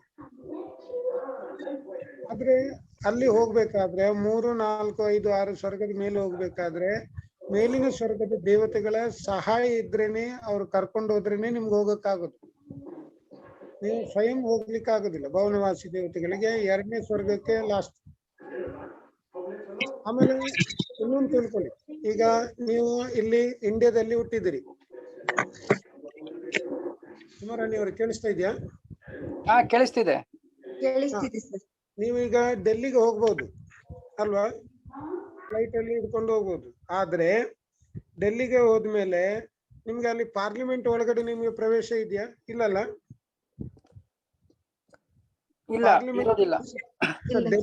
ಡೆಲ್ಲಿ ಸುತ್ಕೊಂಡು ಬರ್ಬೋದು, ಪೇಟೆ ಸುತ್ಕೊಂಡು ಬರ್ಬೋದು, ಪಾರ್ಲಿಮೆಂಟ್ ಸುತ್ತಲು ಬರ್ಬೋದು. ಅದೇ ಈ ಭವನವಾಸಿಗಳಿಗೆ ಸೌಧರ್ಮ ಮತ್ತು ಈಶಾನ್ಯ ಸ್ವರ್ಗದಲ್ಲಿ ಅವರ ಇಂದ್ರರ ಸಭೆಗೆ ಪ್ರವೇಶ ಇಲ್ಲ. ಅದನ್ನು ಚೆನ್ನಾಗಿ ತಿಳ್ಕೊಳ್ಳಿ. ಸಭೆಗೆ ಪ್ರವೇಶ ಇಲ್ಲ, ಸ್ವರ್ಗಕ್ಕೆ ಹೋಗ್ಬೋದು ಅಷ್ಟೇ. ಈಗ ನಾವು ಈಗ ತಿಳ್ಕೊಳ್ಳಿ, ಈಗ ಸುಮಾರಾಣಿ ನಾಳೆ ಬೆಂಗಳೂರಿಗೆ ಹೋಗ್ತಾರೆ ಅಂತ ತಿಳ್ಕೊಳ್ಳಿ. ಬೆಂಗಳೂರಿಗೆ ಹೋದಾಗ ಅಲ್ಲಿ ಎಲ್ಲ ತಿರುಗೋದು, ಜಯನಗರ, ಮೆಜೆಸ್ಟಿಕ್, ಚಿಕ್ಕಪೇಟೆ, ಪದ್ಮಿನಿ ಮನೆಗೆ ಬರ್ಬಹುದು. ಆದ್ರೆ ವಿಧಾನಸೌಧದಲ್ಲಿ ಸೆಷನ್ ನಡೀತಾ ಇದೆ ಅಂತ ಹೇಳಿದ್ರೆ ಆ ಸೆಷನ್ಗೆ ಇವ್ರಿಗೆ ಎಂಟ್ರಿ ಇಲ್ಲ. ಅಲ್ಲಿ ಎಂಟ್ರಿ ಆಗ್ಬೇಕಾದ್ರೆ ಯಾರಾಗ್ಬೇಕು? MLA MP ಯಾರು ಸೆಲೆಕ್ಟ್ ಆಗಿದ್ದಾರೆ ಅವ್ರಿಗೂ ಮಾತ್ರ. ಹಾಗೆ ಸೌಧರ್ಮ ಮತ್ತು ಈಶಾನ್ಯ ಸ್ವರ್ಗದ ಇಂದ್ರರ ಸಭೆಗೆ ಈ ಭವನವಾಸಿ ದೇವತೆಗಳಿಗೆ ಪ್ರವೇಶ ಇಲ್ಲ. ಸ್ವರ್ಗಕ್ಕೆ ಹೋಗ್ಬೋದು. ಅಲ್ಲಿ ಹೋಗಿ ಏನ್ ಮಾಡ್ತಾರೆ? ನೋಡಕ್ ಹೋಗ್ತಾರೆ. ಈಗ ನೀವು ಬೆಂಗಳೂರಿಂದ ಡೆಲ್ಲಿಗೆ ಹೋಗಿ ಏನ್ ಮಾಡ್ತೀರಿ? ಸೈಟ್ ಸೀಯಿಂಗ್ ಮಾಡ್ತೀರಲ್ಲ, ಆತರ. ಅಷ್ಟೇ. ಯಾರಾದ್ರೂ ಮಿತ್ರರಿದ್ರೆ ಮಾತಾಡ್ಸ್ಕೊಂಡ್ ಬರ್ಬೋದು ಅವ್ರ ಹತ್ರ ಹೋಗಿ. ನಿಮ್ಗೆ ಪೂರ್ವ ಜನ್ಮದ ಯಾರಾದ್ರೂ ಮಿತ್ರರಿದ್ರೆ ಅಥವಾ ಅಕೃತ್ರಿಮ ಚೈತ್ಯಾಲಯದ ದರ್ಶನಕ್ಕೂ ಹೋಗ್ಬೋದು. ಚೈತ್ಯಾಲಯ ಇದೆ, ಅಕೃತ್ರಿಮ ಚೈತ್ಯಾಲಯನೂ ಇದೆ, ಅದಕ್ಕೂ ಹೋಗ್ಬೋದು. ಅವ್ರಿಗೆ ಅವಧಿ ಜ್ಞಾನ ಸಹ ಇರೋದ್ರಿಂದ ಅವ್ರಿಗೆ ಗೊತ್ತು ಆಗುತ್ತಲ್ವಾ ಅವ್ರು ಯಾರು ಅಂತ ಹಿಂದಿನ ಜನ್ಮದ್ದು ಆದ್ರೆ ಪೂರ್ಣ ವಿಚಾರ ಗೊತ್ತಾಗೋದಿಲ್ಲ. ಇವ್ರು ಎಲ್ಲಿ ನರಕದಿಂದ ಬಂದ್ರ, ಸ್ವರ್ಗದಿಂದ ಬಂದ್ರ, ಅಥವಾ ಹೋದಲ್ಲಿ ಸುಧಾ ಸುರೇಶ್ ಅವ್ರ ಹತ್ರ ನಾವು ಜಗಳ ಮಾಡಿ ಬಂದಿದ್ದೇವೆ ಅಂತ ಅಷ್ಟು ಬಾರಿ ಸೂಕ್ಷ್ಮ ರೀತಿಯಲ್ಲಿ ಗೊತ್ತಾಗೋದಿಲ್ಲ ಅಲ್ವಾ? ಕೆಲವೊಂದು ಸಾಮಾನ್ಯದ ಅಪೇಕ್ಷೆ ಅಂತ ಹೇಳಿದ್ರೆ ನೋಡಿ, ಸಂಬಂಧ ಗೊತ್ತಾಗ್ತದೆ. ಈಗ ನೀವು ಜಿನೇಂದ್ರ ಅವರು ಸ್ವರ್ಗಕ್ಕೆ ಹೋದ್ರು, ನಾವು ನೋಡಿ ಅವಧಿ ಜ್ಞಾನನು ಅವ್ರದ್ದು ಕ್ಷಯೋಕ್ಷಮ ಹೇಗಿರ್ತದೆ ಅದ್ರ ಮೇಲೆ ತಿಳ್ಕೊಳ್ತಾರೆ.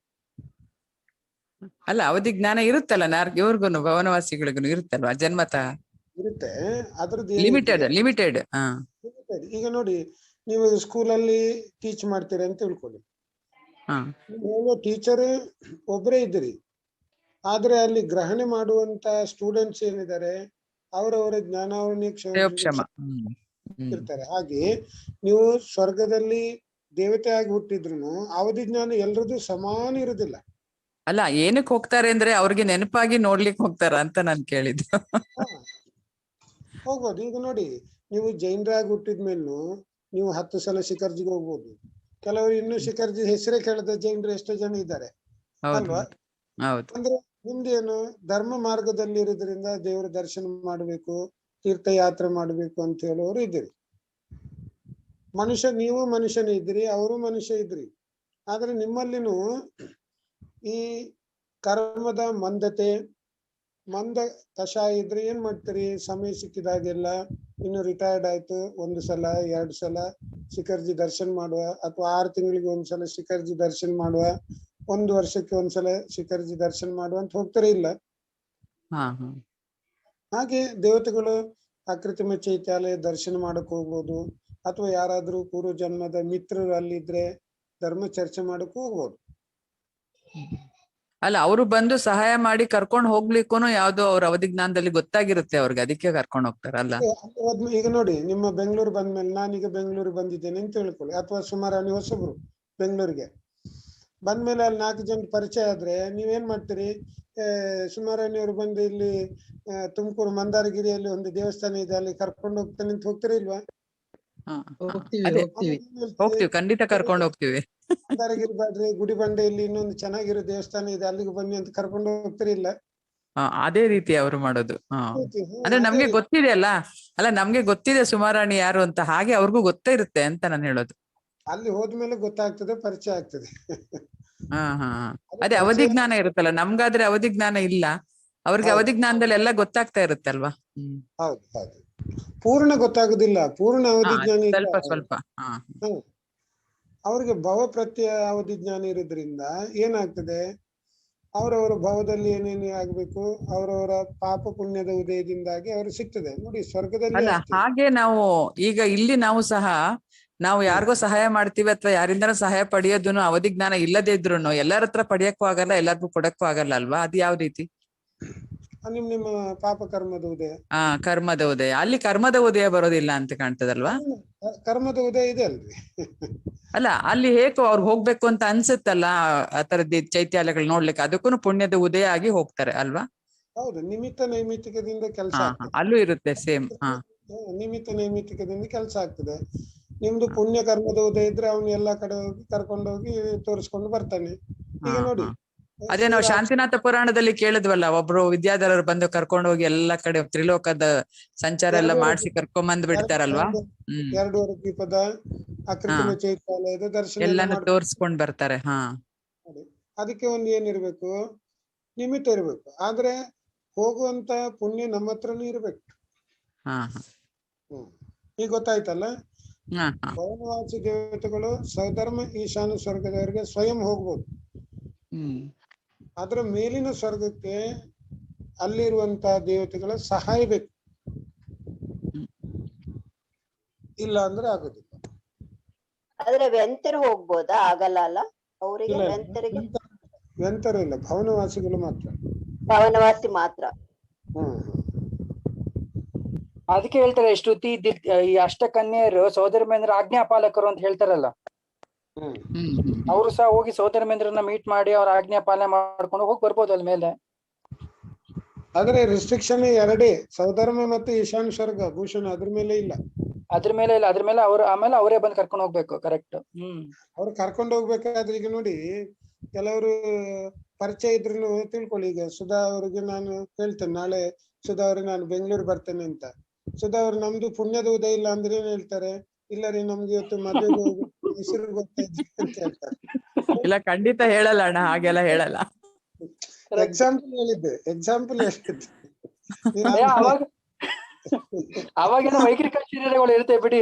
ಬಿಸಿ ಇರೋ ಕಡೆ ಒಂದ್ ಶರೀರ ಇಡ್ತಾರೆ, ನಿಮ್ಗೋಸ್ಕರ ಒಂದ್ ಶರೀರ ಕೊಡ್ತಾರೆ ಸ್ಪೆಷಲ್ ಆಗಿ. ಅಲ್ಲ, ಈಗ ಎಕ್ಸಾಂಪಲ್ ಹೇಳಿದ್ದು. ಎಷ್ಟೋ ಜನ ನೋಡ್ತಾರೆ ನೋಡಿ, ಪರವೂರಿಂದ ಬಂದಾಗೆ ಏನಾಗ್ತದೆ, ನಿಮ್ದು ಅಂತ ಆದ್ರೆ ಈಗ ಭೂಷಣ್ಗೆ ನಾಳೆ ನಾನು ಹೇಳ್ತೇನೆ ಅಂತ ತಿಳ್ಕೊಳ್ಳಿ.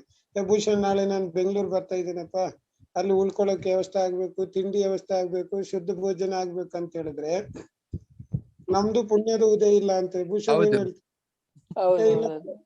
ಇಲ್ಲ, ನಾವು ಡೆಲ್ಲಿಗೆ ಹೋದ್ವಿ ಅಣ್ಣ. ಯಾರೋ ಪರಿಚಯ ಇತ್ತು, ಪಾರ್ಲಿಮೆಂಟ್ ಕರ್ಕೊಂಡು ಹೋದ್ರು ನಮ್ನ. ರಾಷ್ಟ್ರಪತಿ ಭವನಕ್ಕೂ ಕರ್ಕೊಂಡು ಹೋಗಿ ಬಂದ್ರು. ಒಬ್ರನ್ನ ಯಾರೋ ಕೇಳಿದ್ವಿ, ಅಲ್ಲೇ ವರ್ಕ್ ಮಾಡ್ತಾರ ಅವರು, IAS ಆಫೀಸರ್. ನಮ್ನೆಲ್ಲ ಕರ್ಕೊಂಡು ಹೋದ್ರು, ಯಾರಿಗೂ ಬಿಡಲ್ಲಂತೆ ಅವ್ರು. ಅದೇನೋ ನಾವ್ ಕೇಳಿದ ತಕ್ಷಣ ಅವ್ರು ನಮ್ಮನ್ನ ಕರ್ಕೊಂಡು ಹೋದ್ರು. ನೋಡ್ರಿ, ಈಗ ನಿಮ್ಗೆ ಲೈವ್ ಎಕ್ಸಾಂಪಲ್ ಗೊತ್ತಾಯ್ತಲ್ಲ. ಲೈವ್ ನಿಜವಾಗ್ಲು ರಾಷ್ಟ್ರಪತಿ ಭವನದ ಒಳಗೆ ಯಾರನ್ನೂ ಬಿಡೋದಿಲ್ಲಂತೆ. ನಮ್ಮನ್ನ ಕರ್ಕೊಂಡು ಹೋದ್ರು. ಅಲ್ಲೇ ಅವರು ರಾಷ್ಟ್ರಪತಿ ಭವನದಲ್ಲೇನೆ IAS ಆಫೀಸರ್ ಆಗಿದ್ರು. ಅವ್ರ ಮನೆಯವ್ರನ್ನೇ ಕರ್ಕೊಂಡು ಹೋಗಕ್ಕಾಗಿಲ್ಲ ಅವ್ರಿಗೆ, ನಮ್ಮನ್ನ ಕರ್ಕೊಂಡು ಹೋದ್ರು. ಅದೇ ಹೇಳಿದ್ದು. ಈಗ ಬೇರೆ ಅನೇಕ ಉದಾಹರಣೆಗಳಿದೆ ಅಲ್ವಾ? ನೀವೆಲ್ಲಾದ್ರೂ ಹೋದಾಗ ಒಂದೊಂದ್ಸಲ ಏನಾಗ್ತದೆ, ನಿಮ್ಮ ಭಾರಿ ಕ್ಲೋಸ್ ರಿಲೇಷನ್ ಇದ್ದವರು ಸಮೇತ ಏನ್ ಹೇಳ್ತಾರೆ, ಇಲ್ಲ ರೀ ನಾನು ಇವತ್ತು ಫ್ರೀ ಇಲ್ಲ, ನಾಳೆ ಬನ್ನಿ, ನಾಳ್ದು ಬನ್ನಿ ಅಂತ ಹೇಳ್ತೀವಿ. ಹೌದೌದು, ನಮಗೂ ಯೋಗ ಇರ್ಬೇಕು. ಹಾಗೆ. ಗೊತ್ತಾಯ್ತು ಸುಮಾರಾಣಿ ಅವರೇ? ಗೊತ್ತಾಯ್ತು ಸರ್, ತಿಳಿಯಿತು. ಈಗ ನೀವು ನಮ್ಗೆಲ್ಲ ಇನ್ನು ಸ್ವರ್ಗದಲ್ಲಿ ಎಲ್ಲ ಜಾಗ ತೋರಿಸುವಾಗ ಆಗ್ಬೇಕು. ಈಗ ಇಲ್ಲಿ ಹೇಗೆ ತೋರಿಸ್ತಾರೆ ಹಾಗೆ. ಮನುಷ್ಯರು ಮಾತ್ರ ಹೋಗ್ಲಿಕ್ಕೆ ಆಗೋದಿಲ್ಲ, ಯಾವ ಸ್ವರ್ಗಕ್ಕೆ ಹೋಗ್ಲಿಕ್ಕೆ ಆಗೋದಿಲ್ಲ. ಬರೀ 2 ದ್ವೀಪದಲ್ಲಿ ಮಾತ್ರ. ದೇವತೆಗಳ ಸಹಾಯ ಇದ್ರೂ ಸಮೇತ ಮನುಷ್ಯರಿಗೆ ಸ್ವರ್ಗಕ್ಕೆ ಹೋಗ್ಲಿಕ್ಕೆ ಆಗೋದಿಲ್ಲ. ಆಯ್ತು ಭೂಷಣಿ, ಸಮ್ಯಕ್ ದರ್ಶನ ಹೊಂದಿದ್ರೆ ಆಗತ್ತೆ. ಸಮ್ಯಕ್ ದರ್ಶನ ತಗೊಂಡ್ರೆ ಹೋಗ್ಬೋದು. ಸಮ್ಯಕ್ ದರ್ಶನ ತಗೊಂಡ್ರು ಮನುಷ್ಯರಿಗೆ ಮನುಷ್ಯ 2 ದ್ವೀಪದಲ್ಲಿ ಮಾತ್ರ ಮೇಲ್ಗಡೆ ಹೋಗಕ್ಕಾಗತ್ತೆ. ಭೋಗಭೂಮಿಗೆ ಹೋಗ್ಬೋದು. ಈಗ ನೋಡಿ, ಕರ್ಮಭೂಮಿಯ ಮನುಷ್ಯ ಭೋಗಭೂಮಿಗೆ ಹೋಗ್ಬೋದು. ಹೇಗೆ? ಸಮ್ಯಕ್ ದರ್ಶನ ಅವನಿಗೆ ಮುನಿಗಳಿಗೆ ಆಹಾರ ಕೊಟ್ಟು ಅವ್ರು ಹೋಗ್ತಾರಲ್ಲ, ಭೋಗಭೂಮಿಗೆ ಜನ್ಮ ತಾಳ್ತಾರಲ್ಲ ಹಾಗೆ. ಬಟ್ ಅದೇ ಜನ್ಮದಲ್ಲಿ ಹೋಗೋದಿಲ್ಲ ಅಲ್ವಾ? ವೃದ್ಧಿಧಾರಿ ಮುನಿಗಳು ಹೋಗ್ತಾರೆ. ಮತ್ತೆ ಮರು ಜನ್ಮದಲ್ಲಿ ಹೋಗ್ಬೋದು ಅಷ್ಟೇ. ಇಲ್ಲ, ಅದೇ ಈಗ ನೋಡಿ. ಅಲ್ಲ, ಹಾಗೆ ಅದೇ ಜನ್ಮದಲ್ಲಿ ಭೋಗಭೂಮಿಗೆ ಹೇಗೆ ಹೋಗಕ್ಕಾಗತ್ತೆ? ಹೋಗುತ್ತಾರಲ್ಲ ವೃದ್ಧಿಧಾರಿ ಮುನಿಗಳು. ವಜ್ರಜಂಗಾರನಿಗೆ ಉಪದೇಶ ಮಾಡ್ಲಿಕ್ಕೆ ಆದಿನಾಥ ಸ್ವಾಮಿ ವಜ್ರಜಂಗಭವದಲ್ಲಿದ್ದಾಗ ಅವ್ರಿಗೆ ಸಮ್ಯಕ್ ದರ್ಶನ ಎಲ್ಲ ಆಯ್ತು. ಭೋಗಭೂಮಿಲೇ ಆಗಿದ್ದು ವೃದ್ಧಿಧಾರಿ ಮುನಿಗಳಿಂದ ಆಯ್ತು. ಪ್ರೀತಿಂಕರ ಅಂತ ಹೇಳುವಂತ ಮುನಿಗಳು. ಅದ್ ಮುಗಿಸಿ ಹೇಳ್ತೀನಿ. ಇನ್ನೊಂದು ವಿಷಯ ಹೇಳ್ತೀನಿ, ಅದು ಮುಗಿಸಿ ನೋಡಿ. ಪ್ರೀತಿಂಕರ ಅಂತ ಹೇಳುವ ಅವ್ರಿಗೆ ಮಹಾಬಲ ಭವದಲ್ಲಿ ಅವರು ಮಂತ್ರಿ ಆಗಿದ್ರು. ಅವ್ರು ಏನ್ ಮಾಡಿದ್ರು, ಸಂಯುಕ್ತ ಸಹಿತ ಮರನಾಗಿ ಸ್ವರ್ಗದಲ್ಲಿ ದೇವನಾಗಿ ಹುಟ್ಟಿ ಪುನಃ ಇಲ್ಲಿ ಮನುಷ್ಯನಾಗಿ ಹುಟ್ಟಿದಾಗ ದೀಕ್ಷೆಯನ್ನು ತಗೊಂಡು ತಪಸ್ಸು ಮಾಡ್ತಾ ಇದ್ರು. ಅವ್ರಿಗೇನಾಯ್ತು, ತಪಸ್ಸು ಮಾಡ್ತಾ ವೃದ್ಧಿ ಪ್ರಾಪ್ತಿ ಆಯ್ತು, ಅವಧಿ ಜ್ಞಾನ ಪ್ರಾಪ್ತಿ ಆಯ್ತು. ಅವಧಿ ಜ್ಞಾನದಲ್ಲಿ ಅವರು ಆಲೋಚನೆ ಮಾಡಿದ್ರು, ನನ್ನ ಪೂರ್ವ ಜನ್ಮದ ಮಿತ್ರನಿಗೀಗ ಅವನು ಭೋಗಭೂಮಿಯಲ್ಲಿ ಹುಟ್ಟಿದ್ದಾನೆ, ಅವನಿಗೀಗ ಸಮ್ಯಕ್ ದರ್ಶನ ಪ್ರಾಪ್ತಿ ಮಾಡುವಂತ ಎಲ್ಲ ಸಾಧ್ಯತೆಗಳು ಈಗ ಇದೆ. ಈಗ ನಾನು ಹೋಗಿ ಅವನಿಗೆ ಉಪದೇಶ ಮಾಡಿದ್ರೆ ಸಮ್ಯಕ್ತವನ್ನು ಗ್ರಹಣ ಮಾಡ್ತಾನೆ. ಆಮೇಲೆ ಮುಂದಿನ 7 ಭವಗಳಲ್ಲಿ ಜಂಬೂದ್ವೀಪದ ಭರತ ಕ್ಷೇತ್ರದಲ್ಲಿ ಪ್ರಥಮ ತೀರ್ಥಂಕರಾಗಿ ಹುಟ್ಟುವಂತ ಜೀವ ಇದೆ ಅಂತ ಹೇಳಿ ಅವ್ರಿಗೆ ಅವಧಿ ಜ್ಞಾನದಲ್ಲಿ ಗೊತ್ತಾಗ್ತದೆ. ಸುಧಾ ಅವರೇ, ತಕ್ಷಣ ವೃದ್ಧಿ ಪ್ರಾಪ್ತಿ ಆಗಿರ್ತದಲ್ಲ, ಅವರು ಭೋಗಭೂಮಿಗೆ ಹೋಗ್ತಾರೆ. ದೇವಕುರು ಅಂತ ಹೇಳುವಂತ ಭೋಗಭೂಮಿಯಲ್ಲಿ ಉತ್ತಮ ಅದು ಭೋಗಭೂಮಿ. ಯಾವ ವೃದ್ಧಿ ಅಣ್ಣ ಅದು ಯಾವ ವೃದ್ಧಿ ಅದು? ಚಾರಣ ವೃದ್ಧಿ. ಚಾರಣ ವೃದ್ಧಿ. ಆಕಾಶದಲ್ಲಿ ಗಮನ ಮಾಡುವಂತದ್ದು. ಗಮನ ಮಾಡ್ಕೊಂಡು ಆ ವರ್ಣನೆ ಒಂದ್ಸಲ ಓದ್ಬೇಕು, ಬಹಳ ಸುಂದರವಾಗಿದೆ.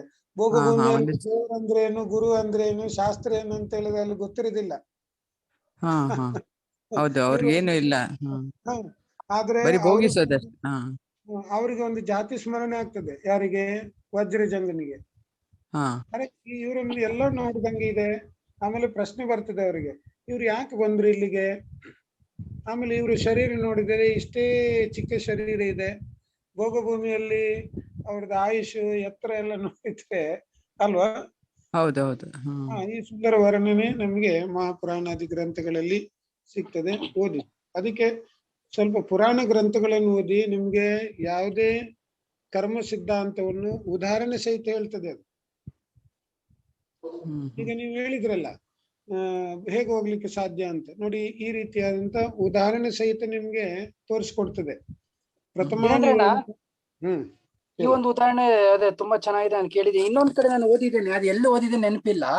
ಅದ್ರಲ್ಲಿ ಏನ್ ಓದಿದೆ ಅಂತಂದ್ರೆ, ಈ ದೇವತೆಗಳು ಈಗ ಯಾರಾದ್ರೂ ಯಾರ ಮೇಲಾದ್ರೂ ದ್ವೇಷ ಇದ್ರೆ ಆ ಮನುಷ್ಯನ ತಗೊಂಡೋಗಿ ಅಲ್ಲಿ ಇಲ್ಲಿ ಹಾಕ್ಬಿಡ್ತಾರಲ್ಲ, ಬೇರೆ ಬೇರೆ ಈಗ ದೊಡ್ಡ ದೊಡ್ಡ ವನಗಳಲ್ಲಿ ಅಥವಾ ಬೇರೆ ಒಂದು ದ್ವೀಪದಲ್ಲಿ ಹಾಕ್ಬಿಡ್ತಾರಲ್ವಾ ತಗೊಂಡೋಗಿ.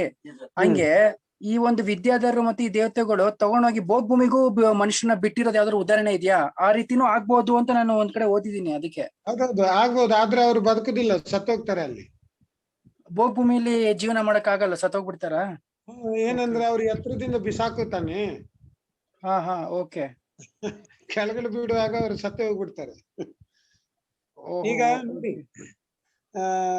ಅಂತರ್ ಸಿದ್ಧರು ಅಂತ ಹೇಳ್ತಾರೆ, ಅಂತರ್ದ್ವೀಪ ಸಿದ್ಧರು ಅಂತ ಹೇಳಿ ನಾವು ಸಿದ್ಧ ಚಕ್ರಾರ್ಜನೆ ಮಾಡಿದಾಗೆಲ್ಲ ವರ್ಣನೆ ಬರ್ತದೆ ಅಲ್ವಾ? ನಮ್ಮ ಪರಂಜ್ಯೋತಿ ಇದ್ರೆ ಅವ್ರು ಹೇಳ್ತಾರೆ, ಅವ್ರು ಒಂದು 10 ಸಿದ್ಧ ಚಕ್ರಾರ್ಜನೆ ಮಾಡಿರ್ಬೇಕು, ನಮ್ಗಿಂತ ಜಾಸ್ತಿ ಅವರೇ ಸಿದ್ಧ ಚಕ್ರಾರ್ಜನೆ ಮಾಡಿರ್ಬೇಕು. ಪರಂಜ್ಯೋತಿ ಇದ್ದೀರಾ? ಇಲ್ಲ. ಓಕೆ, ಯಾರು ಹೇಳ್ತೀರಿ? ಅಂತರ್ದ್ವೀಪ ಸಿದ್ಧರು ಅಂತ ಹೇಳ್ತಾರೆ. ಅಂತರ್ದ್ವೀಪ ಸಿದ್ಧರು ಅಂತ ಏನ್ ಮಾಡ್ತಾರೆ? ಈಗ ನೋಡಿ, ನೀವು ಜಂಬೂದ್ವೀಪದಲ್ಲಿ ಭರತ ಕ್ಷೇತ್ರ ಅಥವಾ ಐರಾವತಿ ಕ್ಷೇತ್ರದಲ್ಲಿ ಜನ್ಮ ಆಗಿದೆ ಅಂತ ತಿಳ್ಕೊಳ್ಳಿ ಒಂದು ಮನುಷ್ಯನಿಗೆ. ಅವ್ರು ಏನಾಗ್ತಾರೆ? ದೀಕ್ಷೆ ತಗೊಂಡು ತಪಸ್ಸು ಮಾಡ್ತಾ ಇರ್ತಾರೆ. ತಪಸ್ಸು ಮಾಡ್ತಾ ಮಾಡ್ತಾ ಅವರ ಪೂರ್ವ ಜನ್ಮದ ಶತ್ರು ಯಾರಾದ್ರೂ ಸ್ವರ್ಗದಲ್ಲಿ ದೇವನಾಗಿ ಹುಟ್ಟಿದ್ದಾನೆ ಅಂತ ತಿಳ್ಕೊಳ್ಳಿ. ಅವನು ಏನ್ ಮಾಡ್ತಾನೆ? ಹೀಗೆ ಅಕೃತ್ರಿಮ ಚೈತ್ಯಾಲಯ ಅಥವಾ ಯಾವುದೋ ಒಂದು ಸಮೋಷಣ ಮುನಿಗಳ ದರ್ಶನಕ್ಕೆ ಬಂದಾಗ ಇವನಿಗೆ ಈ ಮುನಿಯನ್ನು ನೋಡಿದ ತಕ್ಷಣ ಅವಧಿ ಜ್ಞಾನ ಗೊತ್ತಾಗ್ತದೆ. ಓ, ಇವರು ಪೂರ್ವ ಜನ್ಮದಲ್ಲಿ ನನ್ನ ಶತ್ರು ಇದ್ರು ಅಂತೇಳಿ. ಆವಾಗ ಅವರಿಗೆ ಇವನ ಮೇಲೆ ದ್ವೇಷ ಸಾಧನೆ ಮಾಡಬೇಕು ಅಂತ ಹೇಳಿ ಏನ್ ಮಾಡ್ತಾನೆ? ಆ ಮುನಿಗಳನ್ನು ತಗೊಂಡೋಗಿ ದಾತಕಿ ಕಂಡ ಅಥವಾ ಪುಷ್ಕರ ದ್ವೀಪದಲ್ಲಿ ತಗೊಂಡೋಗಿ ಬಿಸಾಕ್ತಾರೆ. ಎಲ್ಲಿ? ಆಕಾಶದಿಂದ ತಗೊಂಡೋಗಿ ಕೆಳಗಡೆ ಬಿಸಾಕ್ತಾರೆ. ಕೆಳಗಡೆ ಬಿಸಾಕುವಾಗ್ಲೂ ಸಮೇತ ಆ ಮುನಿಗಳು ಏನಿರ್ತಾರೆ?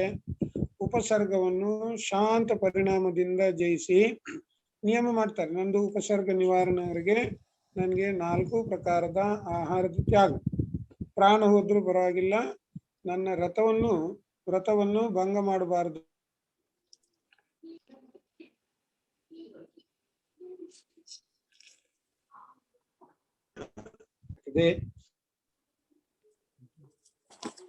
ಬರ್ತಿಲ್ಲ. ಕೇವಲ ಪ್ರಾಪ್ತ ಆದ್ಮೇಲೆ ಏನಾಗ್ತದೆ? ಆ ಜೀವ 5,000 ಬಿಲ್ಲು ಎತ್ತರದಲ್ಲಿ ಹೋಗಿ ನಿಲ್ತದೆ. ಆಮೇಲೆ ಅವರು ಸಿದ್ಧರಾಗ್ತಾರೆ. ಅದಕ್ಕೆ ಅಂತರ್ದ್ವೀಪ ಸಿದ್ಧರು ಅಂತ ಹೇಳ್ತೀವಿ. ಅಂತರ್ದ್ವೀಪ ಸಿದ್ಧರು ಅಂತ ಹೇಳಿದ್ರೆ ಹುಟ್ಟುದು ಜಂಬೂದ್ವೀಪದಲ್ಲಿ, ಮೋಕ್ಷ ಆಗುದೆಲ್ಲಿ? ಪುಷ್ಕರ ದ್ವೀಪನೋ ಅಥವಾ ದಾತಕಿ ಪುಷ್ಕರಾರ್ಧ ದ್ವೀಪದಲ್ಲಿ ಮೋಕ್ಷ ಆಗ್ತದೆ. ಈ ರೀತಿ ಉದಾಹರಣೆಗಳು ಇದೆ. ವಿದ್ಯಾಧರರು ಬೇಕಾದ್ರೆ ಭೂಮಿಗೆ ಹೋಗ್ಬೋದು ಅಲ್ವಾ ಉಪದೇಶ ಕೊಡಕ್ಕೆ? ವಿದ್ಯಾಧರರು ಹೋಗ್ಬೋದು, ಆದ್ರೆ ಭಾರಿ ವಿರಳ ಹೋಗುದು. ವಿರಳ. ಅವ್ರು 2.5 ದ್ವೀಪಕ್ಕೆ ಹೋಗ್ಬೋದು, ಎಲ್ಲಿನೂ ಬೇಕಾದ್ರು. ಓಕೆ, ಗ್ಯಾಲಕ್ಸಿ M11 ಏನೋ ಪ್ರಶ್ನೆ ಇದೆ ಅಂತ ಹೇಳಿದ್ರೆ ಕೇಳಿ ಸರ್ ಬೇಗ. ಲಾಸ್ಟ್ ಪ್ರಶ್ನೆ, ಗ್ಯಾಲಕ್ಸಿ M11 ಅವರಲ್ಲಿ ಏನು ಮಾತಾಡ್ತಾರೆ? ಯಾರು ಅವರು ಏನೋ ಪ್ರಶ್ನೆ ಕೇಳ್ಬೇಕು ಅಂದ್ರೆ ಗ್ಯಾಲಕ್ಸಿ M11 ಅನ್ಮ್ಯೂಟ್ ಮಾಡ್ಕೊಳ್ಳಿ. ಇವ್ರು ಈಗ ಹೇಳಿ, ಏನೋ ಪ್ರಶ್ನೆ ಕೇಳುದಿದ್ಯಾ? ಇಲ್ಲ ಮುಗಿಸ್ಬಿಡು. ಜಿನ್ವಾಣಿ ಸ್ಥಿತಿ 10 ಗಂಟೆ. ಬೇಗ ಕೇಳಿ, ಗ್ಯಾಲಕ್ಸಿ M11 ಅನ್ಮ್ಯೂಟ್ ಮಾಡ್ಕೊಳ್ಳಿ ಬೇಗ.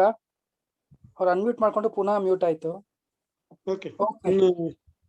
ಮತ್ತೆ ಜಿನ್ವಾಣಿ ಸ್ಥಿತಿ ಯಾರು ಹೇಳ್ತೀರಾ? ಟೈಮ್ ಆಗಿದೆ, ನಾಳೆ ಕಂಟಿನ್ಯೂ ಮಾಡೋಣ. ಏನಾದ್ರು ಪ್ರಶ್ನೆ ಇದ್ರೆ ನಾಳೆ ಕೇಳಿ. ಜಿನ್ವಾಣಿ ಸ್ಥಿತಿ ಯಾರು ಮಾಡ್ತೀರಾ? ಬೇಗ ಮಾಡಿ. ವಾಣಿ ವರವನು ಕೊಡು ಜನನಿ ಶ್ರೀಜಿನ ಮುಖ ಸಂಜಾತೆ. ವಾಣಿ ವರವನು ಕೊಡು ಜನನಿ ಜಾಣೆಯೇ ನಿನ್ನ ಸ್ತುತಿಪೆ ಕಲ್ಯಾಣಿ. ಜ್ಞಾನದಾಯಿನಿ ಜಗಕಧಿರಾಣಿ ಸಕಲಾಗಮದ ರೂಪಿಣಿ ನೀನೆ. ಪುಸ್ತಕ ಸುರುಚಿರ ಓಂಕಾರವಾಣಿ. ವಾಣಿ ವರವನು ಕೊಡು ಜನನಿ. ಇವುಲು ಜಿನವಾಣಿ ಮಾತಾ ಕಿ ಜೈ. ಕಾಯೋತ್ಸರ್ಗ ಮಾಡಿ.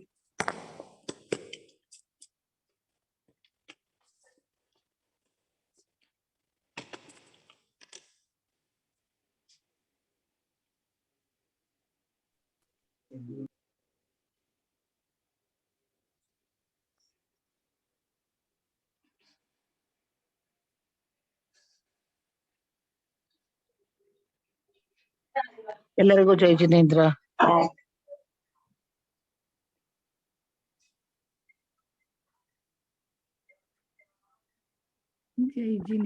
ಎಲ್ಲರಿಗೂ ಜೈ ಜಿನೇಂದ್ರ. पंच परमेष्ठी भगवान की जय। आचार्य प्रेमीचंद सिद्धांत चक्रवर्ती मुनि महाराज की जय। आचार्य श्री विद्यासागर जी महाराज की जय। मुनि जी महाराज की जय। ಎಲ್ಲರಿಗೂ ಜೈ ಜಿನೇಂದ್ರ. ಎಲ್ಲರಿಗೂ ಜೈ ಜಿನೇಂದ್ರ. ಎಲ್ಲರಿಗೂ ಜೈ ಜಿನೇಂದ್ರ. ಜೈ ಜಿನೇಂದ್ರಗಳು. ಜೈ ಜಿನೇಂದ್ರ.